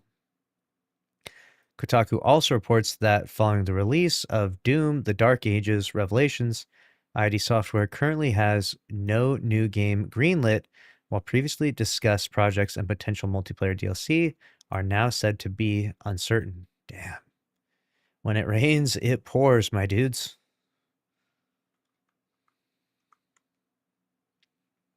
Scott here. The cuts at Doom maker ID Software will change it forever. I don't see how they make a game with that team. This is rough. That's how I feel about Bungie right now. They're working on incubating something? Excuse me? How? With what team? Some developers at ID Software say they spent months crunching on the new Doom the Dark Ages expansion Revelations. It finally arrived this week with a 10-hour campaign aimed at hardcore series veterans. The day before it launched, roughly half the studio was invited to a conference call to be told they were getting laid off. The classic, dude. The Pete Parsons classic. Hey, congrats on launching that new game. You're fucking fired. The scale of the cuts was devastating and has left many worried about how ID Software can continue and confused about Xbox's plans for its future. ID Software has come away relatively unscathed in Xbox's previous mass layoffs, but on the morning of July 6th, studio head Marty Stratton wrote in the office Slack for people not to come into work that day. Oh no. 3 sources said. An hour later, the meeting invites arrived. Some were still commuting through Dallas traffic when they tried to log in to the brief call to hear Stratton say that their roles had been eliminated. It wasn't their fault or a reflection on them that they were part of the 3,200 layoffs across Xbox happening over the next 12 months, he said in remarks that lasted less than a few minutes. Yeah, it's going to be crazy. The fact that we got 1,600 layoffs in one single day and then another 1,600 that are just slowly coming throughout the year, it's like it's offsetting the news by quite a bit, but there's going to be a new disaster, a new story like this time and time again. We just had it with Ubisoft, with Assassin's Creed, Black Flag resynced, and it's bad, dude. The whole entire industry is reeling right now from this. While feelings of betrayal were to be expected, more surprising was the realization of just how bad the studio had been hit. Even employees who had been there for decades were suddenly being cut loose. Jerry Keehan, a designer going back to 2004's Doom 3, was among them. Damn. A warn notice filed in Texas, first reported by the game developer, confirmed 158 layoffs at Xbox subsidiary ZeniMax Media from across the state. 96 of those layoffs happened at the ID Software office in Richardson, where the studio has been located since 2011, with an additional 40 remote staff who report to their let go as well. Key positions were cut and entire teams were decimated. 3 sources told Kotaku. This included the team in charge of ID Tech, the studio's long-standing proprietary game engine for the Doom franchise. Wow. Sources said only one employee on that team is believed to be left. The one guy, the lone man left running the entire engine. One source wasn't sure how the studio could even patch the game engine without being forced to call someone who had just been laid off. The institutional knowledge is just not there, they claimed. ID Tech as a technology is probably dead forever. ID Software's Frankfurt office is also involved in maintaining the toolset. It's unclear if the plan is to try to offload more of that work to the German team or if they would eventually be cut. Microsoft declined to comment. Yeah, Asha had nothing to say. With Revelations out, ID Software doesn't currently have any new games greenlit, 2 sources said. There was, at one point, an incubation project called Fury that involved John Wick-style melee action in first person, first reported by GamesBeat, but concepts for the next game have kept shifting and are still up in the air. 2 sources said there were also plans kicked around for potential multiplayer DLC for Doom, The Dark Ages, though it's not clear if those will still be pursued either. Wow. Doom isn't the only franchise that relies on ID Tech. A branch of it is used by Machine Games on the Wolfenstein games, including the sequel it's currently developing. Damn, this is like reminds me of the Tiger Engine, right? Tiger Engine right now is holding up Destiny 2 in its dead state and Marathon, but without Bungie, I guess Tiger Engine just goes away. That key knowledge, whatever they're doing for the gunplay to be so crispy, we need to figure this out in the other game engines. It can't exist only in Tiger Engine, surely. Every so often, those branches are merged when one side has tech improvements the other would like access to. One source said some of the most recent improvements occurred during the development of Revelations. Following the cuts to the engine team, they weren't sure who would be left to help Machine Games get access to them and kept them from going to waste. Joe Braff, president of Bethesda and casual games at Microsoft, wrote to staff in a memo obtained by IGN, "To best position Bethesda for future growth, we are shifting from a planning model primarily centered on what's next for each independent studio to one that focuses on our strongest franchises and determining the content roadmap that best serves our players and Bethesda as a whole." So they're doubling down on the things that are proven models of success, right? Less risky things are going to be attempted in the future of gaming. It's unclear if Doom is considered one of those strongest franchises. I should hope so.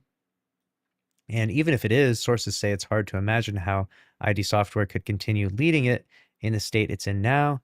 Doom, The Dark Ages garnered over 3 million players in its opening days thanks to Game Pass, but was only estimated to have sold around 1 million copies, some marathon numbers, across Xbox Series X and PC at launch.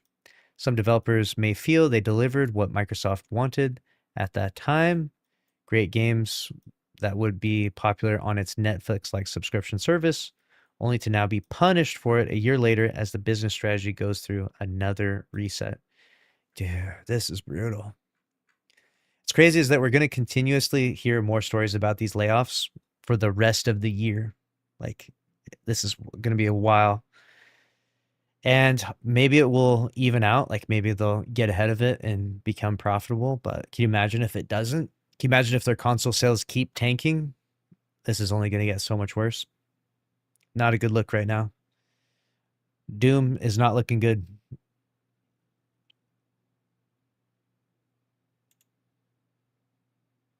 Is Doom doomed? That could be a good title. Title of video: Is Doom doomed? All right. Lots of stories going on around right now. My God.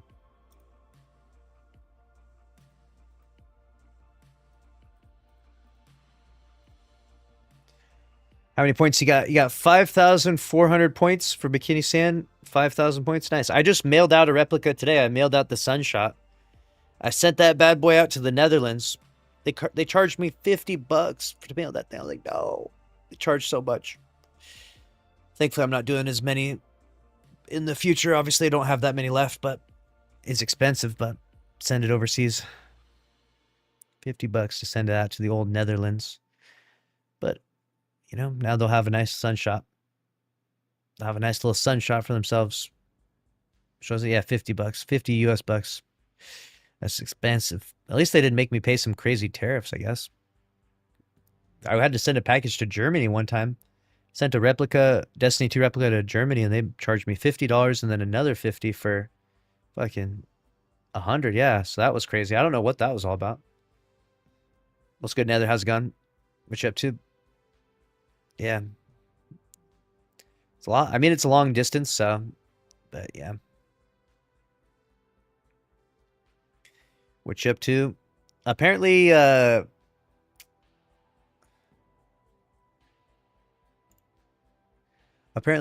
Power World comes out later today. Power World. Twitter says boost visibility. What the heck? But Germany is really big. Yeah.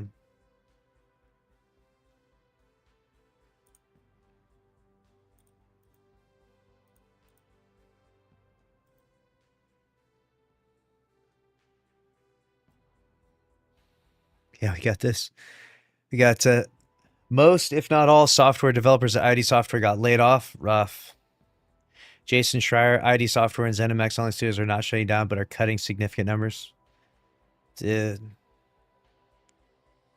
According to a new report from High Chaos Run, Sony didn't inform publishers or business partners before announcing the end of PlayStation game discs. Wow. They just changed the whole model. Didn't tell anyone. That's rough. Windows Central, Xbox investigating in machine games and Wolfenstein with coordinated TV show. Oh. Oh yeah, Elder Scrolls 6 is 2 to 3 years away. What is this website? Cancel.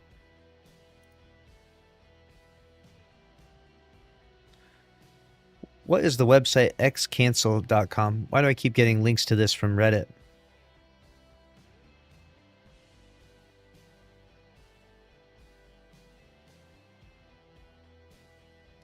Xcancel is essentially a privacy-friendly mirror of X, formerly Twitter.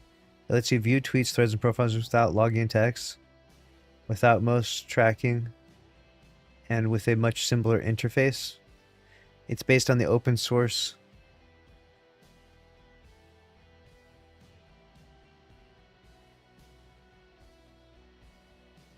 So I was wondering what this is.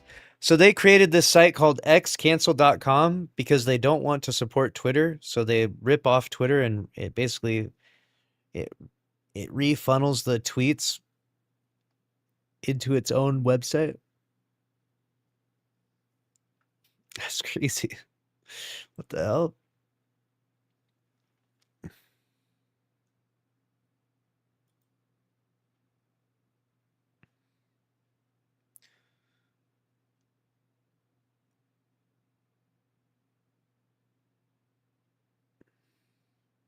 Apparently this is an entire project. It's an open source alternative front end for X. What the hell? Crazy. Let's get my zombie inside. Elder Scrolls 6, 2 to 3 years. Are you ready for that? Are you playing that, chat? Playing some Elder Scrolls?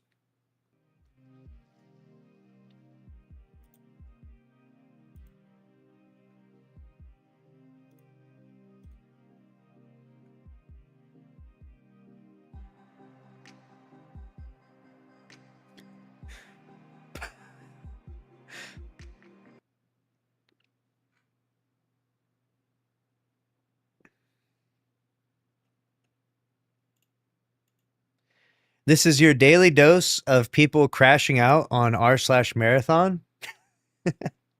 Endless free entertainment. We got the top post for the day is how it feels getting people to play marathon.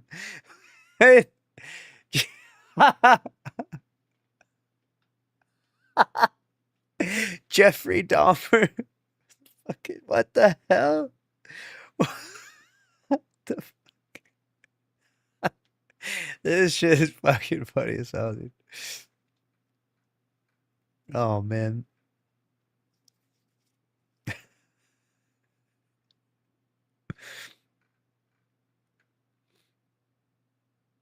This game being in quote ultra hardcore PvP extraction shooter is the biggest cope I've ever heard. A bit of a dear diary here. Something to get off my chest because I keep seeing this in the comments and posts all over the place. This game is not ultra hardcore. Using it as an excuse for low player counts is an insane cope.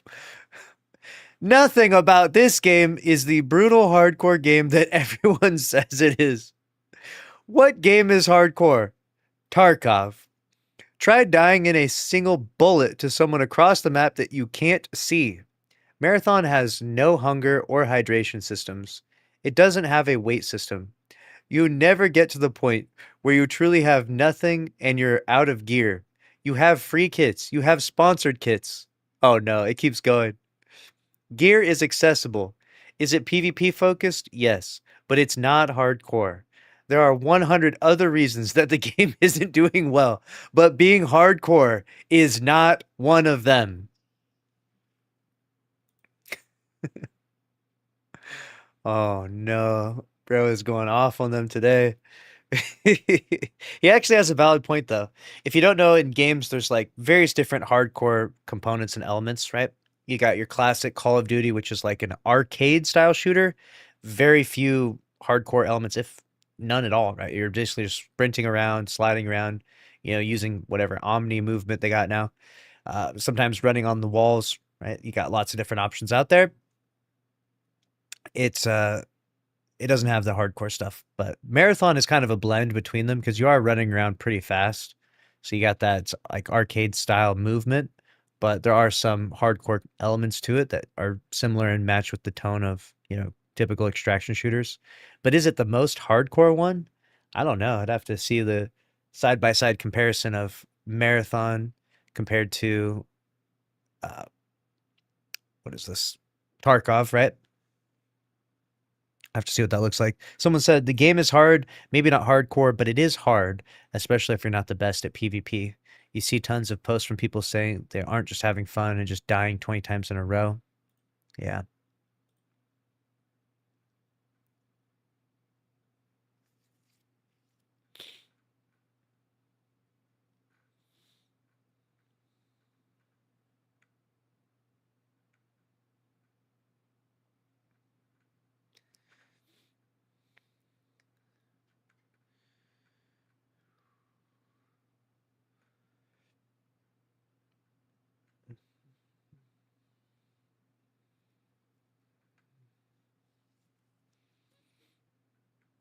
Someone said, I just logged off because I couldn't find a game 4 days ago. Oh, man.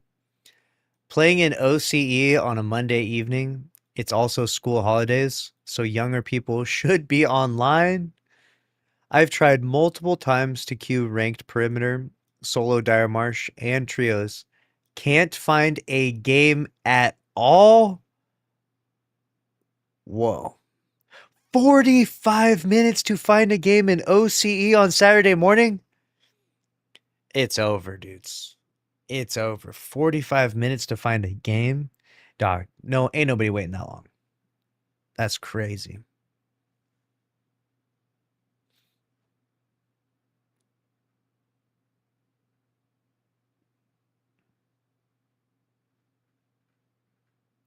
Oh god, we read this one before. This one made me die laughing. He said, this community plays this game like an arena shooter, not an exfil shooter. This game is bleeding players, and it's 100% because of the sweaty people doing nothing but traversing the map for PvP. Literally 100%? Really? 100%? That's the whole reason why we're bleeding players? No other reasons come to mind? Buckin 764? Come on, bruh. The cope is real here. Like, people running around playing PvP in the PvP game is not the biggest problem going on here. And if people play the game like it's a, like we said earlier, which is a arcade shooter, like that's great. Like that's the way the game is designed to be played. Then, if that's an option to you, if it's too punishing to do that, then obviously people will play a little bit more slower and tactical, like they would play Escape from Tarkov. Blaming all of it on that is crazy. Someone said that's because the game really is not designed like an extraction shooter. And I say this as someone who has played like every single extraction shooter and was in the market before it was popular, early Tarkov days. The maps are too small, the movement is too fast, the game does not value player-on-player engagements, and it spams them at you. All these things combined is what makes the game feel like an arena shooter. And arena shooter, they're talking about like arena shooter. There's a very particular definition here. The problem is that the definitions are changing quite a bit. There's no exact, like when they create these games, they aren't creating them with this certain tag or this name, but you've got arena shooters, arcade shooters, extraction shooters, military shooters. Every specific game kind of gets its own unique genre, unique label, but you can look at some games and be like, okay, that's a lot like that game, right? Like you can kind of see the similarities. So the arena shooters are where you're loaded into like a map and one team spawns on one side and the other team spawns on the other side, and then you run forward and you constantly respawn, right? In Tarkov, for example, it's actually uncommon to have more than 2 player engagements in each lobby, and even that is pushing it depending on the map. On this game in solos, the last time I played, I was averaging 3 to 5 engagements a lobby, and that doesn't even take into account how much fighting there is in trios.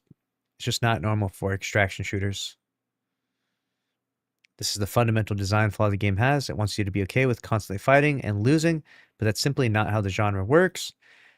Well, that's not how the genre has worked, but the idea isn't to just copy and paste what other people have done with extraction shooters. Like you do need to try something new, right? Like you have to give Marathon some credit here and say like they did try something different. They didn't just like full on Control-C, Control-V, Escape from Tarkov, but change the colors or something, right? You got to try your own blend, your own take on this genre, and unfortunately in doing so you're gambling quite a bit. And for Bungie, you know, they gambled and lost and didn't work out well for them, but some other companies, they gamble and win. They try a blend of, you know, gameplay mechanics, and it works out well for them.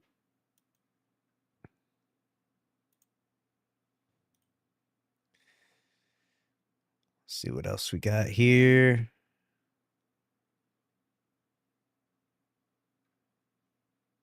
We got the guy. This is the guy crashing out about SteamDB. He's still got 500 upvotes. Oh no.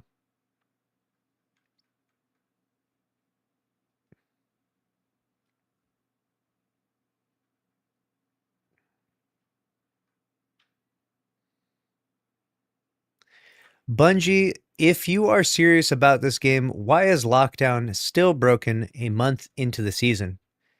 Seriously, this is beyond acceptable. It's been a month, and lockdown is one of the events most likely to give high-end stuff for people who can't get in to some of the other endgame stuff. Is it really still broken down? The lockdown guy at Bungie is currently open to work on LinkedIn. There are quite a few major issues that they need to address, like yesterday.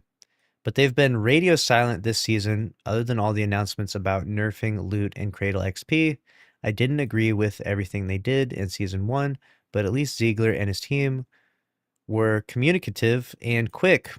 The way the season has been going, you'd think they all got laid off. That's rough.